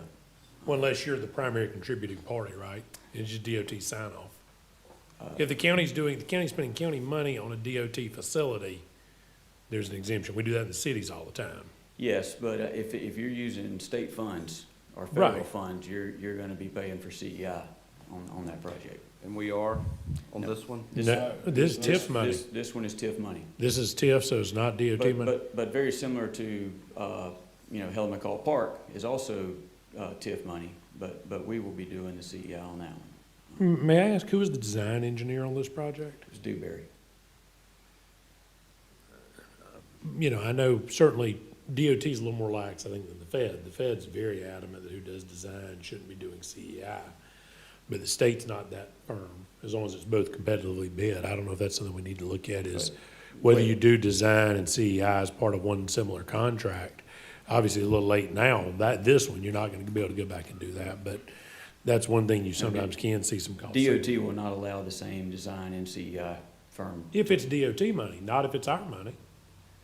But Is think is DOT gonna we tell just- us we can't spend our money here, Mr. Powell? No, that's not what I'm saying. I'm saying, I'm just saying DOT would require 2 separate firms be involved in the project, one on design, another one on the CEI. But not on this project. But not on this project, no. DOT would not have any. I'm just saying if you don't do it here, that's fine. We'll see what we can do. I don't know if we can handle this or not, but, with our schedule, but, It's kind of interesting that 2024, the only payment on here was for $307,179, which is $1 off of this. So this is because we ain't paid this yet, have we? no. It's weird that that's, I wonder what project that was for Dewberry, because we've only paid Dewberry $95,000 this year. Just weird that it's $1 off from a project last year. I'm sorry. I don't know, we've got a motion and a second on the floor. Any other comments? Let's vote. All in favor, say aye. Aye. Any opposed? Motion passes. Thank you, but I think we probably need to really look at that down Okay. the road and make sure that if there's something we can do in-house, that we do. And, but we don't want to put a hold on this one. It's been on hold for a long time, and it needs to get done. So, all right, and the next one that you were going to bring up was, I think, 16. The next item is the construction of that road. Item number 16 is request approval to award invitation to bid ITB number ENG 25-23 for County Road 395 North Construction Multi-Use Path Project to the low bidder Robertson Roberts Incorporated in the amount of $3,889,900.80. This is and also to approve and authorize the chair to sign the construction contract number 25-23. That's Motion. I'm sorry. go Motion ahead. to approve. Do we have a second? Second. We have a motion and a second. Any comments from the audience? Seeing none, public comments is closed. All in favor, say aye. Aye. Any opposed? Motion passes. Thank you. All right, next Okay, item's, now you're items number 34 and 34. 35. Item number 34, request to approve to implement the pedestrian safety countermeasures for the east end of County Road 30A at the intersection of US 98 in the amount not to exceed $15,372. This is the safety countermeasures that I believe Ms. Moore spoke about at a previous meeting. I do want to point out that a little over $9,000 of this would be for a push-button activated RRFB that would be funded through TDT. I've talked to Ryan Adams. He and I have talked about 5 locations that we think would benefit from a RRFB at this time. He's got funds available based on the rollover that happened earlier in the agenda that we could fund 5 of those. One of those would be this location. Another one would be the crosswalk at One Seagrove Place. And then the other 3 would be the ones I think you brought up earlier, Ms. Johns, over in front of the Majestic Sun. We had some grant funding that we thought was going to be available. It was a Safe Streets for All grant that was moving forward that would have put RFBs on most of the crosswalks on 30A and Scenic Gulf Drive. But that has been extremely delayed, I think, because of the administration change. So I think if he has the funding now, we'd like to seek approval to go ahead and get that done as well, and get this done. Can we get a motion for that? Motion to approve. Second. We have a motion and a second. I think it's fantastic. I know it's very needed. I have people complain all the time. People dart out, we all know, at these crosswalks, they dart out all the time, and it's very hard to see them, especially at night, and I've had multiple people tell me about that. So I'm personally really excited to see this happen. Is there anyone in the audience that wants to speak to this? Seeing none, public, oh, sorry, go ahead. I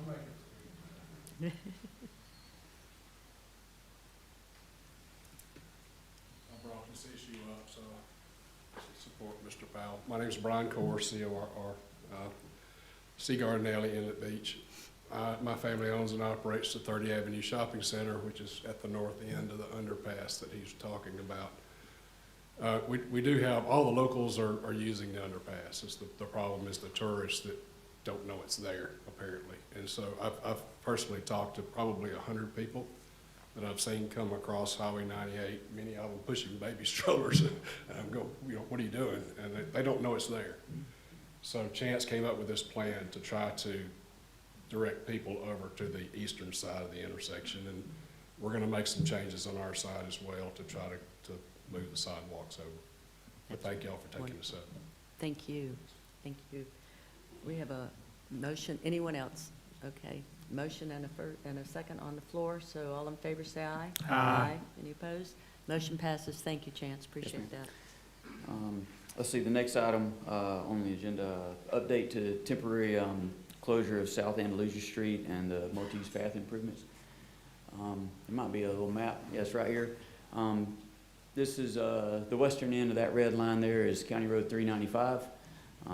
Obviously, that red line goes along Highway 30A almost all the way to the new regional beach access that's being constructed by the TDC down near the Tom Thumb there. We're going to start at 395, working our way east, making improvements to that multi-use path, expanding it to 10 feet with in-house crews. Probably going to start in December, and we will work as far as we can until spring break starts, and we're going to bite off block chunks of it. But that one section of Andalusia Street that you see there between 30A and Montgomery Street, there are no driveway connections on that. It's about 130 feet long. We need a place to temporarily stockpile materials and store equipment, And that's what we will be using. We'll be closing that down, but we will maintain pedestrian access through there while we're under construction. Just wanted to give an update to everybody and let them know what's taking place when they see the activity going on. No motion needed? No motion needed. Okay, wonderful. Thank you. I know it's hard to do things like that, but if you don't, you never get it done, and that's That's right. where it works. So thank you very much. Thank you. Appreciate it. Okay. Madam Chair, Public we're Work- going to do number 18 next with Terry Franksman, HR Okay. Department.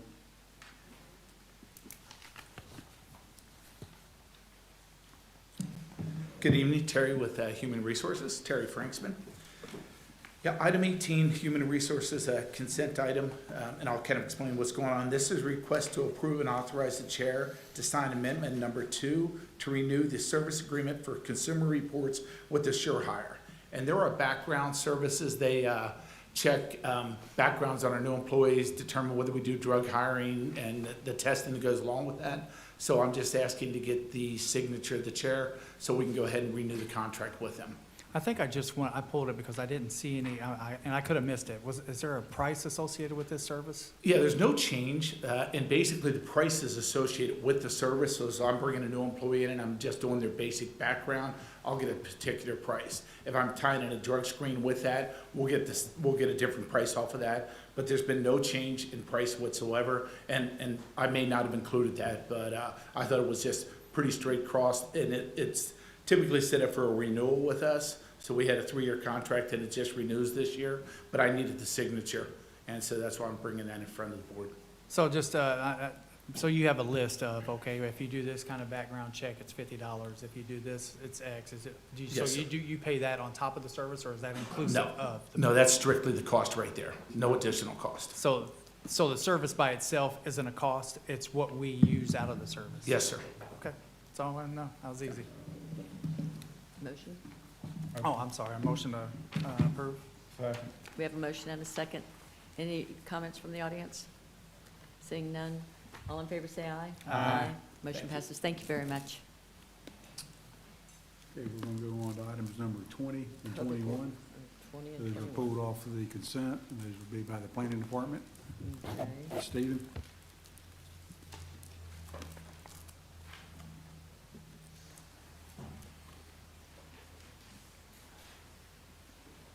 You pulled up 20, right?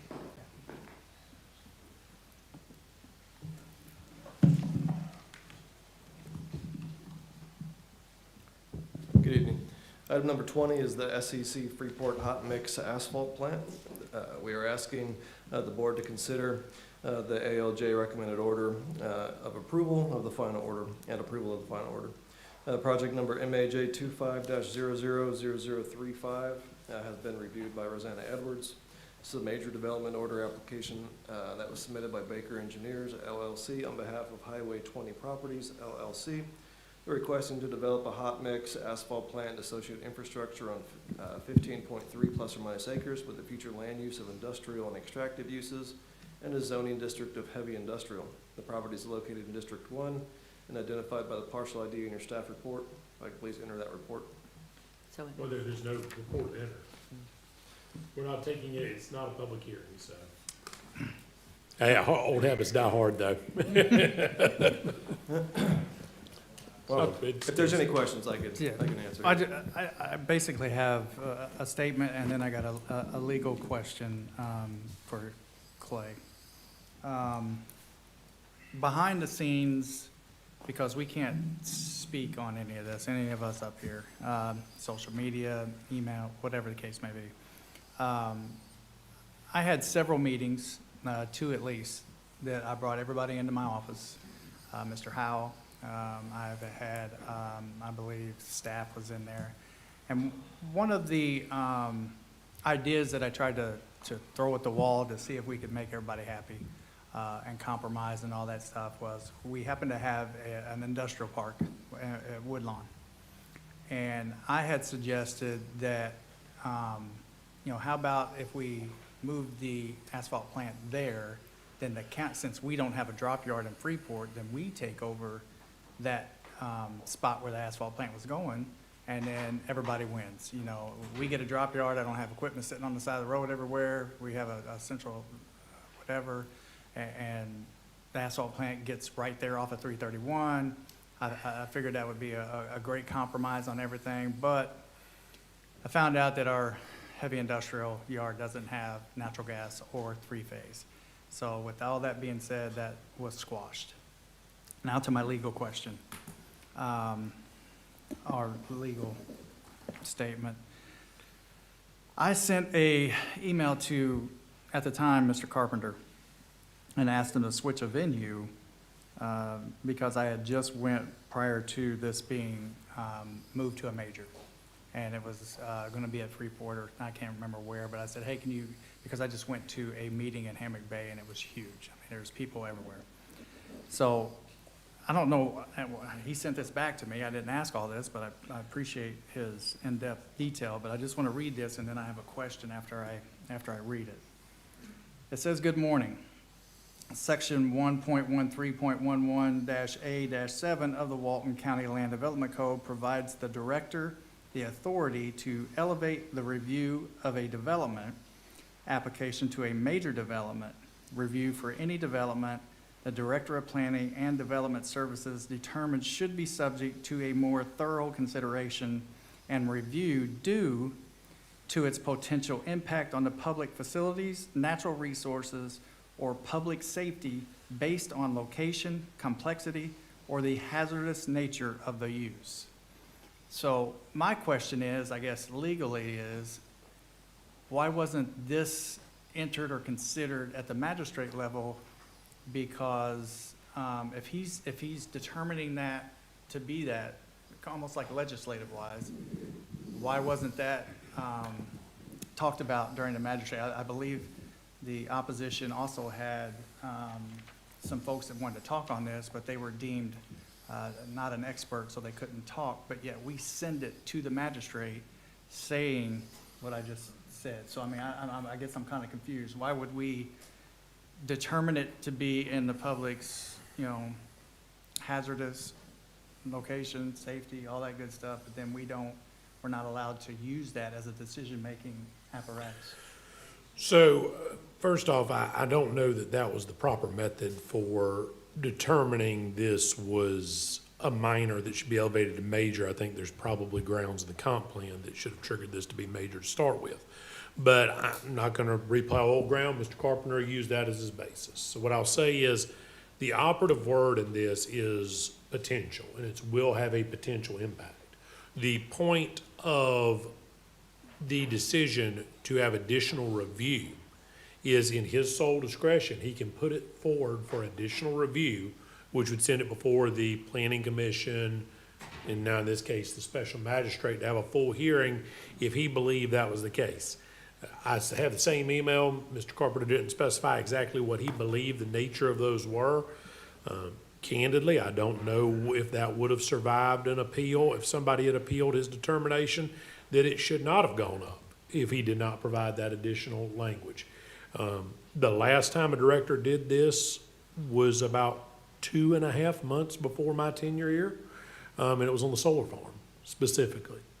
And that was the subject of much debate about whether or not it was appropriate for the director to do that.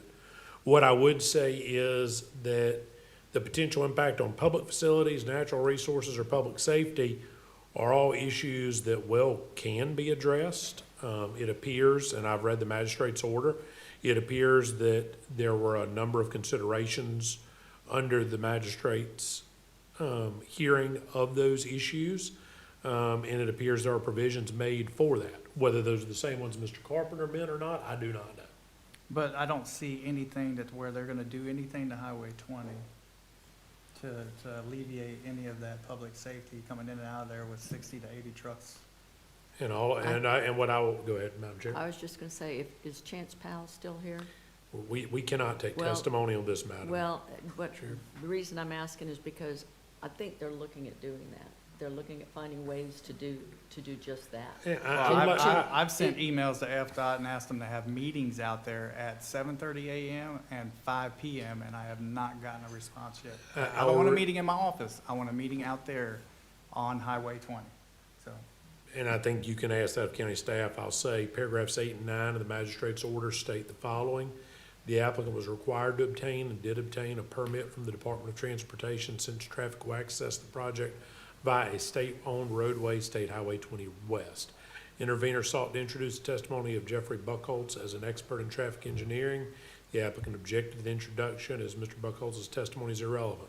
Mr. Buckholz sought to introduce testimony critical of the applicant's transportation study, which was submitted to DOT as the basis for the applicant's DOT permit. Intervenor wished to demonstrate that the DOT permit should not have been issued due to flawed data in the transportation study. Intervenor's argument is misplaced and irrelevant in this proceeding. Intervenor's remedy is to challenge the permit issued by DOT. What I would say is that finding is something that I don't expect you will find a county staff report that has ever, and you may, but I would be very surprised if you find a county staff report that has ever so pointedly told the public or the applicant, your job is to give challenges to DOT or another agency and point out basically what they could or should be doing to challenge it. The magistrate has done that. I would say that that is the appropriate challenge to an FDOT issued permit, is at the state level. And the approval or denial of this does not in any way, shape, or form preclude anybody from challenging a permit to the Florida Department of Transportation if in fact the allegations made in that hearing were correct. At the end of the day, though, not too indifferent than a recent case we had, when DOT signs off on a permit, it's really outside of the county's ability to second-guess DOT. DOT gets to second-guess us all the time. We don't get to second-guess DOT is the problem. So in this case, the requirement is for them to obtain a DOT permit, and as the findings here and the conditions of approval are listed, the DOT permit is part of that approval. And so if that DOT permit is revoked, Mr. Schoen, would that not require stop work on the development order? It would. So if the DOT permit's revoked, it gets shut down. It's just that simple. Would this in itself be, I don't know anything about this magistrate stuff, so if I have this, could we not send this to the magistrate and ask her? I believe that was anything part of about the planning file, was it not, Mr. Schoen, Mr. Carpenter's determination? I believe Well, so. I asked you for one and you haven't sent me nothing back yet. You said you didn't see where he sent anything on it, and then Yeah. I don't even know if you're in here. Let me see if you're on this. I don't believe he is. No, you're not even on this email, so you wouldn't even found this. No. Was it, so that was not provided to the magistrate, Mr. Carpenter's determination? No, I believe in the chain of events, it was established that a comp plan policy, other than that land development code section, was the appropriate method of moving it to the major, because the comp plan requires that a heavy industrial use is reviewed as a major. Yeah, and I'll say for the record, I think that is probably an accurate recitation, that the comp plan would have required this to be a major development all along. In terms of Mr. Carpenter making a determination whether it should be major or minor, I don't believe would have had any ultimate bearing on what's considered at the hearing. It merely determines what hearing it goes through. And in any event, it went through a major, not a minor. I mean, the director's determination, I think, should have been filed somewhere with the magistrate so she could read it. Am I incorrect in that? The director didn't make a determination that there was a hazard. He merely made a determination that it should be reviewed as a major development, which it was. Well, Which is what put it before her. No different than, I don't believe the board's consideration of the solar farm hinged on whether Mr. Carpenter felt it was a major or minor. It would merely came before the board because the director did. I see no issue with that director's determination to send it through that process being included or not, because it is not substantive evidence that would support or deny the project one way or the other. It's just what form of review it takes. I just think the information would have been at least valuable to the point of, okay, well, why is this before me as a magistrate? I'm not going to speak for the magistrate, but why is this before me? And if I had a director's email stating, well, this is his, this is what he thinks. I mean, I think it should have at least been entered. to be determined one way or the other. I mean, as far as I know, she doesn't have any of this. I mean, we just determined that she did not get this email. And there's plenty of people on here. I know, Mr. Schoen, you're not on here, but there's plenty of other people in here. I would say the question to the magistrate was consistency with the comprehensive plan and land development code, and if consistency was determined, what conditions would apply. I don't disagree, Mr. Schoen. I would ask the planning department if there are future situations where you exercise your director's discretion to up something from a minor, less than minor, or otherwise to a major development, to please include that in a written memorandum that's then transmitted as part of the citizen serve file. But I do understand, Mr. Schoen, and I think he has stated on the record that the reason this was reviewed as a major also was due to the comprehensive plan itself, and the comprehensive plan, what is that, L 1.71, is that right? I couldn't tell you right now, no. And I will say, I have made that determination since this time, since this project was reviewed, and I did just that. It was part of the packet. I'd like to add something to all of this. We have a lot of military in Freeport, right? There's a cluster of them. I've got a map that shows where the military are, and there's a lot of them there. So on October 31st of this year, Congressman Jimmy Patronis introduced what's called the Warrior Road Act, and it's a bill aimed at prioritizing critical roads, highways, and infrastructure projects nationwide. So this bill would direct the Secretary of Transportation to develop a ranked list containing the 3 highest priority projects from each state based on their importance to civil and national defense. Such roads and highways are essential for ensuring the rapid and efficient movement of military personnel, first responders, and evacuees. The Warrior Road Act focuses on improving transportation routes used by military personnel and strengthening road infrastructure to support disaster responses.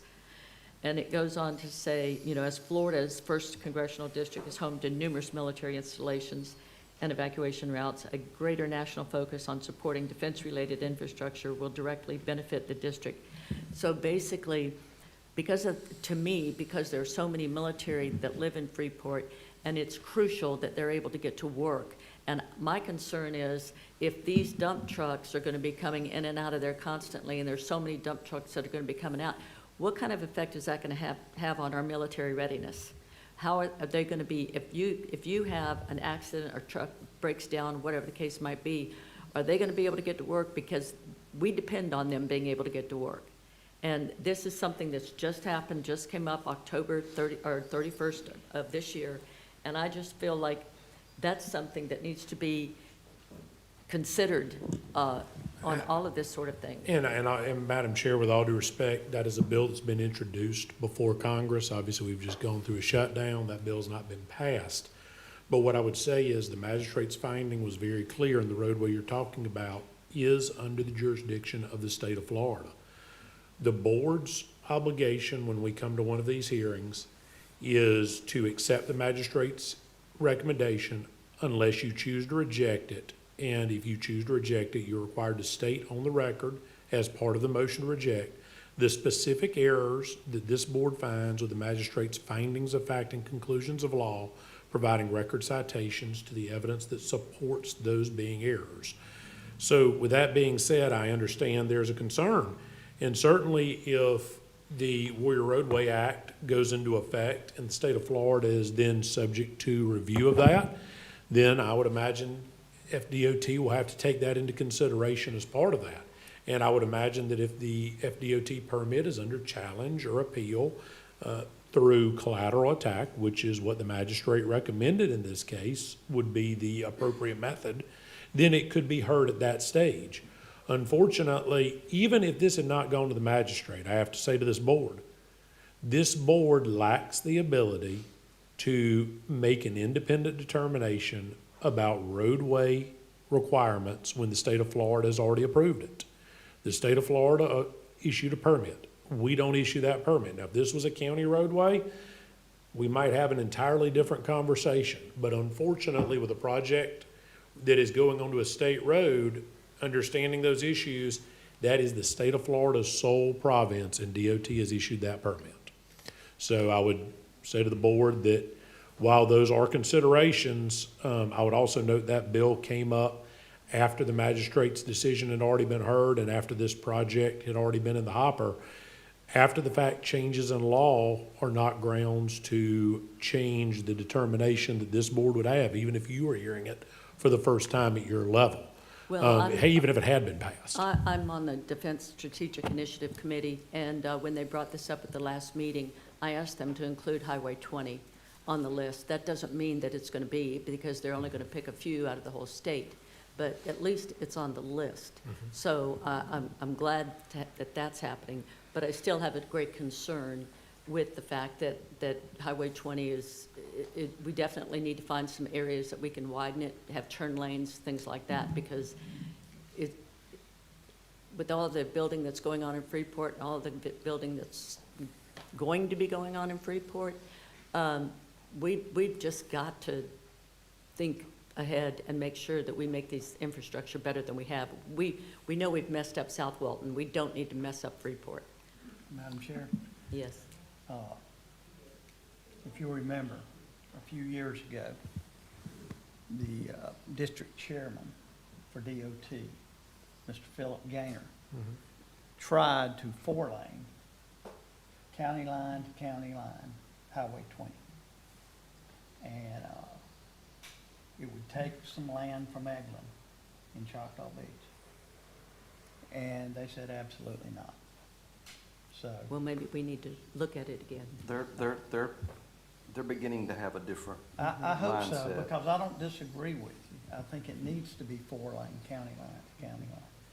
But I remember talking to Mr. Gaynor in Tallahassee after they disapproved it. And he said they disapproved it and they were not really nice about it. I think it needs to be. I think unfortunately for this situation, they have to appeal to DOT, that their decision was wrong. And I don't think that, it doesn't change that the magistrate passed this. Right. Because they did get approval from DOT. I'm gonna take one more bite at that. Go ahead. While Clay's on a roll down there. All right, so the heading of this states major development determination. And then it proceeds to tell me about the public safety, hazardous nature, so on and so forth. So would this not at least delay our decision up here today to ask the magistrate for her opinion on this? Not at all, in my opinion, Commissioner, because all that did was set it on the major development track. It did not make a determination of anything to do with the project. It merely said which track it should follow. And it followed the track Mr. Carpenter asked. Had Mr. Carpenter said, so setting aside the comp plan, I think Mr. Shawn has correctly noted that under the comp plan, this should have been a major development order. I do agree with that. I believe that's how it was evaluated. That being said, if Mr. Carpenter, and that was not the case, if Mr. Carpenter had said, I'm not going to consider this as a major development order, it would have gone right through planning, that would have never existed, it would have been approved, and it would never be before you. So when you look at it from the inverse angle, I don't believe that his determination to make it a major matters, because when you're hearing it, you don't care that, like with the solar farm, the board didn't care why Mr. Carpenter made it a major. The question was, did the evidence before them, not the potential hazard, was there an actual hazard? Was there an actual impact? And that's what the board had to base its decisions on in that scenario. And so what I would say is, when I look at the magistrate's decision, the magistrate's findings of fact went through, posed 17 conditions on it, had a total of 10 different findings of fact, and the conclusion of law was a development order is consistent with the comp plan if the land uses, densities, or intensities and other aspects of development permitted by such an order are compatible with and further the objectives, policies, land uses, and densities or intensities in the comprehensive plan, and if it meets all other criteria enumerated by the local government. That's a direct quote from Florida statute. The magistrate found that based on competent substantial evidence, it was consistent with the comprehensive plan, and that it would be consistent with the LDC if recommended development conditions are met. Because all Mr. Carpenter did there was quote a provision of the LDC to us. I don't see how that would be anything different because she's finding that it was consistent. So it's not a matter of the question at this point is something in her order as a finding of fact or a conclusion of law conclusively refuted by the record evidence? But he used this in determining to make it a major. Did she have anything in what you just said about hazardous nature, potential impact to public facilities, natural resources, public Oh. safety, base of, did she have Sure, any of that sir. in there? I read some of those provisions earlier, and it's certainly in your packet. But Mr. Carpenter did not say in that email that it did. He said he's elevating it because it could. The ordinance that we're operating under says potential. Mr. Carpenter does not have to find that it actually constitutes that. He just has to say there's a potential for that. So it's always possible that, hey, I've got a concern, and I want it to go through more review because of my concern, which is what he said, and then that review not bear out. The review where all of that would have been considered was before the magistrate.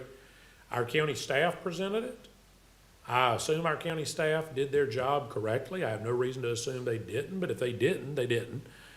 The applicant had their opportunity to present, and then the public had an opportunity to present as well. It appears that based on this going through the TRC, the Planning Commission, and the ALJ, that at no point in time did any of those issues prove persuasive since it passed at all three levels. And it's maybe an argument about persuasiveness. I certainly do recognize, and frankly, I wish Mr. Carpenter had simply put this under the proper comprehensive plan element that Mr. Schoen cited to start with, because it probably should never have been a director's determination initially. And it went under a more intense review because it was a major. Correct. And I would note Mr. Carpenter specifically referenced 1.13.11A7, and he quoted what it says, and he used the phrase potential.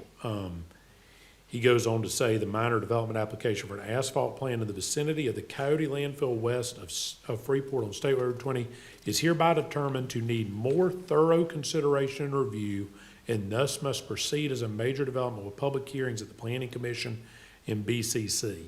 Had he said it's hereby determined that it constitutes a public safety hazard, it impacts natural, had he said any of that, had he actually gone forward and actually made that as part of his determination, Commissioner Curry, I would actually agree with you. If this is not in the record, we need to remand it for that consideration.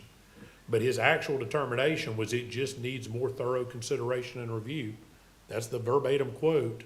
And I can't say that didn't happen here. In fact, I have to say the opposite. It absolutely received more thorough consideration and review because of that determination.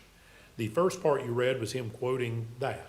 And again, I expressed a grave concern. I think those of you, two of you on this board, about the way the solar farm was handled, because we had a very similar issue about how it got moved in and out of the process that put us, well, we'll never know where it put us in litigation because the state changed statute on us and we all have to live with that. But it definitely put us in a more difficult spot because of that review.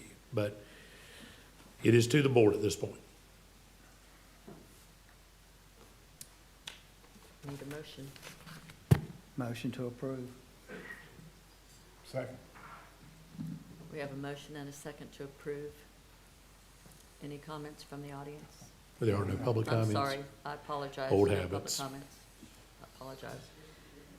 All in favor, say aye. Aye. Any opposed? No. It passes 4-1. Now, hang on a second. We haven't went to the next item.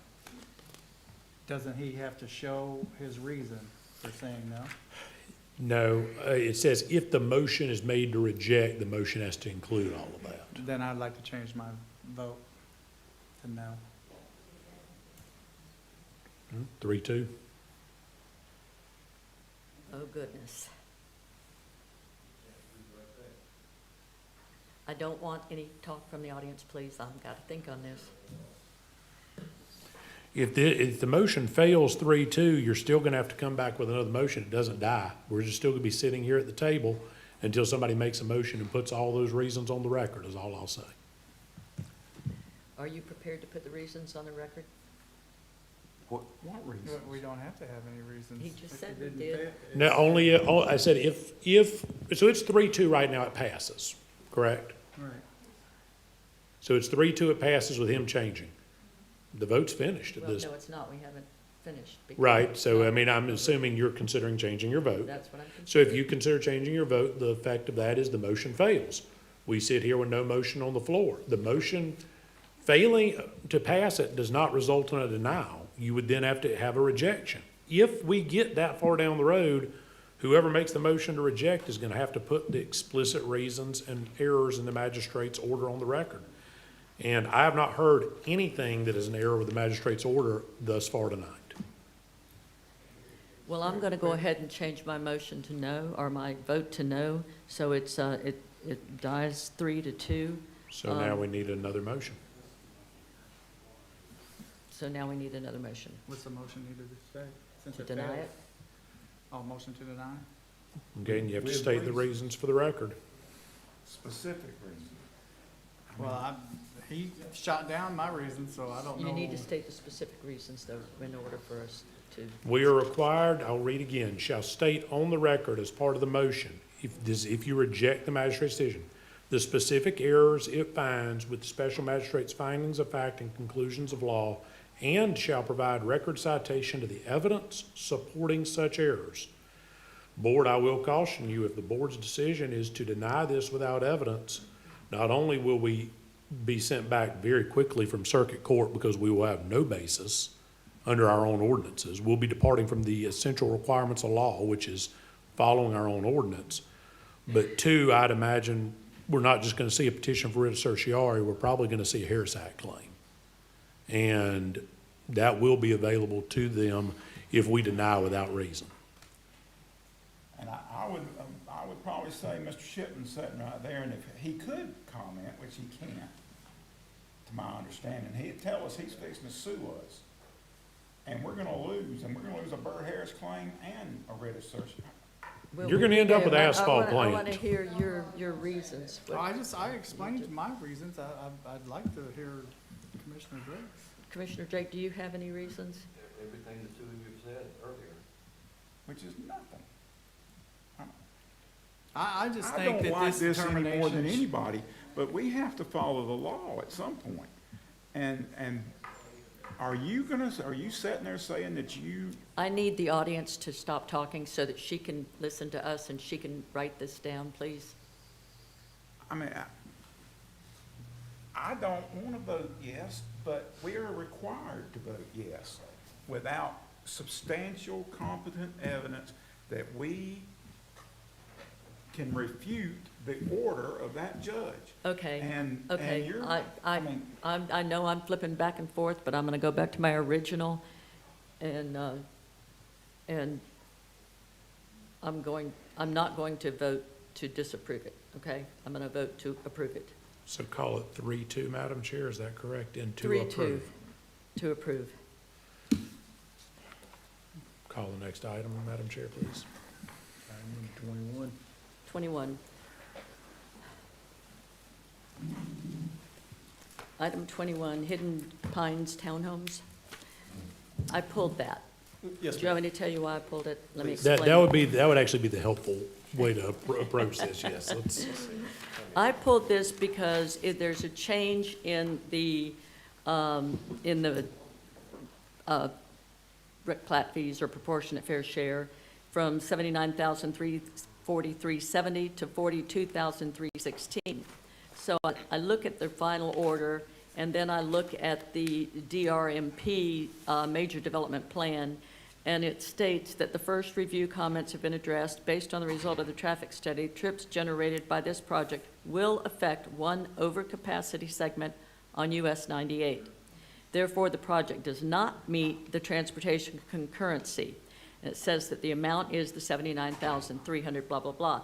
And in the bottom part where it says project concurrency information, it states the US 98 State Road 30, the fair share trips are 15, and on Hewitt Road to Mac Bayou, the projected trips are 8. So it's 79,000. Well, if you look, the exact same document is on the next page that still says that it does not meet the transportation concurrency requirements under Chapter 3, but then it goes and says that the amount is reduced to 42,000. and they changed a couple of the numbers and said 8 instead of 15, but there's no reason, no anything else. So what I'd like to do is I would like to continue this until I have an opportunity to dig into here and find out why, in fact, that number's changed. That's all I want to do. Can I ask where this we approved this, right? This isn't coming from the magistrate. No. this is This is a not. 2023 board approval. The statement is that the engineer did a review and then reviewed again and determined there was an error. Do we have a report from DRMP, Mr.? Yes, right here. I have it. There are two reports in the. There are two reports that are identical. They both have the same paragraph that says it does not meet transportation concurrency, but it doesn't explain why, how they recalculated this. Board, I would, Mr. Shonem, is it possible to have whoever did this for DRMP come and present to the board? I think that might be a little I cleaner. suspect we could work that out. I That'd be think that, great. I think that's a very good idea on this one. That'd But be let great. me understand. We approved this in 2023, and there were errors that brought it back to us?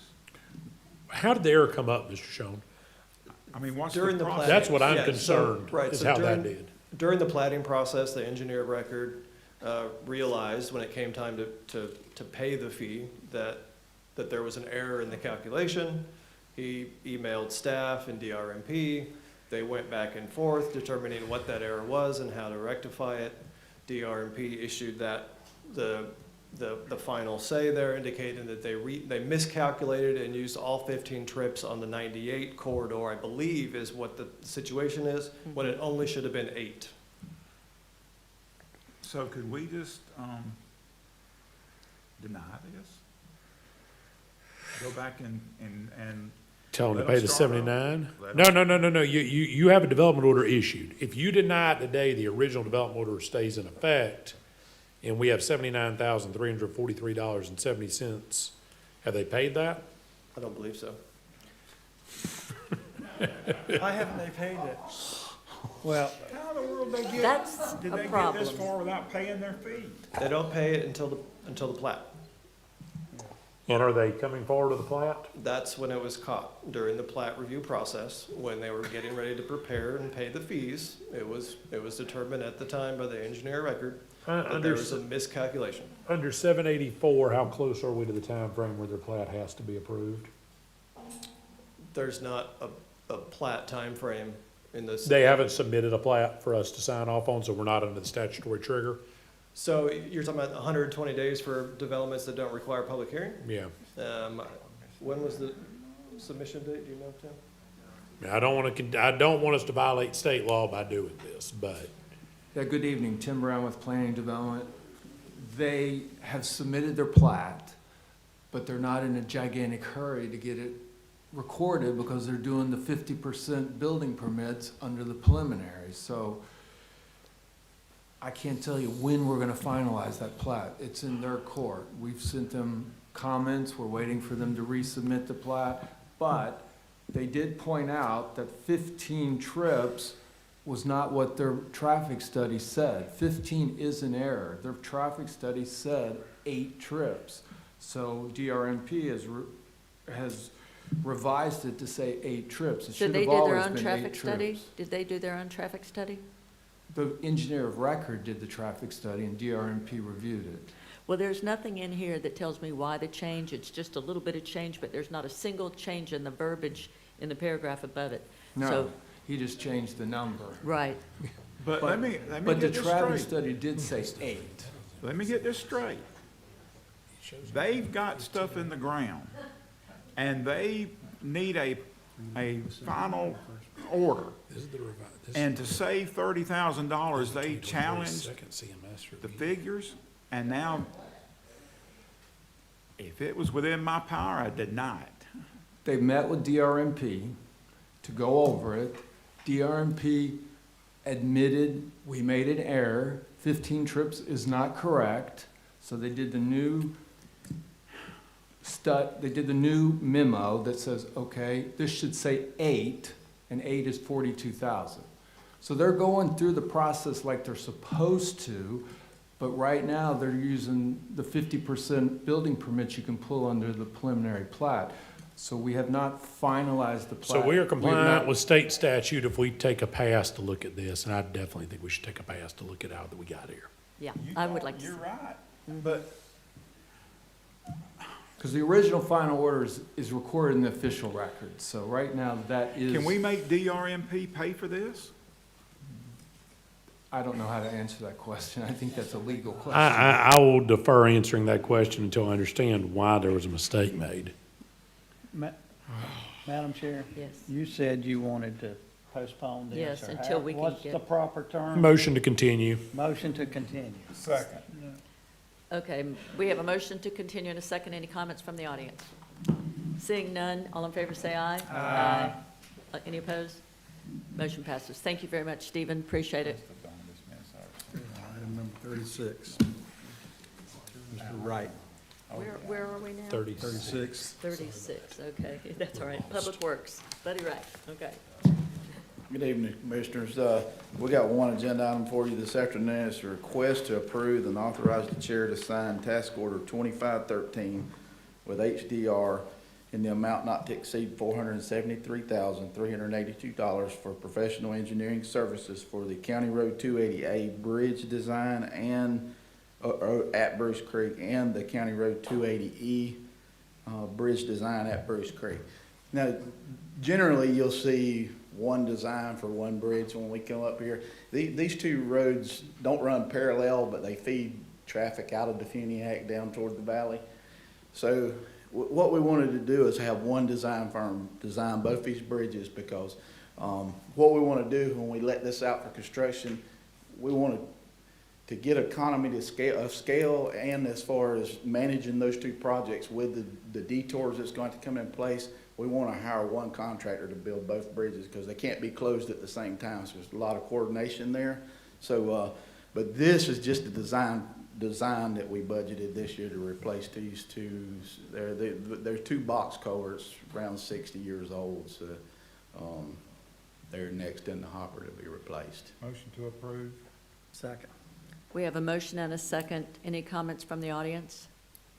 Seeing none, any comments from the board? Hey, buddy, so Yes, sir. just design this year, and then we're going, when is shovels right. going in the ground? Yes, so it looks like this design's about an 8-month process. That'll be in our next year's budget to Okay. try. Now, we'll offset. We don't want to have them both closed at the same time, so budget one and then two, so. All right, thank you, buddy. Okay, sir. we have a motion and a second. All in favor, say aye. Aye. Any opposed? Motion passes. Thank you very, very much, buddy. Appreciate it, and happy Thanksgiving. We're going to step back and Okay. do number 25. This is under tourism. Mr. Algren. Okay, the 25. paper bear. Go.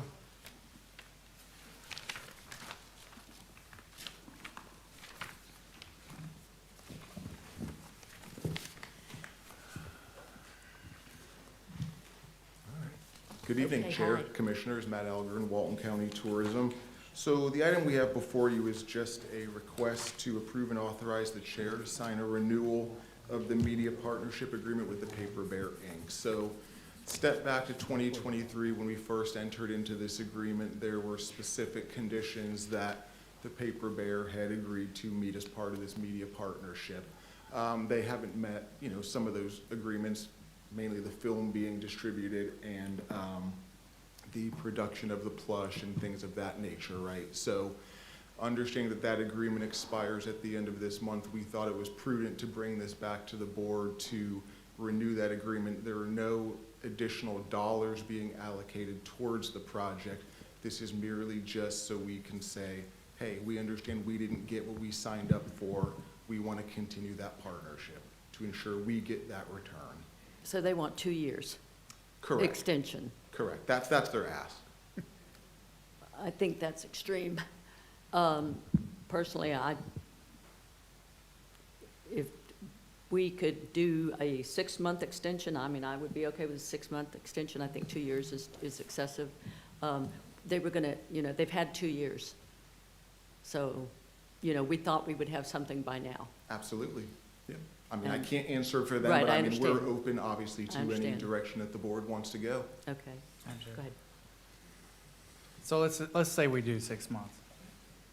What do we get What is this, what's extending this contract get us in addition to what we've already paid $400,000 for? Right. What, do we have to buy the plush bears at No. wholesale, No. correct? That's being provided to us. So if we want 500 bears, we're not gonna pay for these bears? I don't know, that's the way I didn't read it. I didn't read it that way. I thought That's not my I thought they would understanding. be, They're manufacturing them for us to distribute. and then we would pay wholesale. You guys can ask, I'll look for it. If you guys wanna. do Page something 3 of else. 13. Is it 313?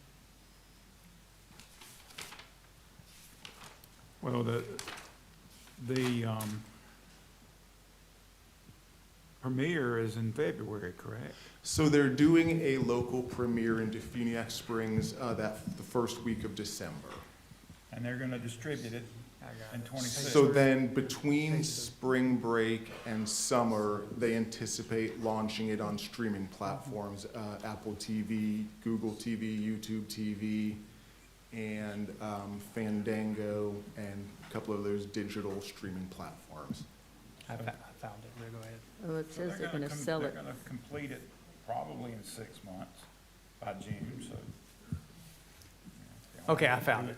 Yeah, sorry, sir, yeah. Aussie Crab Welcome is what we do. Okay. The top two are designed and manufactured by them. Well, on 7B, number 1, did you have any kind of creative input into the plushie bear? Yes, we've worked with them on a design for that, yes, sir. So did you get to pick the color of the T-shirt or the color of the bear? What's the creative input? I mean, the shape of the bear, what did you Right. put into the input? I would have to double check with my team. I don't know exactly what that specific input was off the top of my head. I'd have to check with them. But I know we did work with them on the design of that. All right, well, it says the Plush. Paper Bear agrees to manufacture and sell the Aussie Krabby Welcome to Walton Combo Plush to the county at wholesale at the county's request during the term of this agreement. So we are going to purchase these plushy bears at wholesale,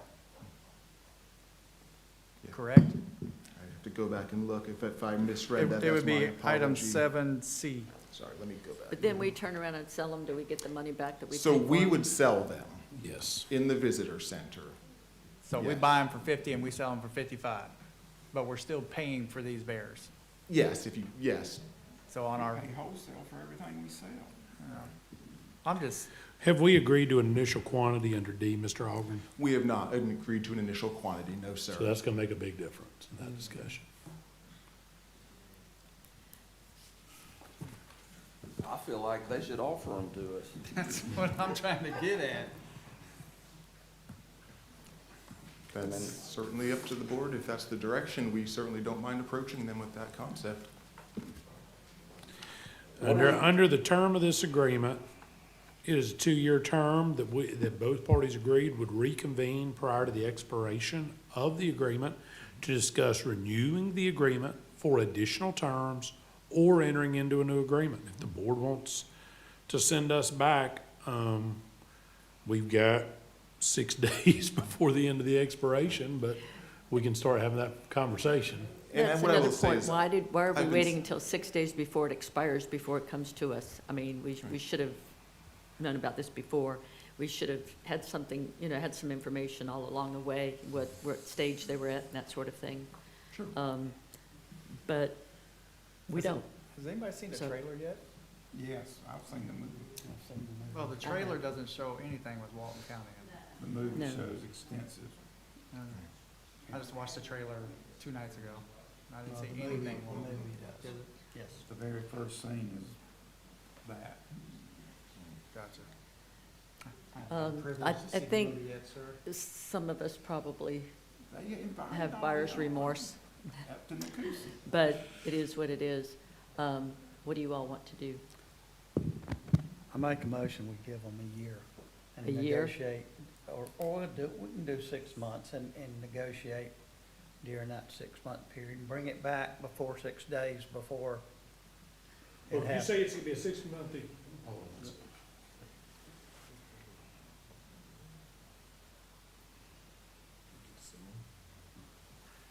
so let's do.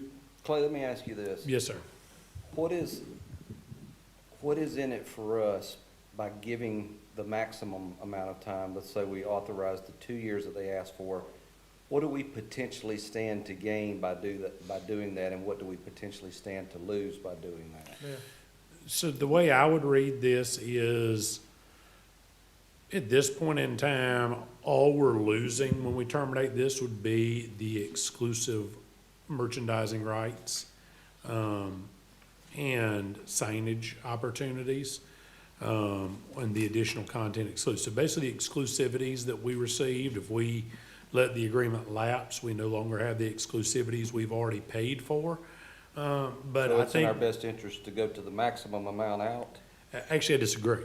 That's what I was about to say. I think the opposite is true. I think keeping the agreement in effect and not just letting it term is in our best interest.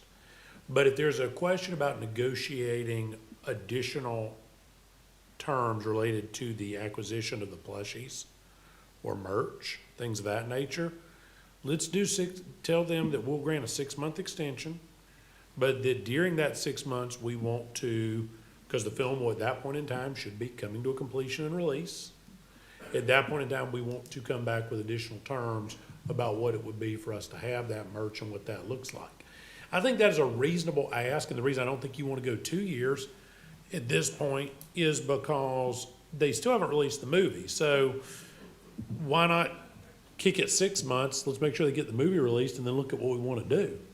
If the movie releases in April and, you know, heaven forbid, there's something in it that's offensive and it takes off on a social media firestorm and we don't want any one of these things, I don't think we want to be buying any of them.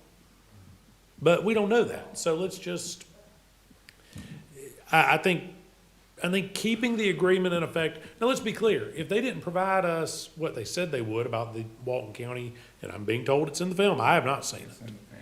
You know, if they didn't say that, we'd have a right to sue them under the original agreement, but really what this agreement gives us in any extension keeps us in an exclusive relationship with them. So I think going back and offering 6 months and saying then we want to revisit what the merch rights are during that time is probably the most prudent for the board to go to. Who's gonna go back with the negotiating stick? I think Mr. Algren and I would in this case. They're very happy to consider any conversations. They've been, you know, very open and honest with everything that we've gone to them with, so I think they'd be open to that. You change your motion to what he said? I said 6 He months. said 6 months. Okay.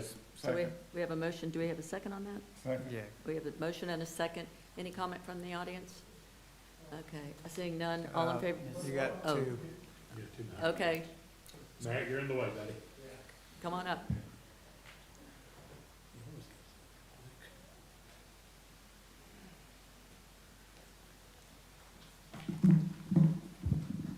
First off, State your name, please. Suzanne Harris. First off, the paper bear was a major mistake on our part for bed tax collectors. That's $400,000 of our money down the drain. Now, they're gonna have, if you haven't looked at the website, they're gonna show it at the Chicago. They're gonna show it at some little bitty place down in Florida somewhere. And then it says, if you know anywhere that we might could show the movie, please let us know who would be interested in seeing it.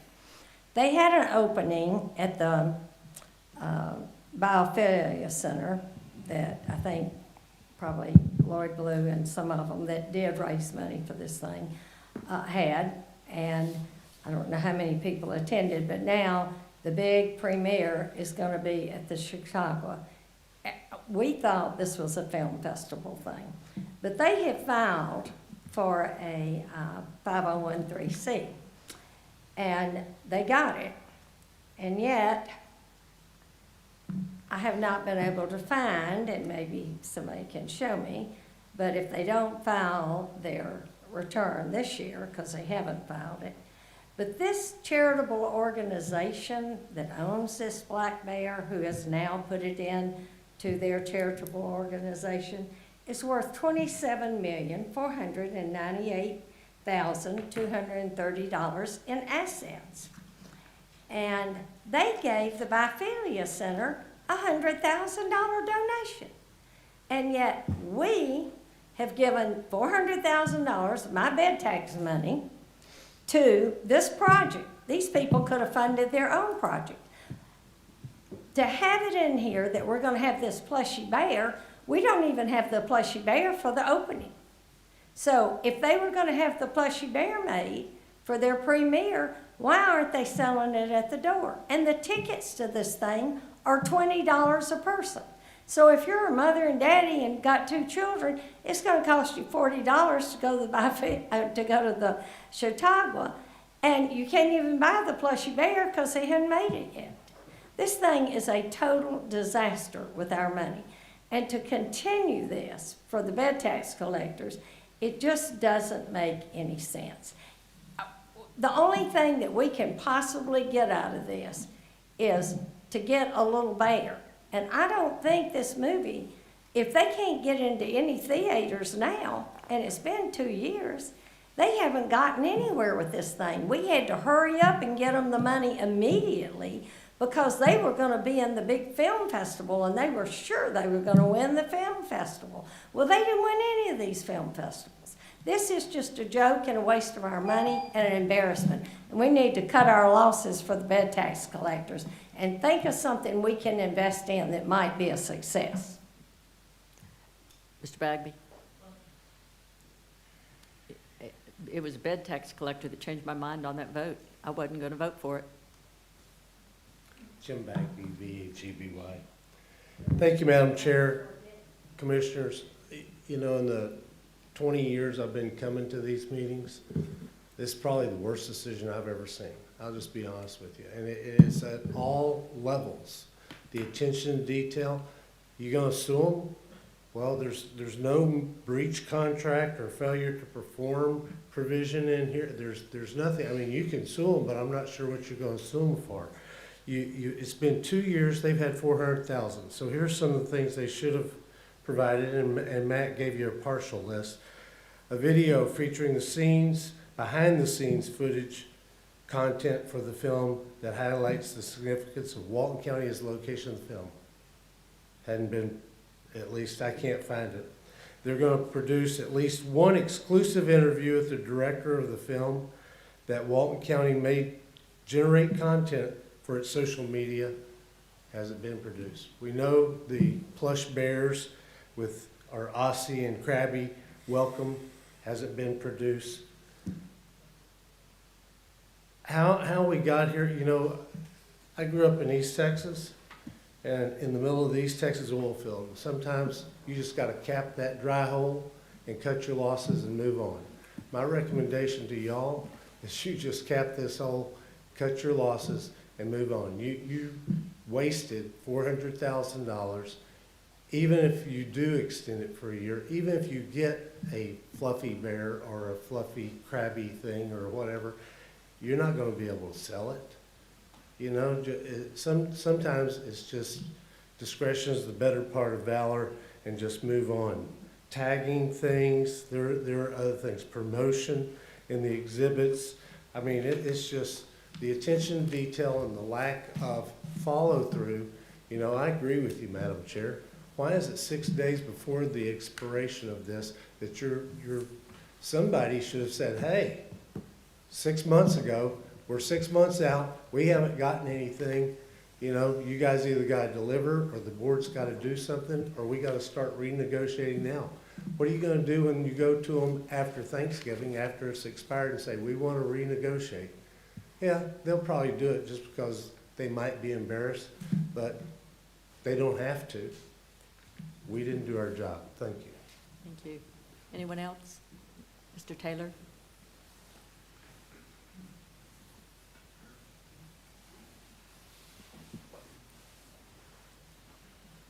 Tim Taylor, Madam Chair, Commissioners, thank you very much. Well, the bear. I think if we have the merch rights and we can get permission to sell it at the Yosemite gift shop and the Yellowstone gift shop, the bear would probably sell. That's not what Walton County has. I worked for Sam Destin 7 years. I've had Ocean Reef 42 years. A bear, we do our marketing. I'm a large bed tax collector, and there's a reason. They're not coming here to see a bear. We've never had any guests, I don't think, in the history of our company. So I wouldn't even go with the 6 months. Just cut it loose. And if there's any residual benefit to Walton County, we'll get it anyway. Thank you. Thank you. Alan?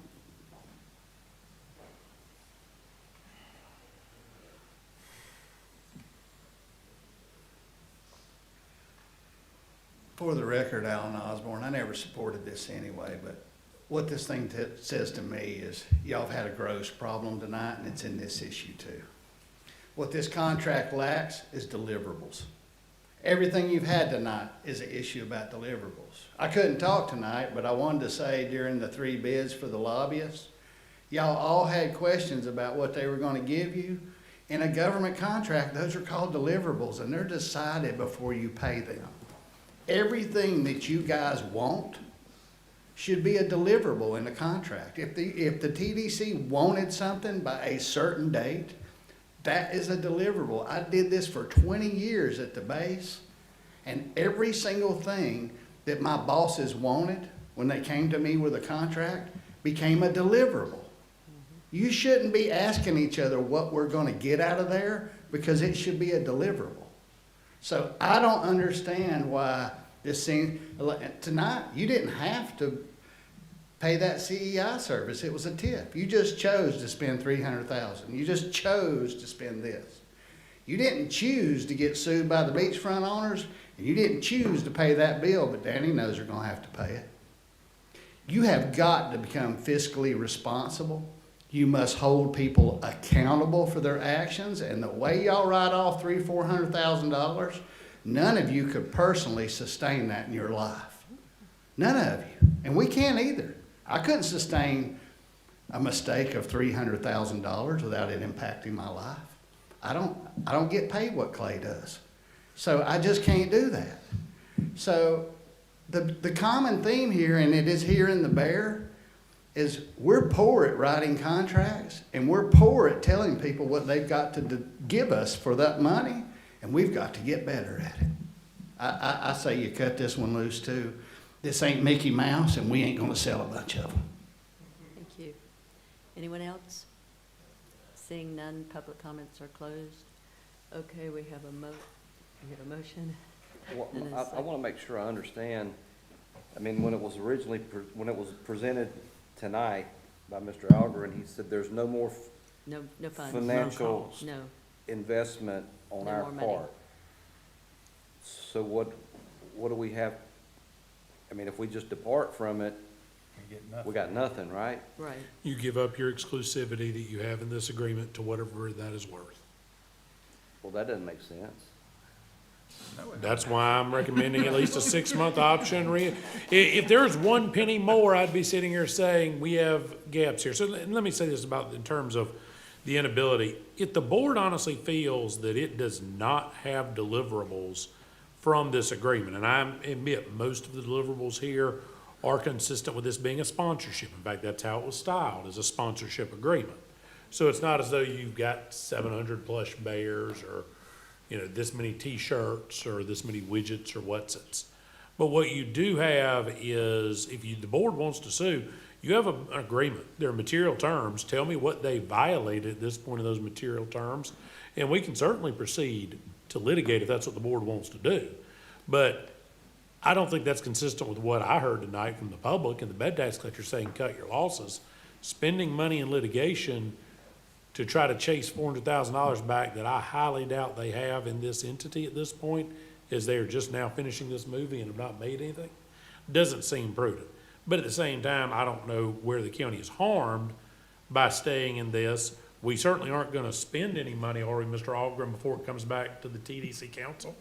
So we're not buying one plushie before it goes to the TDC council, then to you. So I don't see how it hurts you, but if the board just says, hey, we wanna be done with this, to heck with it, that is your right. And you don't have to do anything. Just do nothing tonight, and on November 30th, when it rolls over to the next day, this expires and we have no exclusivity. But we have paid $400,000. They are obligated to provide certain things under this agreement. It does not appear they have provided all of them at this point in time. So it's up to the board if you want us to continue working with them to see some of that provided. We have nothing to lose. We have nothing to lose, And everything to gain, something to gain. or at least something. So the motion is for 6-month extension.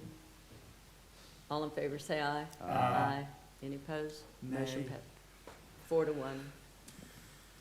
Motion passes. Okay, I believe we're on number 37, correct? That We was, actually struck that one. that was struck, that was Eastern, We're on that number was Eastern 38. Lake. We Oh, are that's definitely right, not talking about that's right, 37. 38, sorry. 38. Do not Okay. mention 37, please. As Commissioner Glau brought up earlier. All right. Y'all bring 38. that up, and 38. I'm fixing to have a Tourism Beach Ops. Request to approve the purchase of a F-250 4x4 for beach operations in an amount not to exceed $69,400. At our last meeting, we had the same item on there. You asked me to do some research on it. I asked Mr. Cutshaw to get those numbers for us. It was F-250 versus F-150 versus lease versus purchase. And I think you also wanted a price on a used vehicle. Mr. Cutshaw available?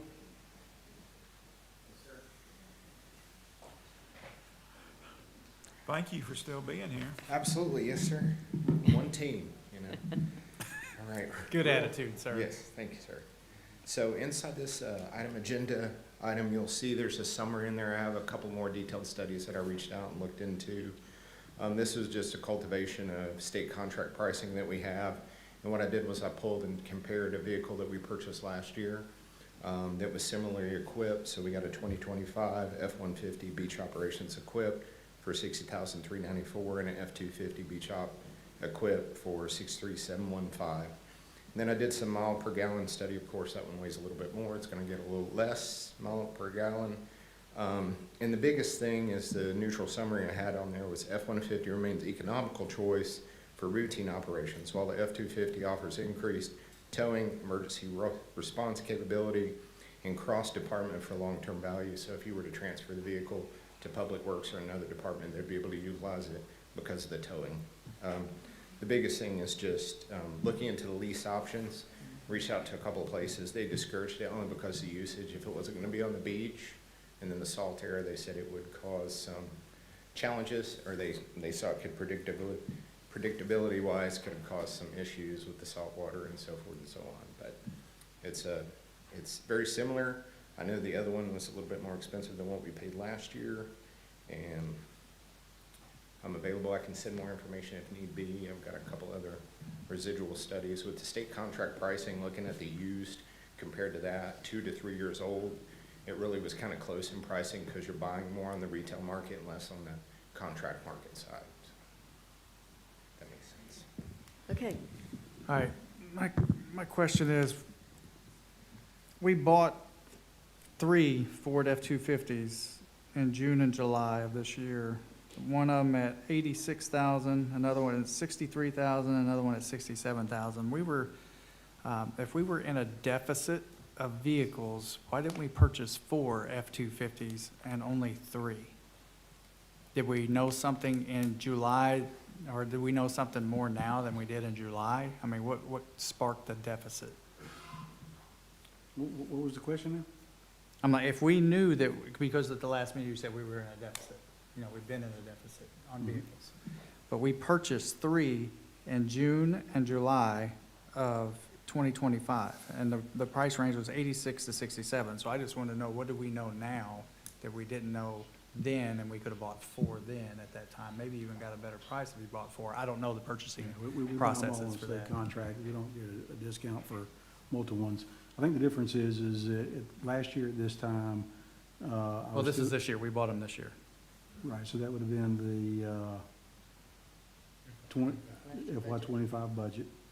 Those we purchased right there were actually ones that had been asked to hold. So the last 3 years, we've been asked to not purchase the amount of vehicles that we put in for the budget.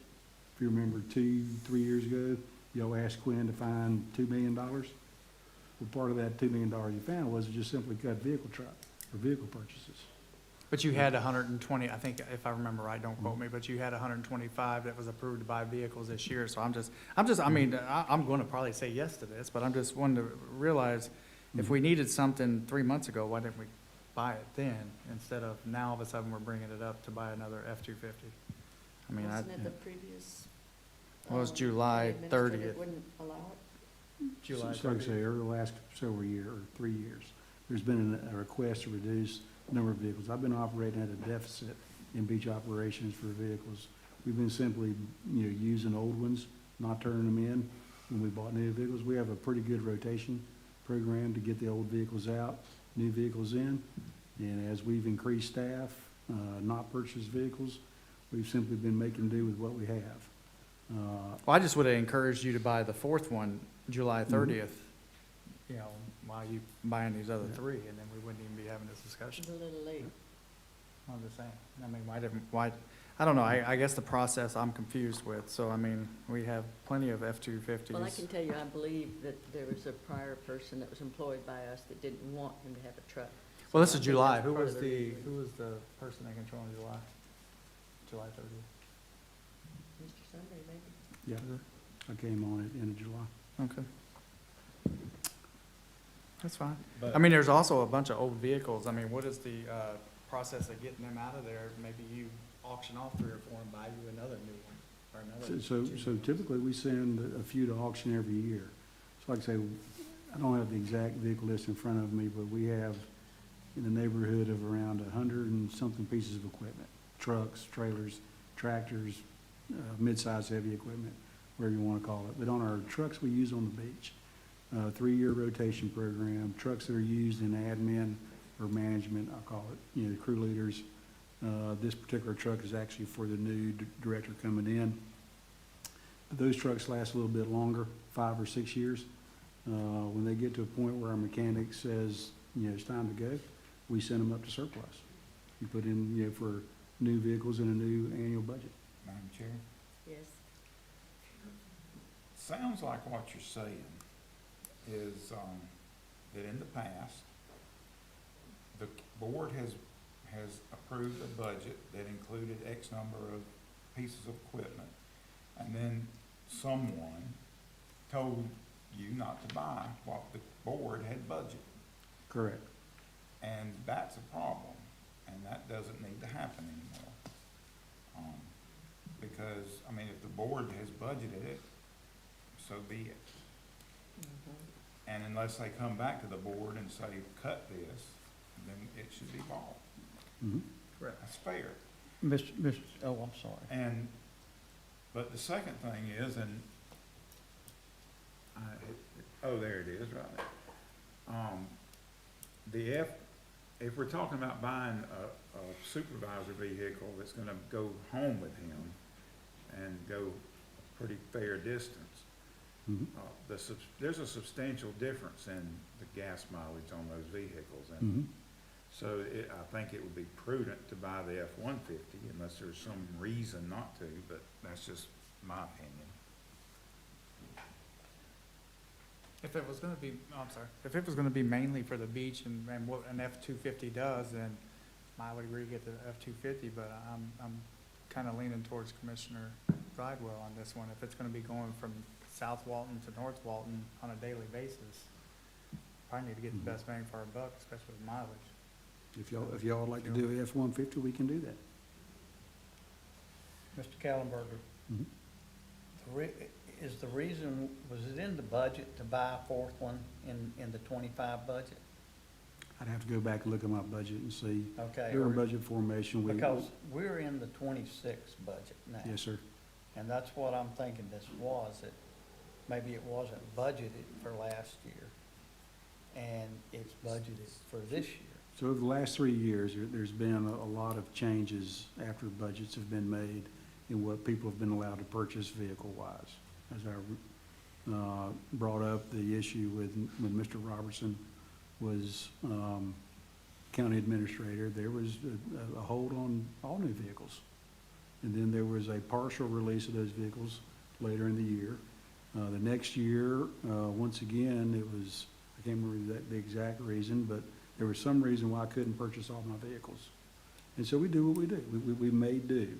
But what that does is it increases the maintenance on the other vehicles that we have, the probability of them being out when we need them, and all that. So But like I said, if y'all would like to do a F-150, that's fine. If it's solely gonna be for him, as So at any time, any of these supervisors' trucks can be called in to do daily work. Okay, we give supervisors, managers trucks because they have the probability of being recalled or called in or whatever term we use for exempt employees. But in this case, this truck, you know, it may be that, hey, we gotta get this trailer full of this material over to this job site, or this load of garbage, or whatever. Okay, I'm not saying it's gonna be used every day for that reason, but it has the potential. In the future years, if we decide that we need, we typically like F-250s on the beach now.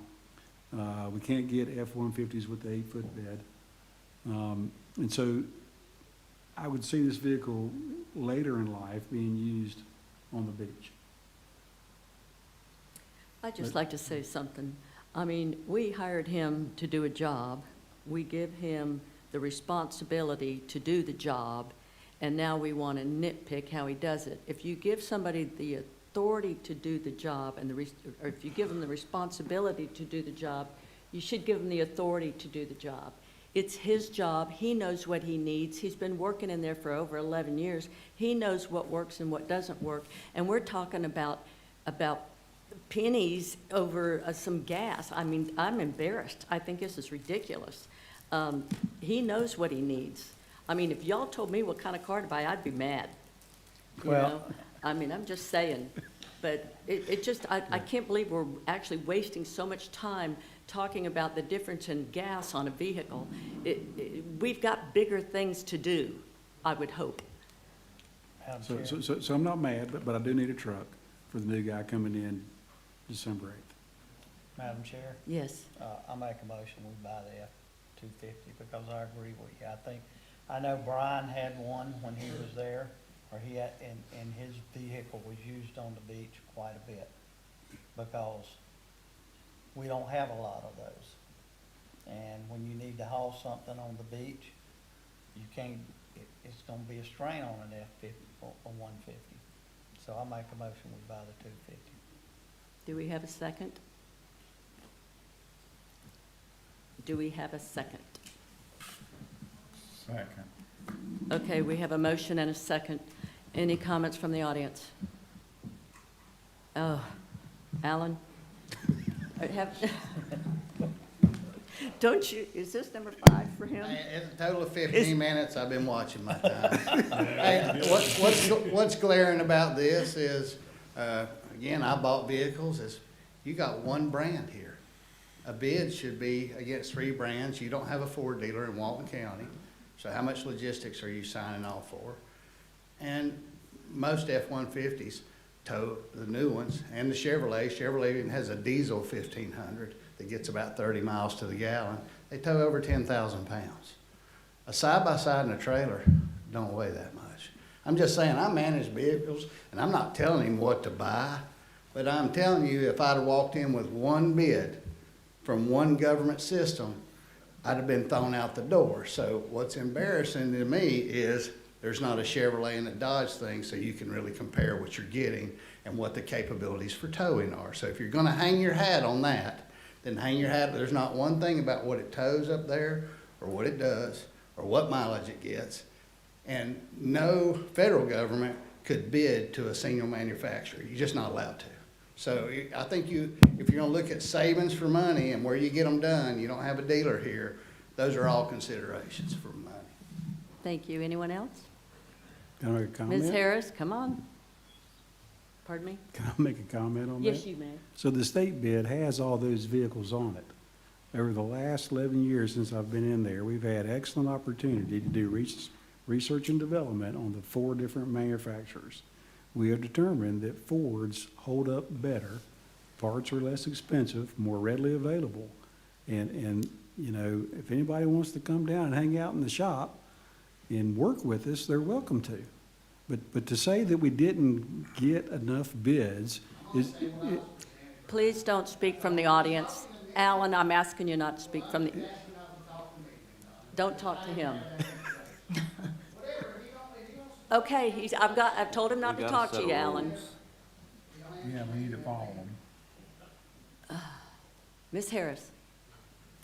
I have an F-150, and it pulls at Edgewater all kind of stuff. It pulls generators to the property on the opposite side of me to hook up when we have to drain our drainage pond. This F-250, if you're a new executive, you're a new director of beach operations, were you driving an F-250, Brian? No, ma'am. Okay, so if he needs a better truck than you had, and he lives in where, Mossy Head, and he's gonna pull trailers on the beach, and if he's called out at night, he's gotta drive from Mossy Head. But we got a whole fleet of trucks with people that get paid by the hour, or by the month, whatever, or by the year, to drive them. So I would think that if we've got that many F-250s already, we don't need another great big one, because I can tell you, mine pulls a whole lot of stuff.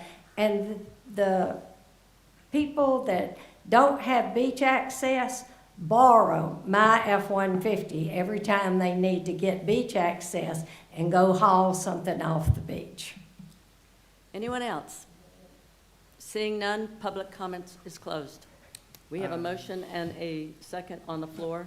I just want to comment on your comment about I mean, this is part of our job, is to go through and look at the spending processes and policies, and if we discover something that we need to question. I mean, if we're elected up here just to play quiet mouse, then I got the wrong job. So I kind of take offense to what you've said on that. We have 13, just to answer your question, Ms. Harris, we have 13 F-250s in our inventory. We have plenty of F-150s, we have Ford Explorers, so we do lean towards the Ford. We have one Chevy, and that's about it on anything else. Everything else is Ford, so. Well, if you're gonna give me a hard time about money, let me just say, you just threw $50,000 at a fire station that you were supposed to just get rid of the safety problems, and instead started building some other stuff on it. So, I mean, to me, that's a waste of money, because it hadn't come back before the board before we decided that you were gonna add to it. So, you know, I mean. That's rec plat fees. It's money. Yeah, it's rec plat It- fees. Towards a It's park. money. You didn't have the approval to do that. You had the approval to clean up the security problems, or the safety problems. I think I pretty much showed everything that I was going to do on it. I had little drawings of the bench, I had. Yeah, but that was not what was approved at the board, just saying. Now we're off on a subject that's not. You're germane. absolutely right, but he brought it up and gave me a hard time about the fact that I think that Brian should be able to get the truck that he's asking for. So that's my response to that comment. So we have a motion and we have a second. All in favor, say aye. Aye. Any opposed? Nay. 4-1, it passes. Thank you. Thank you. Can we take We're on. a 5-minute break? It's 5-minute break. Your call. I can do my next two in 5 minutes.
Okay, welcome back. We are going to go to number 39 with Mr. Atkinson. We're also going to do 40 and 41, and then we're going to jump to number 51, and then we'll come back to Commissioner Curry after that. Thank you, So- Madam Chair. Item 39, I am hereby advising you pursuant to 286.011 subsection 8 of Florida statute that I desire the board's advice concerning litigation strategy and the type of expenses to be incurred in Alford et al. Versus Walton County, USCA 11, case 21-13999. Motion to set the hearing. Thank you. We have a motion and a second. All in favor, say aye. Aye. Aye. Motion passes. Item 40, I have spoken to Latilda Hughes Neal regarding the circumstances of entering into a contract. While she wants me to represent to the board and advise me that she stands ready to consider a contractual arrangement with the BCC for the type of task and work you requested, she believes that it would be more prudent to engage in some additional communications with both the administrator and the planning department regarding the structure and order of the tasks before they are committed to. So that's why you don't have an agreement in front of you tonight at that request. Give us a chance to sit down and talk to her based on what else is going on in the department, the time frame for some of those things to come back in DPZ's report. It appears to be an ordered process that she's expecting over a 6 to 12 month window whenever this starts to do what is really going to be about, she would call it 6 tasks. I really think it's 4 tasks with 2 subparts, but I would say give us a chance to come back. I know I told you I'd have that here, but based on what she's provided me, I can't say I disagree with her logic on that. So if you'll give Mr. Kellenberger and I a chance, we can have that conversation and make sure that we're not running over the top of something else the board's doing. So no action needed if you're comfortable with that. Well, Madam Sounds Chair, good.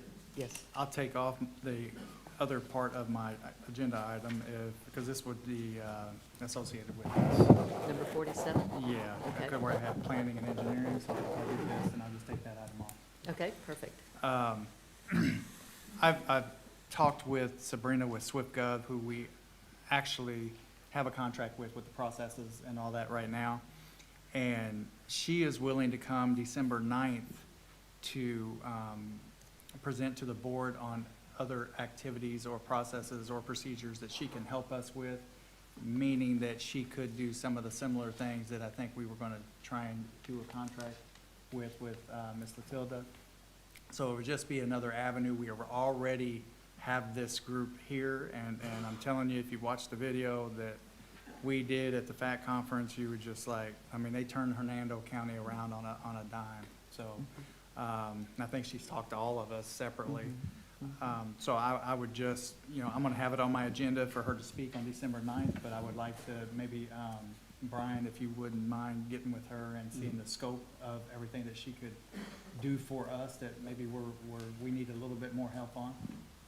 I mean, is that agree okay? with that. She's fantastic. That Yes. works. We can add that into our discussion. Okay, perfect. See, Thank one you. agenda item's off of mine now. See, looky there. Yay. Thank you. Madam Now we Chair, gotta go I into need a public motion, hearing. I need a motion to open public hearing for 41. Motion. Second. We have a motion and a second. All in favor, say aye. Aye. Okay, public hearing. Madam Chair, there's a request to approve and authorize the chair to sign a resolution to carry forward funding in the amount of $4.65 million in Tourist Development Fund and $1,819,756,000 in Recreational Plat Fee Fund into the fiscal year 2026 budget for capital improvement projects. Do need a motion on that, please. Second. We have a motion and a second. Any comments from the board? Any comments from the audience? Seeing none, all in favor, say aye. Aye. Any opposed? Motion passes. Thank you. Need a motion to close the public hearing, please. Motion to close the public hearing? Second. All in favor, say aye. Aye. Motion passes. Thank you. Okay, we're going to move to number 51. This is the Inlet Beach Neighborhood Plan, Madam Chair. We are requesting direction on the appropriate action to clarify what we have identified. Pardon me? Do what? Yeah, What was that noise? I don't know. It was me and my paper hitting the microphone. Sorry about that. So again, this is the Inlet Beach Neighborhood Plan. We're requesting direction on the appropriate ordinance error to correct what we believe and have identified to be a Scrivener's error. This will be conducting the first reading of that ordinance with those options. I think we presented this before. I'll let staff talk about the public workshops they've done. I will tell you, I've had the opportunity to review communications from attorneys for both Inlet Beach as well as from the proposed Rosemary Lodging LLC. I'll simply go ahead and offer my opinion after now I've taken even more time to review this matter. This is going to be an unsatisfactory outcome, I think, regarding everyone. I know there's been a request, I think everybody's seen the letter, to remove Mr. Core's properties from the Inlet Beach Neighborhood Plan. While I cannot disagree that a strict implementation of the Inlet Beach Plan basically turns 30 Avenue, the property in question on the north side of 98, into a non-conforming use where this hotel site sits, we do not pull properties out of neighborhood plans. It defeats the purpose of having a neighborhood plan if you just allow one to be excised after adoption. So I do not believe that functionally works to do that at this time. I will say that my review of the Inlet Beach Neighborhood Plan, as well as based on the research I had to do in this to a current petition for certiorari we have, indicates to me that the language included that includes a reference to bed and breakfast being the nature of limitation of limited lodging in village mixed use is inconsistent with the underlying land development code and comprehensive plan. When you look at the plain language, there is a neighborhood commercial section in the Inlet Beach Neighborhood Plan that, as of right now today, does not include any reference to limited lodging, and that includes bed and breakfast. In your land development code, neighborhood commercial specifically has in it that limitation for bed and breakfast. Village mixed use also has a limited lodging statement. It does not allow for bed and breakfast, but it allows the 125, up to 125 room hotel. So setting aside the neighborhood plan and just talking about land development code, and that's going to be very important in this analysis. And please, you jump in on planning side. If anything I say, if I get it backwards here, they deal with it every day. I'm playing a planner right now. Neighborhood commercial would not allow a 125 room hotel, but it would allow the bed and breakfast consistent with the verbiage that is included in the Inlet Beach Neighborhood Plan under village mixed use. Village mixed use would not allow that under the Land Development Code, but would allow a greater hotel. In the Inlet Beach Neighborhood Plan, there is no reference to any limited lodging. Therefore, a literal reading of the Inlet Beach Neighborhood Plan at this point in time says neighborhood commercial exists with absolutely no limited lodging requirements one way or the other, which is contrary to Land Development Code. And if you read as it is written and don't accept that this was an error, village mixed use, which prohibits bed and breakfast, now allows them in the Inlet Beach Neighborhood Plan, which is again inconsistent. The outset of the Inlet Beach Neighborhood Plan makes it very clear that all of the development criteria, all the design criteria and allowable uses will first, and that's the word, first, that is a primary statement, conform to the base zoning district. So when you start with all development criteria, that's at the outset of the Inlet Beach Neighborhood Plan in section 2.1. Because of that, the primary inquiry is, does it conform to the base zoning district? If we accept that the way this was presented is that limited lodging under 2.02.23 in village mixed use somehow only allows bed and breakfast and not 125 unit hotel, it does not conform to the base district. And similarly, neighborhood commercial, which would have no bed and breakfast as its only version of limited lodging, would not conform with its base district. That reinforces the position that while I understand people have read this plan and believe there's a different interpretation to it, it is my view that going back to the original Inlet Beach neighborhood plan, where bed and breakfast use was talked about, so we're going back prior to 18. The county approved back in 2013 a 125-room hotel, which was ultimately part of a development plan. So when we get into this, it does seem that the original plan would not have limited a 125-unit hotel, even though village mixed use was not a thing in all candor. Therefore, it is my recommendation to the board that while we do not remove the core property from the Inlet Beach neighborhood plan, that we should look at, through text amendment, a correction to the sections of neighborhood, commercial, and village mixed use, whereby we remove everything after the reference in village mixed use, referring to limited lodging as only permitted as described in the village mixed use section 2.02.23 of the Walton County Land Development Code. And then we have the comment that talks about bed and breakfast.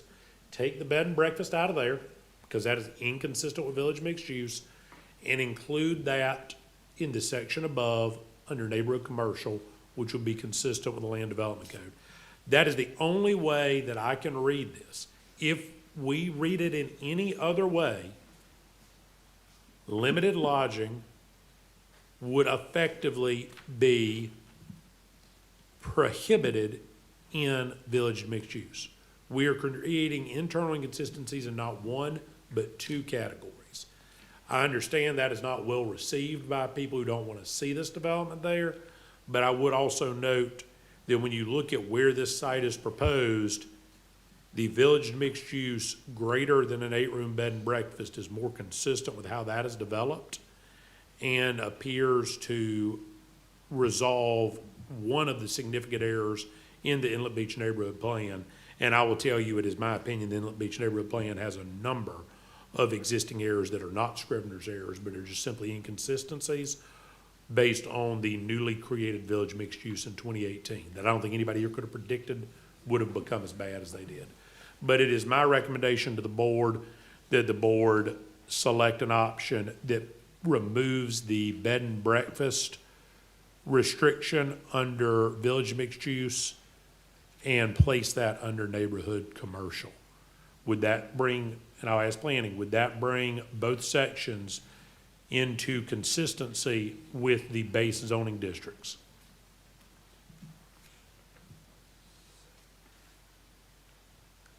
That would be option 6. It moves it into neighborhood commercial, and it makes the wording in, no, it wouldn't. Might be a combination of options. It's a combination of options. My question, though, first off is, would village mixed use and neighborhood commercial as defined in the Inlet Beach neighborhood plan now be consistent with the underlying land development code districts if we did that? I think the answer is yes. If that's the case, that's your solution, in my opinion, and that's what I'm asking the board to do tonight. Would you say that again? Yeah. Yes. So right now, we would want limited lodging under village and mixed use, which is 2.27 sub C of the Inlet Beach neighborhood plan. Actually, that's, pull that for, give me the right site there to make sure I'm not off. I've got too many notes in front of me right now. 2.2.7 C is. 2.27 C3. C3 is neighborhood commercial or village mixed use. Village mixed use. Would read, at this point in time, limited lodging is only permitted as described in village mixed use, section 2.02.23 of the Walton County Land Development Code. The remainder of that existing section as written that refers to bed and breakfast facilities not to exceed 10 lodging rooms, et cetera, so on and so forth. The next two sentences there would be pulled out and moved up one whole section into neighborhood commercial, the area above it, which is, puts it back where it would be. It has not any of the planning defined options. It is a combination of the two. But I believe that would preserve the neighborhood commercial limitation and keep it just a bed and breakfast and not allow large-scale hotels in neighborhood commercial? But do we keep village mixed use consistent with village mixed use?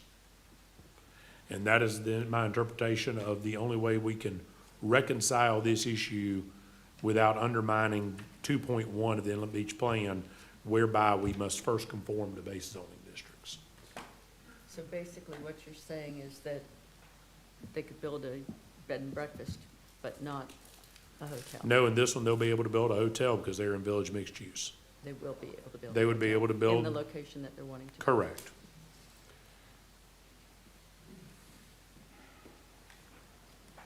I need a motion. Motion to approve. I'll second, because I want to explain it to you. Okay, we have a motion and a second to Simply. approve. Simply explain.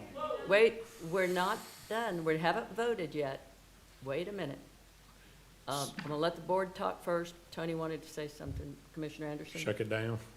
Yeah, I want you to explain it to us simply, not with, Sure. Neighborhood commercial, bed and breakfast, that's what you can have, under the Land Development Code. Village mixed use, you can have up to a 125-room hotel, under the Land Development Code. Those are the rules. In the Inlet Beach Neighborhood Plan, right now, the error is village mixed use says you can have a bed and breakfast, but no 125-unit hotel, and neighborhood commercial has no restriction at all. They flipped the sections. We're making village mixed use in the Inlet Beach Neighborhood Plan consistent with every other village mixed use district in the county. And we're making neighborhood commercial in the Inlet Beach Neighborhood Plan consistent with every other neighborhood commercial district in the county in terms of limited lodging. We are reconciling the plan, which is what it says we should do under 2.1. We are following the primary guidance of the plan. How does the motion need to read?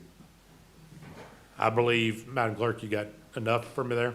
She says she's got enough based on your motion. I got a question. Under the options, it would be a combination of option 1 and option 3. That's consistent. Yeah, that's what it would be. So when they created this neighborhood plan, was it their interpretation that a 125-room hotel could be put in there?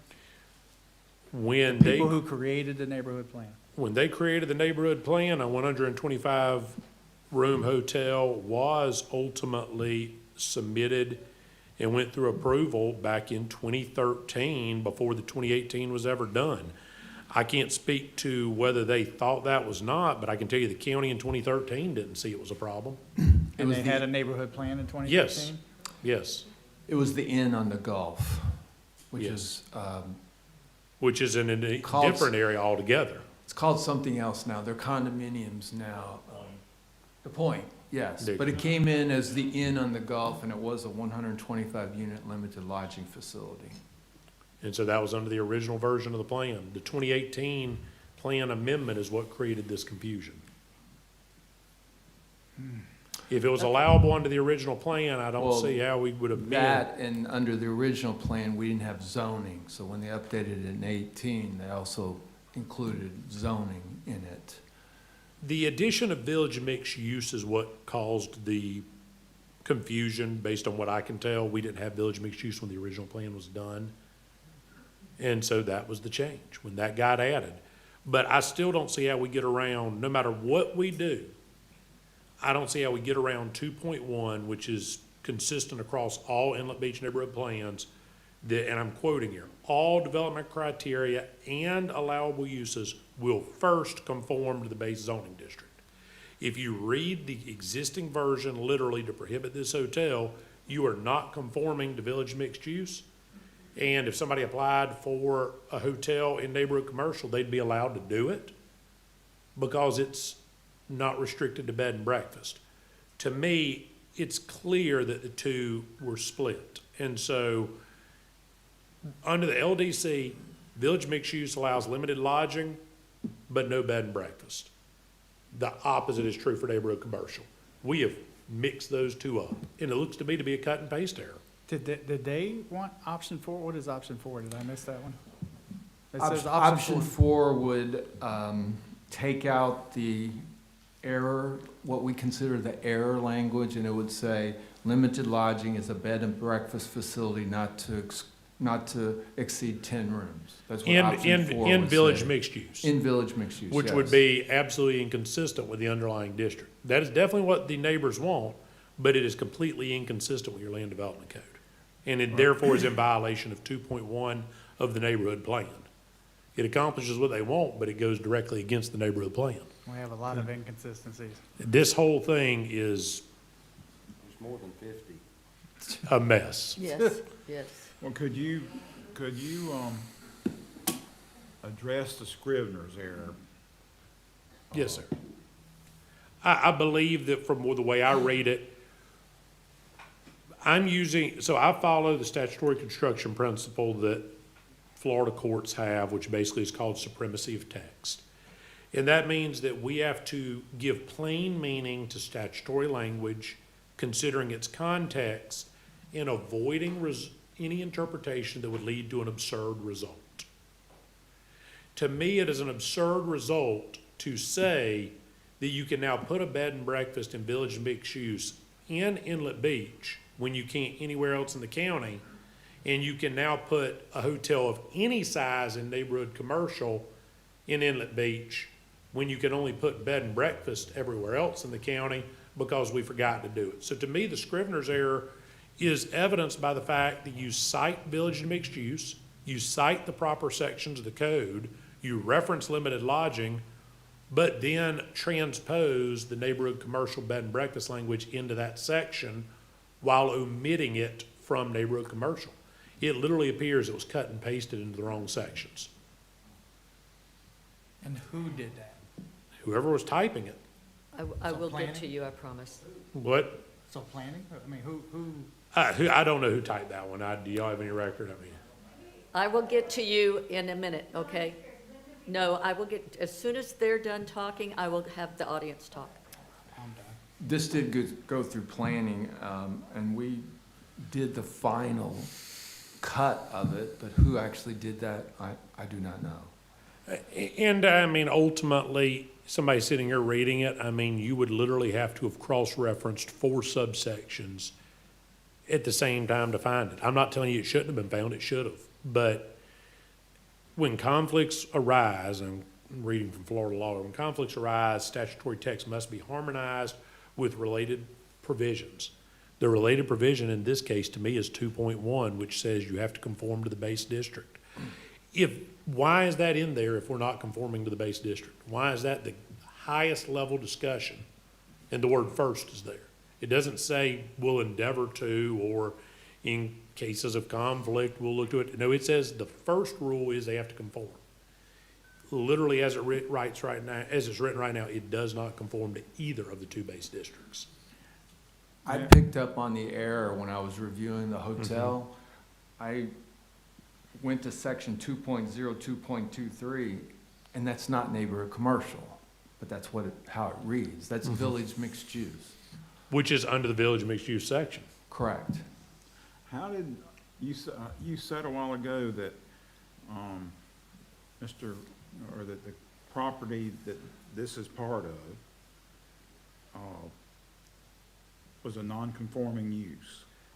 I think a literal reading of the 2018 version of this plan would make 30 Avenue something that is more akin to a non-conforming use than to a conforming use. If you look at the intensity and nature of that development, arguably, if you read the current version of the neighborhood plan, and certainly if you read it consistent with what's presented now, everything in 30 Avenue is out of bounds of what that should be. So how did it get approved? Well, it started before that. When did that start processing? 2016, 17? Something like that. What So- Clay's alluding to is, under the village mixed-use district in the neighborhood plan, it does not allow for general commercial use. Yep. Because of the size of the 30 Avenue development, we would consider that a general commercial use, not neighborhood.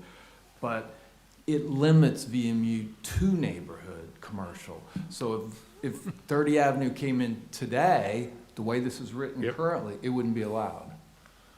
So you have technically a non-conforming use if it went to be rebuilt in there. But the ultimate, if you take that to its ultimate conclusion,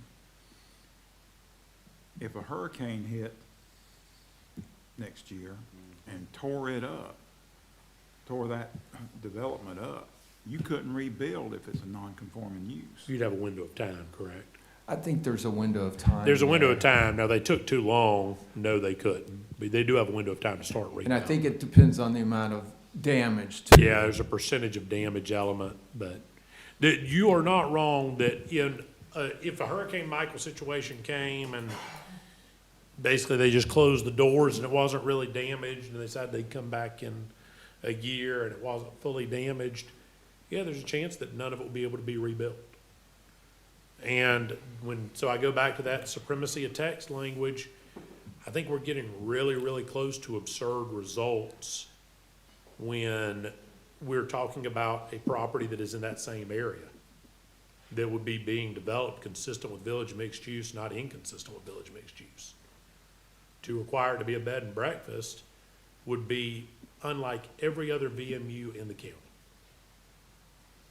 And I look, I feel for anyone that sat down and read that and looked at it that way, because I have looked at this until my head is hurt on more than one day. And I've gone back, but I can tell you, I cannot find anything that specifically says it was the intention of the county to create a bed and breakfast limited lodging in VMU as part of the 2018 plan. If I could find anything that says, yes, we want to apply just that and leave neighborhood commercial wide open, I'd be telling you there's no problem here and that's just what it is. I can't find it. So how does the theory of legislative intent play into this? Because the overwhelming sentiment of the people in Inlet Beach is that their intent was to not allow hotels in Inlet Beach. So is there any way that legislative intent plays into that? Sure, so legislative intent is always one of those concerns, but the governing text is the paramount concern when Florida courts look at it and what the words convey in their context. That emphasizes that when you write something, it's an authoritative statement. So 2.1, first shall conform to the base district in the LDC. And then in that case, you're looking at statutory text itself, not the legislative history or extrinsic materials. So when we say legislative intent, you have to glean what legislative intent was, but the primary purpose of that is what is actually written. And so to me, I look at 2.1 saying we're going to conform to the underlying districts. One, I don't see any way you get around that by changing it. Two, I look at the fact that while, yes, the point is not a hotel, in 2013, there was a 125-room hotel approved in Inlet Beach. And so the argument that there was never supposed to be a hotel in Inlet Beach is smashed right in its face by the fact that in 2013 it happened. And if the intent was to try to fix that by separating neighborhood commercial and VMU, I believe that's true. But the fix would not be to limit it in VMU. The fix is to limit it in neighborhood commercial. Right now, neighborhood commercial doesn't have any limited lodging restriction. You can put whatever you want in there because it's silent. On the other hand, VMU is putting a restriction in place where every other VMU property in this county cannot have a bed and breakfast. But this one would only have a bed and breakfast. That's just, to me, that is an absurdity from a logical standpoint. But that's where we stand.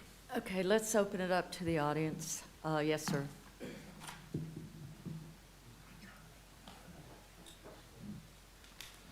My name is Rich Jaffe.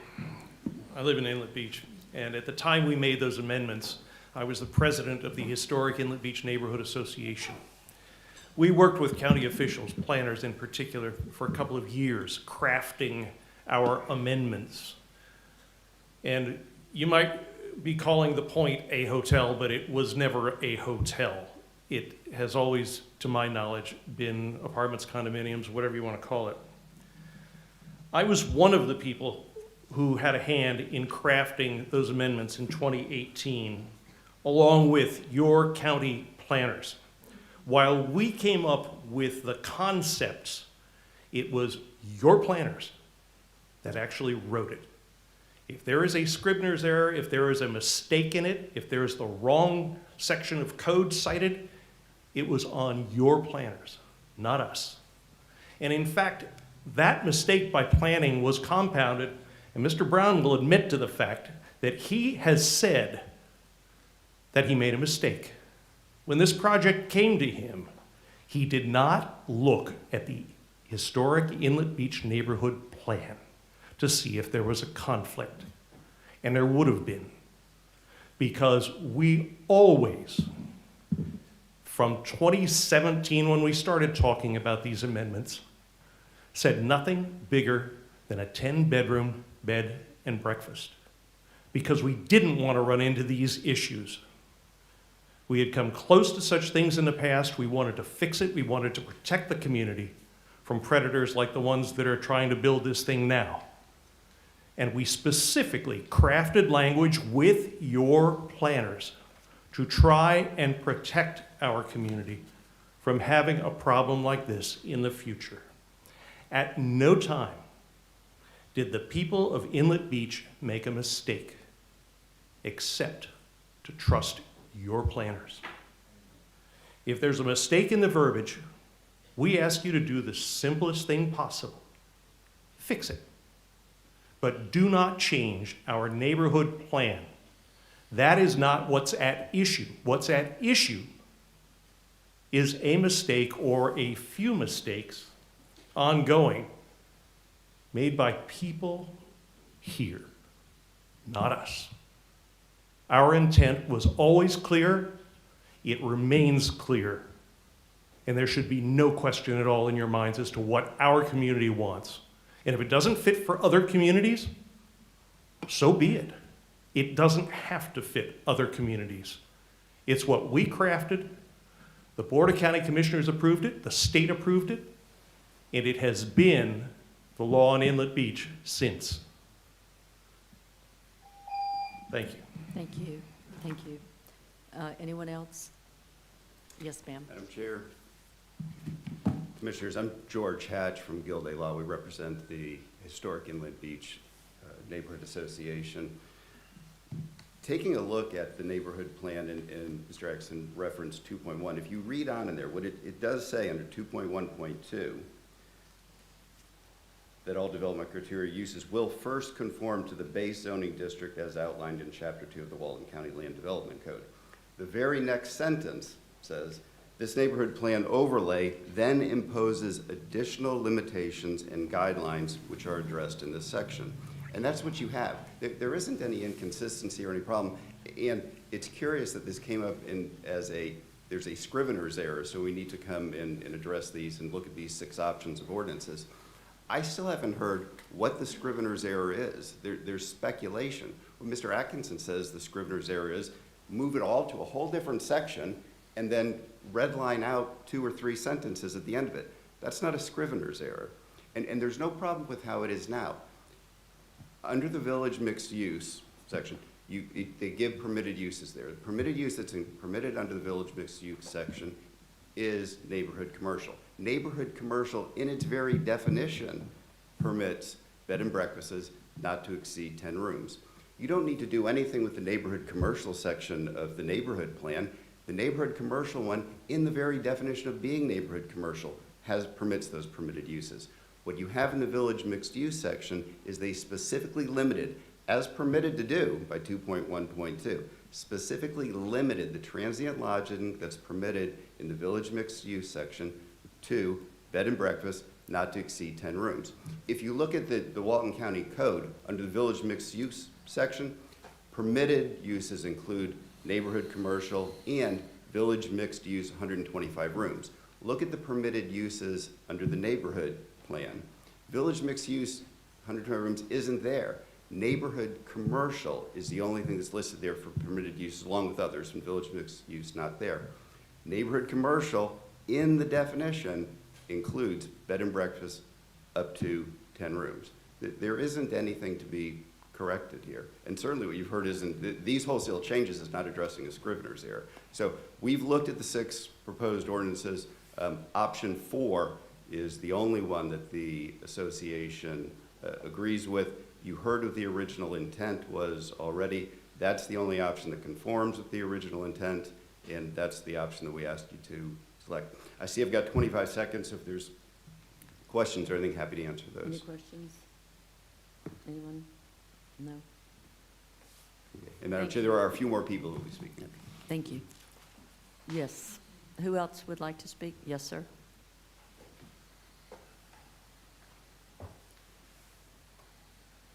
Danny Hornsby. I worked on this too. I was on the board when we worked on it. It came about because the county came and says, guys, we need to tighten up what you've got, and we're gonna help you. We worked, really, months with the county. We would meet with them at separate times. We would get everything down, and they said, we got this just like you want it. We've got their notes and everything, and somehow it did not get put in there. So is this our fault? It's because they wrote it wrong? I just don't understand why we're here fighting over something the county has done wrong. This is not us. They know what we wanted. Thank you. Thank you, sir. Appreciate that. Yes, ma'am.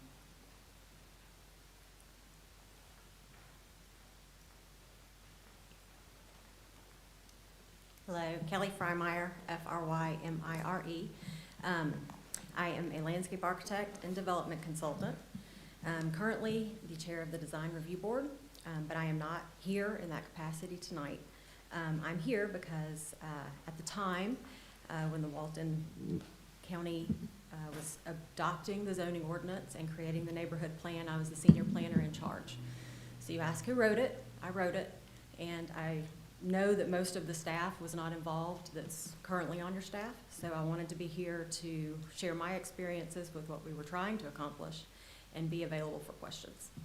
So I kind of want to start off with that. At the time that we were doing the new zoning ordinance, we were creating 3 documents: the zoning ordinance, the comprehensive plan, and this neighborhood Inlet Beach plan. We did approach the Inlet Beach group and say, we're creating zoning districts and we need to figure out how to adapt your plan to what we're creating in the zoning ordinance. And so we had a lot of meetings trying to determine what zoning districts, new zoning districts we were creating would be the best fit.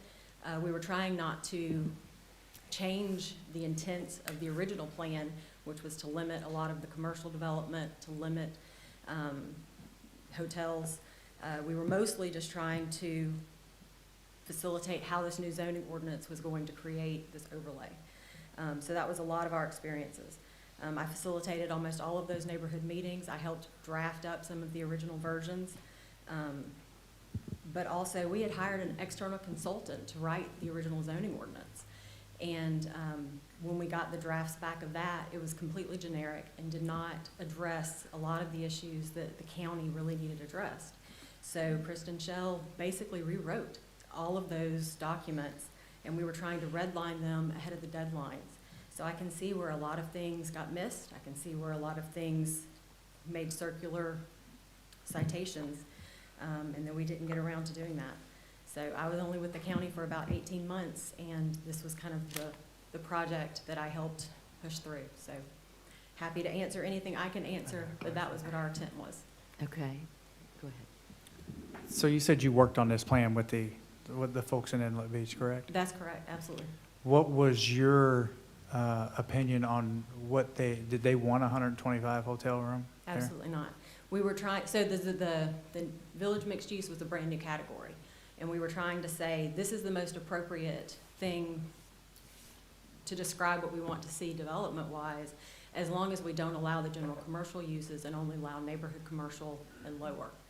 And so that was what the intent was to limit to keep some of the other design elements, to allow the flexibility and a lot of the positive things about the village mixed-use category, but to restrict the types of the size and scale of that commercial and some of those uses. So you were employed by Walton County as a planner, Correct. designated to work with this neighborhood plan. Correct. And what you're stating is those folks did not want a hotel in there Correct. with 125 rooms. That is the way that you thought you wrote it and how it was presented. And now we sit here in 2025 saying that all that was wrong. That's correct. Okay. Any other questions for her? What's your position now? I went back to my private practice, and so I work mostly out of Middle Tennessee and a little bit here, and I do volunteer with the Design Review Board. Okay. Thank you for doing that. I appreciate that. I was on that board one time. Yeah. So it was clear, no doubt in your mind, it was clear that what they wanted was to not have a hotel. Correct. If you go back and read the original document that they had, the one that was in the comprehensive plan, if you don't look at the zoning categories, you're just reading the flavor of it. It is trying to talk about limited commercial and limited scale and the bed and breakfast. And so that was what we were trying to put in, was that this is the only type of hotel establishment you could have. And it has to be this scale, it has to look residential, and it has to kind of fit that bed and breakfast definition. And I don't know when 30 Avenue went in. What year did that go in, do you know? That was a little bit before me, but I believe it was probably,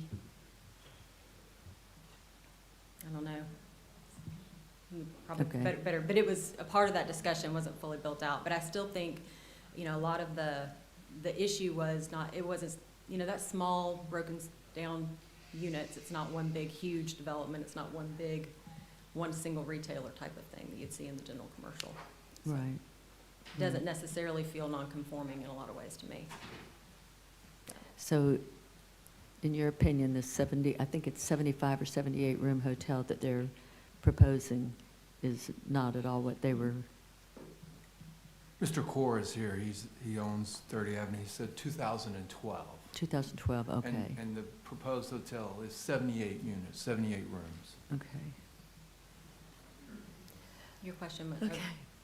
I don't know. Anybody else have any questions? Would you repeat what you just, the short version while Mr. Atkinson's in here?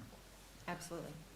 I was just saying that when I was tasked with helping the zoning ordinance come into existence and taking the comprehensive plans version of the neighborhood plan to the zoning ordinance, it was our intention to match up the zoning districts the best we could with what we were overlaying, and that we thought we were limiting, saying that village mixed use was the best fit as long as it started with the neighborhood commercial uses and not the general commercial uses. And so we thought if we had that, and then we could further limit the bed and breakfast to 10 units, that was accomplishing the goal of keeping the larger scale commercial and general commercial out and the larger hotels out. Was there a reason neighborhood commercial didn't just limit general commercial uses and just make everything neighborhood commercial? Because that would have accomplished the same thing under what you just said. I think that there was a push to have some of the positive aspects of the village mixed use ordinance in those areas where we could create pedestrian and not just commercial, but also residential uses together. And so I think that was, the intention was to have all of those properties zoned as village mixed use. And we sent out letters saying, hey, your property's currently got a commercial zoning on it. We'd like to take it to village mixed use. Here's what the changes are. Here's what we're proposing. And I only got one response back that was negative. Everybody else either responded back that was okay, or did not respond back to that at all. But there was only one person that objected to that, and they kept their commercial zoning.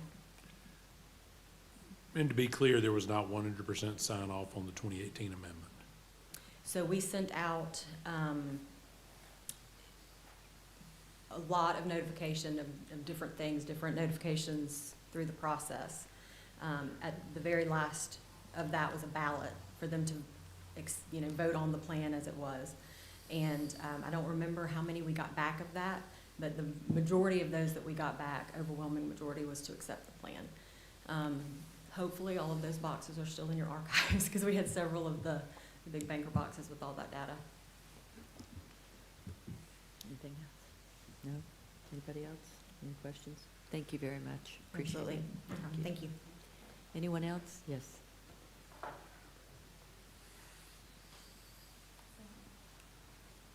Miranda Graham. I was former president of Historic Inlet Beach Neighborhood Association. After being here today, I can never do what you all do. Thank you. And it's been a long day. We met at Ohana. You guys were good enough to send some folks down there to meet with us and get the community input. The attorney that was there instructed us to, we said, what can we do to clarify this? And she said, you have to prove intent, get some notarized affidavits of people that were involved in the process or people that bought property in the process, that had read it and believed that the intention of the plan was to limit it to B&B max 10 rooms. So we went out and did that, and one post on some page on Facebook, we're giving a 2-hour window at Shades to have a notary there, and we had 100 affidavits, and in 12 minutes I needed to go get more printed. We would have been there, we would have had 1,000, except it was trivia night at Shades, so we had to leave, and I didn't bother to tell them I was going to be there. So there's that. So on those affidavits, and that's just people here in the off-season that purchased or invested in Inlet Beach in some way under the guise of having that protection of B&Bs with a maximum of 10 rooms. That's millions and millions and millions of dollars of people that invested thinking that was how the plan read. And I think if you are thinking that these gentlemen spent 2 years drafting something to make the plan easier to develop big hotels in, like that, kind of the intention's obvious. Obviously, they didn't spend all that time and working with Kelly and working with the county so that we could have more hotels in Inlet. Like that, I've stood in front of you before, we've battled a lot of different things that don't meet plan, or maybe are on the cutting edge of plan, and this one snuck up on us. I don't think we would ever have guessed this would happen. And also using the reference of the Inn on the Gulf that is now the Point, it's my understanding that got approved, I think someone mentioned it, as condos. Like it wasn't approved as an inn or a hotel or anything else, it was approved as residential condos, and I think kind of through the magic of time in Walton County, it kind of evolved more into and I don't even know now if it's considered a hotel, but I don't think that could be used as reference. And I don't know, do you guys know how many affidavits you got back? 104. And the back, stapled to the back of them are letters where Rich, when he was president or the organization, sent out to HIBNA members saying there was some other bed and breakfast that tried to come in with 20 rooms, and he said, we're fighting that because that goes against our plan. Examples like that show time and again that the intention was for no more than 10 rooms. And I have one more question. Can I ask how many emails you guys have gotten? I mean, Commissioner Anderson, I know you probably got the bulk of them. I'm not sure what that number is. I don't have it in front of me. Okay. We don't. Well, one last thing, and I know I'm over. Yes. That night at Shades, all living members of the original Historic Inlet Beach Neighborhood Association and that could make it were there. I mean, one person went and picked some up at nursing homes to come. I mean, this is a hot issue, and there is a lot of money at stake in Inlet Beach, and obviously we're taking it really seriously. So, Thank you very much. Appreciate thank it. you. Is there anyone else that wants to speak to this?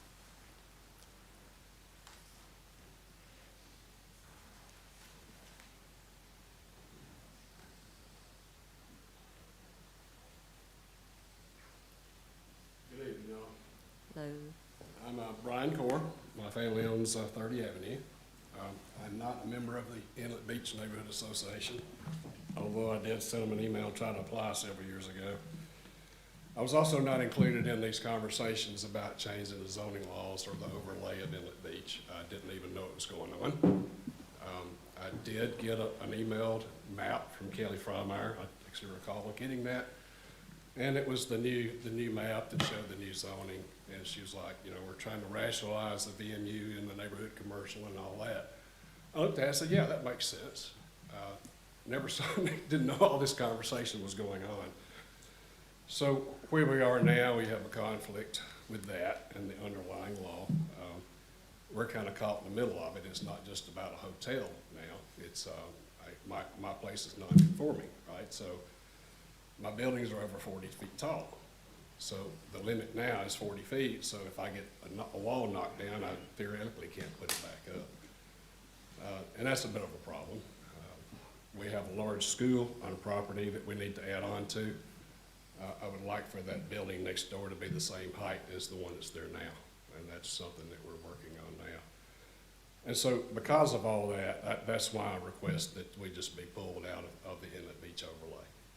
We probably shouldn't have been in that to start with. I think my understanding, Mr. Atkinson, is that 3 commissioners can sell the courthouse if they want to, so I hear. So this is the neighborhood overlay. Our property is over here on the western corner. It's the pink area.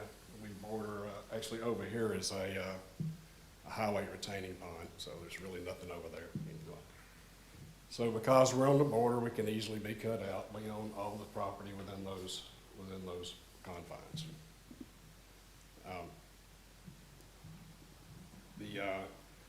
I have seen some of these affidavits that were just mentioned. I went through a few of them. You know, a couple of people that you've heard tonight that actually they're most vocal own rental houses in Inlet Beach. And so I guess they're worried about having hotel competition. I don't know. But there are some things going on here that kind of don't make sense. The law doesn't make sense. It's got to be fixed. So even if you pull our property out, you still need to fix the laws somehow or another. Anyway, thank you all for your time. Thank you very much. Appreciate it. Anyone else? Yes, sir. While he's coming, Mr. Atkinson, could you explain why you feel that we shouldn't pull core property out?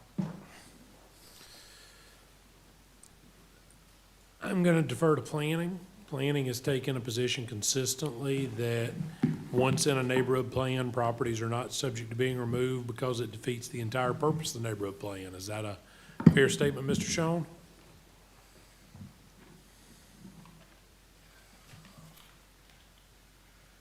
I think it is a fair assessment to make. I would say that I don't necessarily hold that as firmly as my predecessor may have. There is that consideration, though, certainly as part of any thought exercise as it relates to a neighborhood plan. Pulling them out does lean in that direction. Didn't we go through something like this earlier with the Solomonis and the Salamanders? And that was at the time. Solomons and. Yes, sir. That was at the time of adoption. We did not include certain parcels at the time of adoption. The question is, how do you treat a parcel now that did not want to be in and is now saying they are disadvantaged? I think, candidly, my solution presented tonight deals with one specific issue. I don't disagree with anything that you heard from Mr. Core. What he has built there does not track with it does not track with the village mixed use limitations in the Inlet Beach neighborhood plan. Yet, at the same time, it was neighborhood commercial before. And so I'll just simply comment on the specific issue where we're talking about a hotel, even though that's not what you're voting on. If he never went from village mixed use and stayed as neighborhood commercial, the neighborhood commercial section of the Inlet Beach plan does not say anything about limited lodging being restricted. So I don't know how you reconcile what has been allowed to develop since 1996 at 30 Avenue in that corridor, at the far edge of the Inlet Beach plan with what they did in 2018. But I will say, and I'll go ahead and say it now so that I'm on the record with this, that I think if we try to use 2018 plan amendments to restrict property that he owned and started developing, which they've told you he did prior to that, we're gonna be in for a pretty hefty set of litigation one day. Well, the reason I ask, without getting into who it is, you know, I've talked to you about one in my district, or close to my district, that has been a commercial facility since the early 70s, and when the comp plan was written, it was put into rural residential. So, I mean, it's, the whole complex is a non-conforming use, and it should have never been there, because it predates the comp plan by 20 years.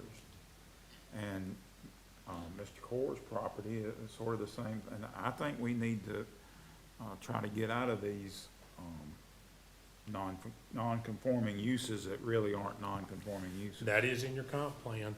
I will say the rub I have with trying to take up removing a parcel tonight is that, and I'll defer to planning, Mr. Schoen, do you believe that constitutes an amendment to the adopted plan if we remove a parcel? Absolutely, it does. So 8.02.05 of your land development code reads, the procedure for amending the neighborhood plan shall be the same as the procedure for enacting it. So you gotta go get a whole bunch of votes. And there's a reason why I think y'all know how much I'm loath to do any more of these neighborhood plans with the changes to Florida. The 21 Harris Act Amendment alone makes it all but a challenge unless you have 100% buy-in. So whether we are able to consistently enforce the neighborhood plan against development rights there, there's some other provisions of the neighborhood plan that I would say likely would support an interpretation for the continued development of that parcel consistent with what's there without it being taken out of the plan. But that's not what we're here for tonight. We're here for this one specific issue. And again, I told you at the outset, nobody was gonna love my opinion down the middle, and I don't think Mr. Core is very happy with that opinion, and I don't think neighbors are, but if I'm presented with the question about what we're doing here on this one issue, to me, the answer is village mixed use is not designed to have bed and breakfast. It's designed to have limited lodging. Neighborhood commercial was designed to have bed and breakfast, not the opposite. What you have is the opposite. Thank you, Madam Chair. Go ahead. Good evening. My name's also Brian Core. My homestead is Camp Creek Road South in Inlet Beach, Florida. That's 32461. So what I provided for you here is a picture of the development 30 Avenue when it first started, as you can see. You know, one of the first things we did was paved West Pinewood Lane here on behalf of the residents behind it, gave it to the county for them to, you know, have afterwards. We were instrumental in the tunnel project that was over here, which is still ongoing. But there's been quite a few things that have happened behind the scenes over this number of years as well. So in this period of time, now this is today, we support 350 full-time employees and their families, 220 students and their families, one of them being my 5-year-old son. We have 40 small businesses, which are all owned by people that live here for the most part. We pay $350,000 in property taxes. We generate millions of dollars of sales tax revenue every year. We had over 800 visits just last year. Now, outside of 30 Avenue, things have changed a lot as well.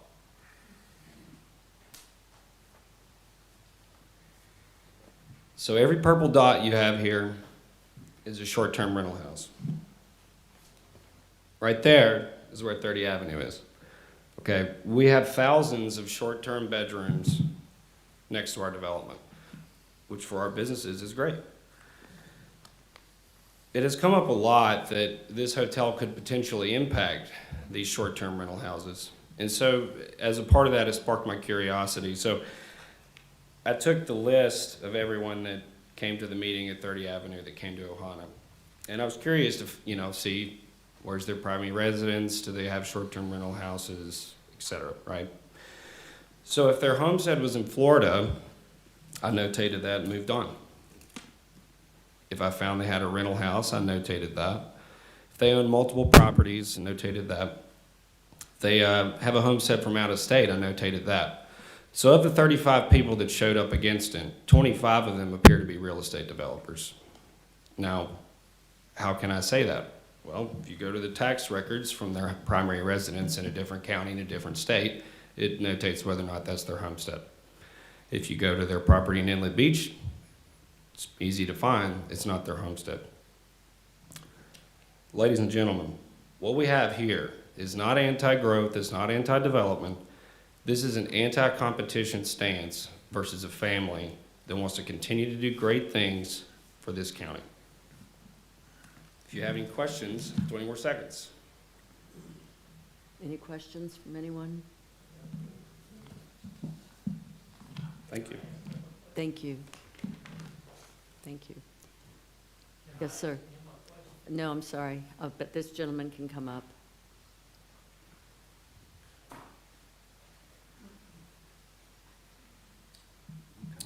Good evening, Robert Carroll, McNeil Carroll Engineering, 17800 Panama City Beach Parkway.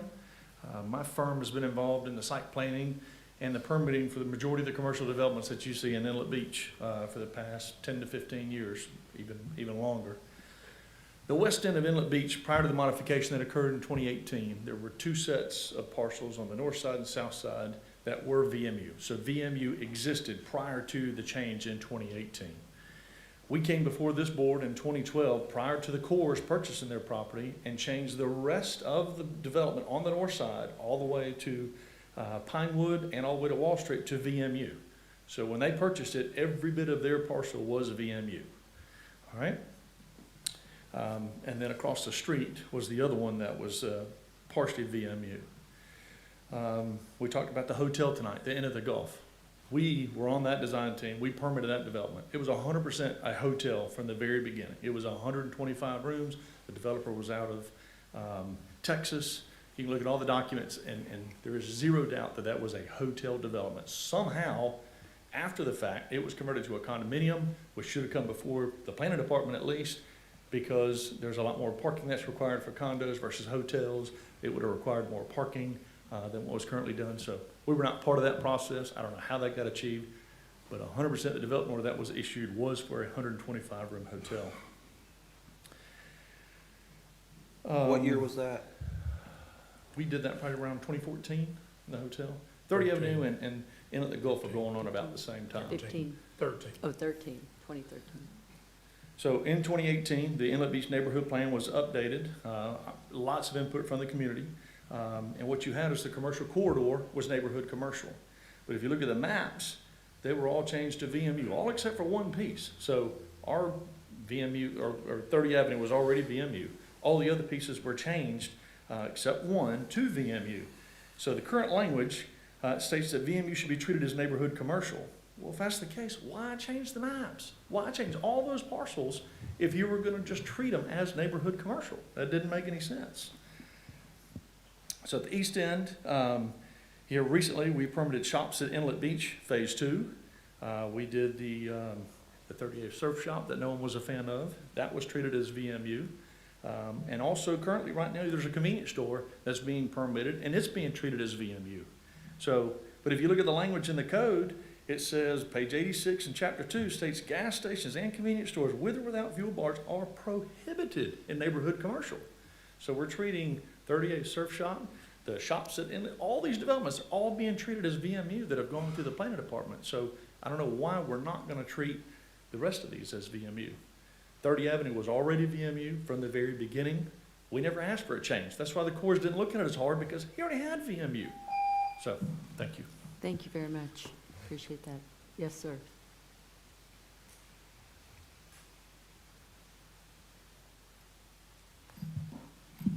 Thank you, Madam Chair. Gary Hunter with Holtzman Vogel Law Firm out of Tallahassee, 119 South Calhoun Street, 32301 is my zip code. I'm not going to repeat everything that's been said tonight. I think you've had a robust conversation about a very difficult part of your code. Maybe, and I'll give credit to the planner who came here, your prior planner who came here and spoke. Maybe the intent of the effort back in 2018 and ultimately what was adopted in 2019 was what she expressed. I agree with Mr. Atkinson, and the law, more importantly, agrees with what Mr. Atkinson said. You look to what you wrote in your code. And what you wrote in your code, although Mr. Hatch, who I have great respect for in his position and his firm, says that it's very clear what your code today reads, it isn't clear. When you look at your code today, 2.2.7 of the Inlet Beach plan, limited lodging, so that's 100 up to 125 rooms. That's what that is defined in your land development code. It's not defined in your Inlet Beach code. Is only permitted as described in neighborhood commercial. Neighborhood commercial doesn't allow limited lodging, so it makes 0 sense. And then after the comma, it says section 2.02.23 of the Walton County Land Development Code, comma. So reference section 2.02.23 of the Walton County Land Development Code, and it only allows limited lodging. No bed and breakfast. Bed and breakfast isn't allowed within the village mixed-use area. And limited lodging isn't allowed in neighborhood commercial. So when you read the paragraph that we're talking about, that this whole argument is over, it makes 0 sense. And so Mr. Atkinson's attempt at clarification makes sense, because it does exactly whether we agree with it or not, whether we like it or not, what was intended, and more importantly, what the owners of this property thought could occur on their site was limited lodging. And if they're told today that limited lodging can't occur on their site, and I'm not here to threaten litigation, I'm here to tell you that the Burt Harris Act, a lady earlier spoke to the fact that there were millions of dollars at stake here. She's exactly correct. There are millions of dollars at stake with this decision to be made tonight.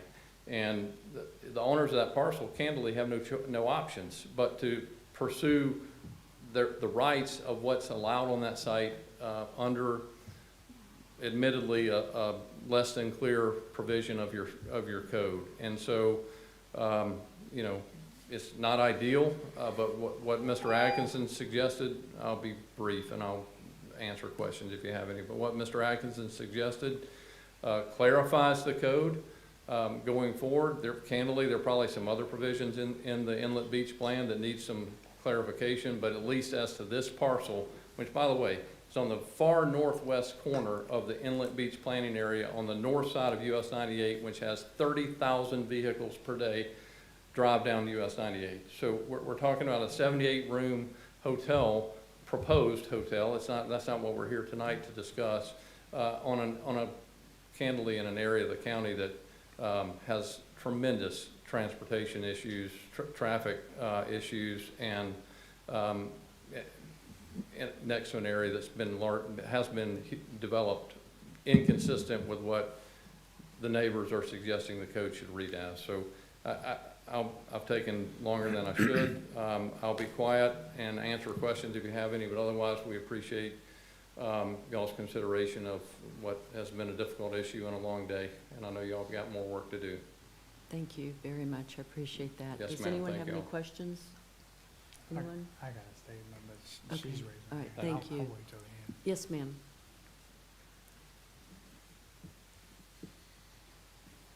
Hello, my name is Jen Hammer, Hamor. I have lived full-time in Inlet Beach for almost 17 years. I do not and have not rented property. It is my full-time residence. I work here locally. I'm a real estate agent, so that's how I make my bread and butter. So it's not that I'm definitely not against development. It's just I think there's a place for it. And my concern, I'm a walker, and we do not have sidewalks back in the inlet. And I'm worried about the traffic behind where this they're wanting to put this hotel. I think will be very dangerous because I know there's rentals back there, but there's also a lot of families that kids and dogs and baby strollers, and people are flying through this neighborhood already. It's very dangerous. I mean, every day I'm walking, getting my workout in, doing this because the sidewalks are this long, and then, you know, it's just very unsafe. And then I forgot my other train of thought. And I guess my question is, can you clarify that 30 Avenue is already non-conforming? And then is it like, okay, it's already non-conforming and it's there, so let's go ahead and just add this hotel? Like, this was already wrong, so let's go ahead and do something else? I don't think that's the position. No. Do you want to? No, the issue is that site was developed as village mixed use, consistent with the county's village mixed use LDC provisions. And it would be inconsistent with some of the provisions under the Inlet Beach Neighborhood Plan if you were to apply those to them today. And I'm not opining on whether or not they can or can't be applied or should or shouldn't be applied. I'm literally just addressing the limited lodging question. And the way I read it is the limited lodging issue should be addressed as 125 rooms consistent with VMU, not with neighborhood commercial. So does this open it up like where other hotels could be built in Inlet Beach? At this point in time, within the village mixed-use district, up to 125, yes, that could be. No reason we can't go through the process of amending the plan, and from everything the board's heard tonight, it definitely sounds like there needs to be a plan amendment to clean up a lot of these issues. Thank you. Well, I wasn't able to be at the meeting on the 30th, so I just want to say I'm not for the hotel, and I think it's a huge safety issue for traffic back in that neighborhood because it's already, I mean, I would love some speed bumps on my used-to-be gravel road is now paved, and people fly down through there. I mean, I'm like, I don't know why they feel the need to get up to 45 or 50 miles an hour to stop at a stop sign, you know, that's 200 feet away, so. Thank you. Thank you. Anyone else? Seeing none, I'm closing public. When I ask you, I wish you'd put your hand up quicker. Come on up. This will be the last one.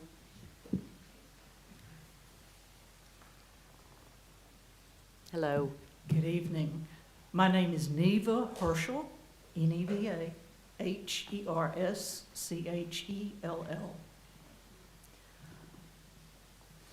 I am a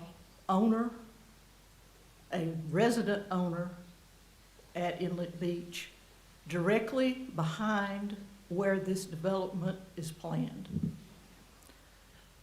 I look out my front porch now, and I can see trees, and I realize there will still be some trees according to the plan. I look out my back door, and I see trees. I see, you know, we have a covey of dove up in the trees. It's a very calming place to be. I live on Pinewood, the corner of Pinewood and West Shore Place. We moved there, Pinewood was not even paved. 30 Avenue was not even there. It was a whole stand of pine trees.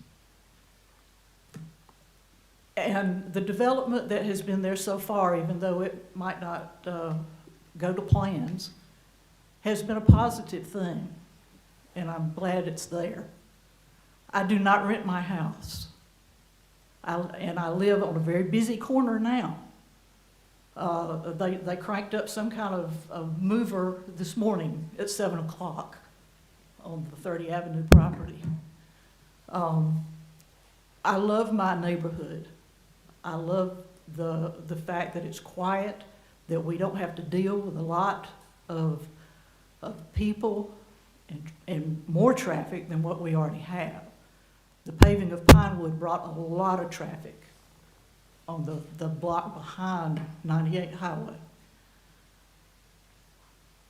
I am not in favor of this development of a hotel. And even though I was not aware of the neighborhood plan until several years after I moved there. I think the intent of the plan is very clear. I think what you've heard tonight from other people that have made affidavits that live there are not in favor of this development of a hotel. And I would really appeal to you on the fact that we do love our residential neighborhood. And we do not want this kind of development in Inlet Beach. Thank you. Thank you. Madam Chair, would you permit me just 10 seconds more? I'd like to point out just You've two already been definitions up of this. once. I'm sorry, I've closed it and you've already been up once, so it's our standard policy, okay? We have a decision to make, and that we do have a motion and a second on the floor. So Clay, what you're wanting to do is option 5. That moves it into neighborhood commercial and it makes the language in VMU consistent with the language in VMU in the Land Development Code. That is correct. Option 5 is what you're You, wanting. you can accomplish it by doing a hybrid of options 1 and 3, as you said, or option 5. But yes, my intention is to make VMU consistent with VMU and the LDC and put the bed and breakfast language in neighborhood commercial, which will make it consistent with neighborhood commercial. That's what option 5 does. There you go. That was the motion. So what it's, I know they're at the hotel's attorney said what you wanted to do would straighten it out for them. My concern is,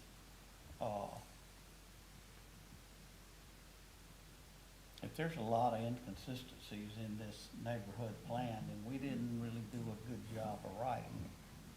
And I know it was all, we were trying to do it in a hurry, and I'm not blaming anybody, but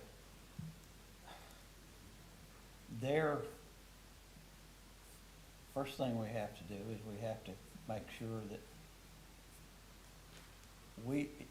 whether we approved it or not, my understanding is we approved it, the Corps project. And then the neighborhood overlay and the zoning put it non-conforming, is that correct? Effectively. Well, I say effectively, I believe there is language in the Inlet Beach Neighborhood Plan what I would say is this: they couldn't build what they have right now. They couldn't start from scratch and build what they have under VMU in the Inlet Beach Neighborhood Plan if you read the Village Mixed Use section of the Neighborhood Plan literally. However, they built it under VMU. That's where I'm saying the inconsistency exists. I am not saying that they cannot add another building of similar size, scope, or height. There is language in the neighborhood plan about the retention of vested rights and the continued nonconformity, correct?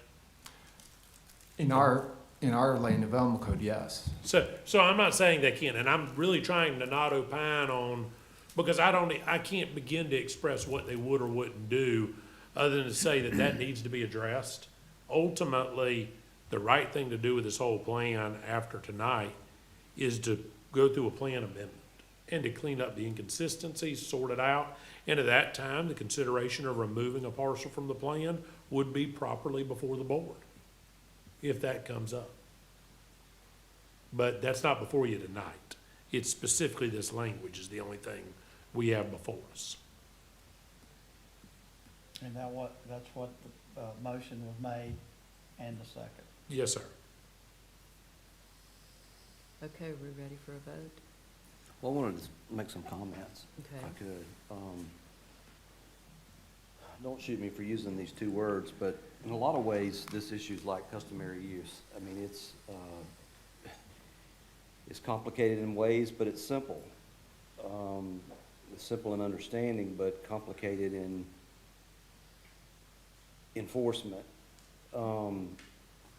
You have two vocal parties in a dispute over land, and now the government is trying to arbitrate that decision. we've got the issue of non-conforming parcels, we have Scrivener's error, we have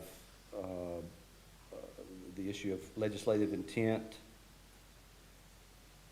and then we have inconsistencies since 2018.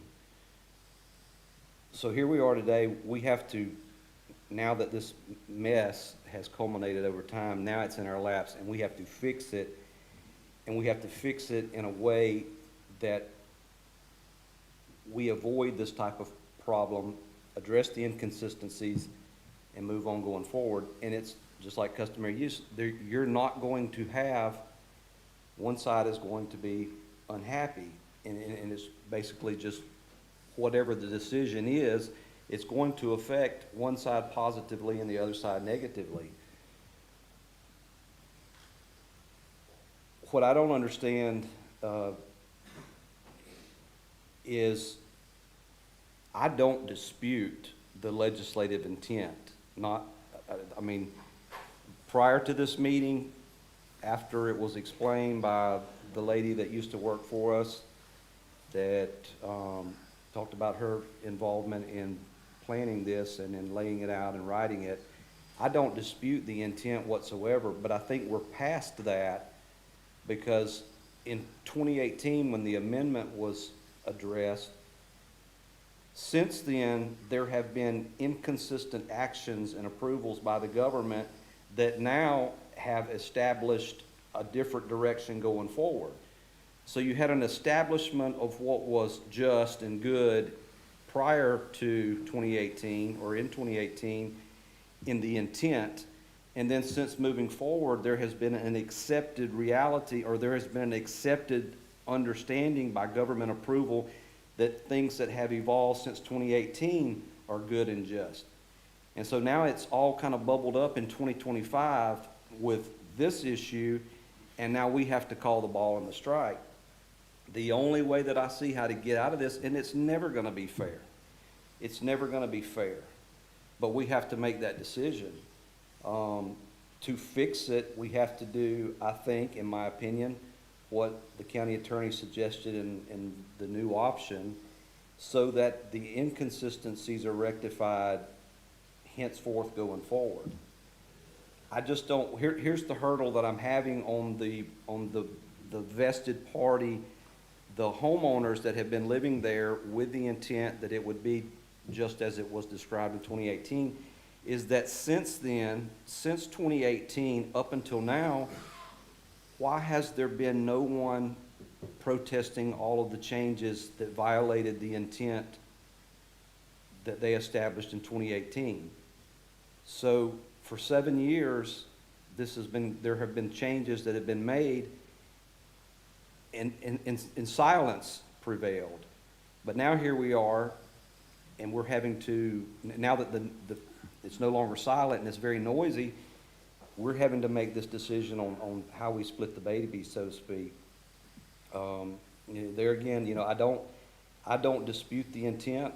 I know what they were trying to attempt. I think that the neighborhood has evolved beyond that to this point that now we have to decide, how do we unwind this ball of twine and get things on stable ground and moving forward? And the only thing I can think to do is to move forward with the zoning changes.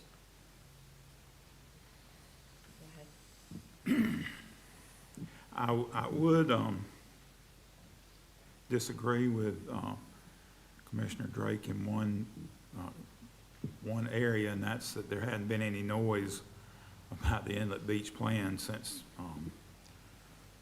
in the last few years, because I can remember several times the neighborhood has been here for various reasons, and Mr. Jaffrey in particular has been here several times, and is very passionate about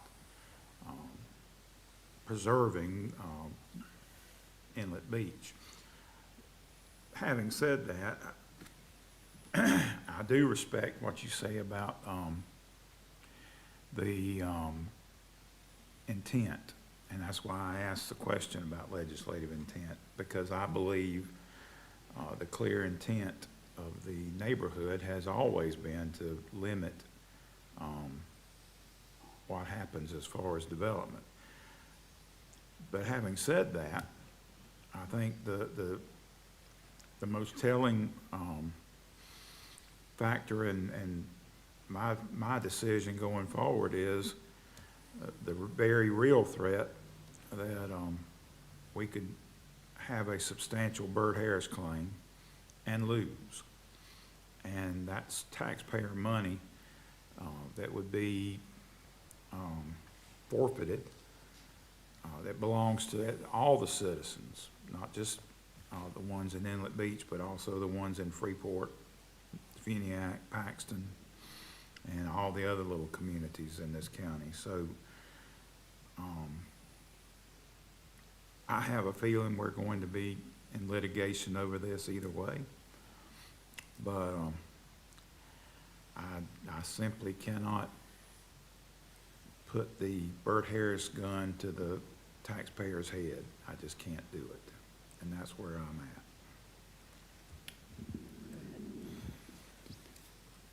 I don't disagree with either one of you guys, to be honest with you, but what I'm struggling with is, and Commissioner Drake hit on it, probably almost right on the head. Government stepped in to help create a neighborhood plan. That plan was created wrongly, and now we discovered it, and now we want government to fix it. That just, I don't know, it just makes no sense, and the only folks that are getting the brunt end of the stick are the neighbors that put time, effort, money into this plan, and we had an ex-county employee state what the intent was. I mean, that's just what I'm struggling with now. I can't vote that way, but, I mean, it just really bugs me that the people that are gonna get the short end of the stick are the ones that were doing all the work, and they trusted the government to put a plan together, and the government failed, and now the government is gonna step back in and try and fix something. You're right. Well, it's a tough place to be in, and if anybody out there wants to trade places with any of us, come on up.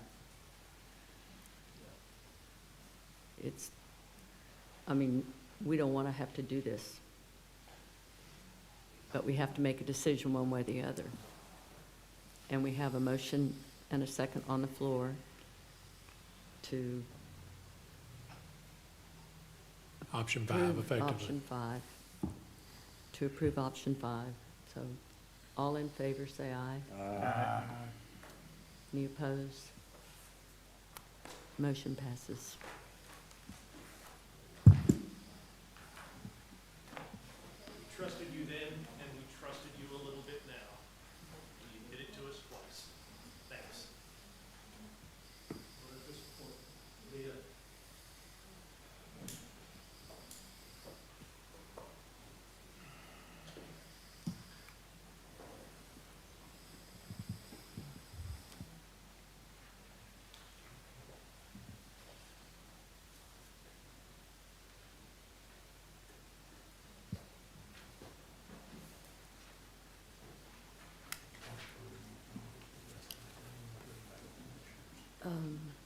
Let's finish up planning.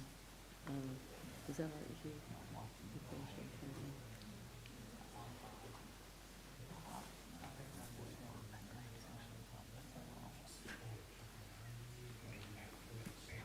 All right, where does that put us? Okay, Brian, what number are we on? Starting Commissioner Curry's. Okay, we're gonna go to 44. Okay. Oh, wait a minute, that's you. Wait a minute, I thought we were gonna finish the inlet, finish the, We just jumped ahead to 51. If you'd like to finish more planning, we can, but we still got some items on. We have 52 and 53, the planning, it is the Tucker Bayou conceptual PUD. Mr. Hall, are you here for that? I would just say y'all did let the others. Might be quick. Okay. yeah. There's nothing. Okay, go ahead. Go ahead. You did not say a word. 44. I had just been thinking about this since I was elected to the board, and I just kept sitting back that we have municipalities that are doing their own thing. The county does their own thing, and you know, the talking or communication really isn't as good as it could be. And I, along with the sheriff's department, EMS, all that, so I figured, and I took a, you know, the positive aspect out of the meeting, the joint meeting that everybody had on the sales tax. So I was like, hey, what if we do something like that to get all the municipalities in the room, the county, EMS, the sheriffs, the school, and we just have a round table for, you know, a couple hours, and everybody just go down the list. Hey, Freeport, what do you got planned? What are your needs?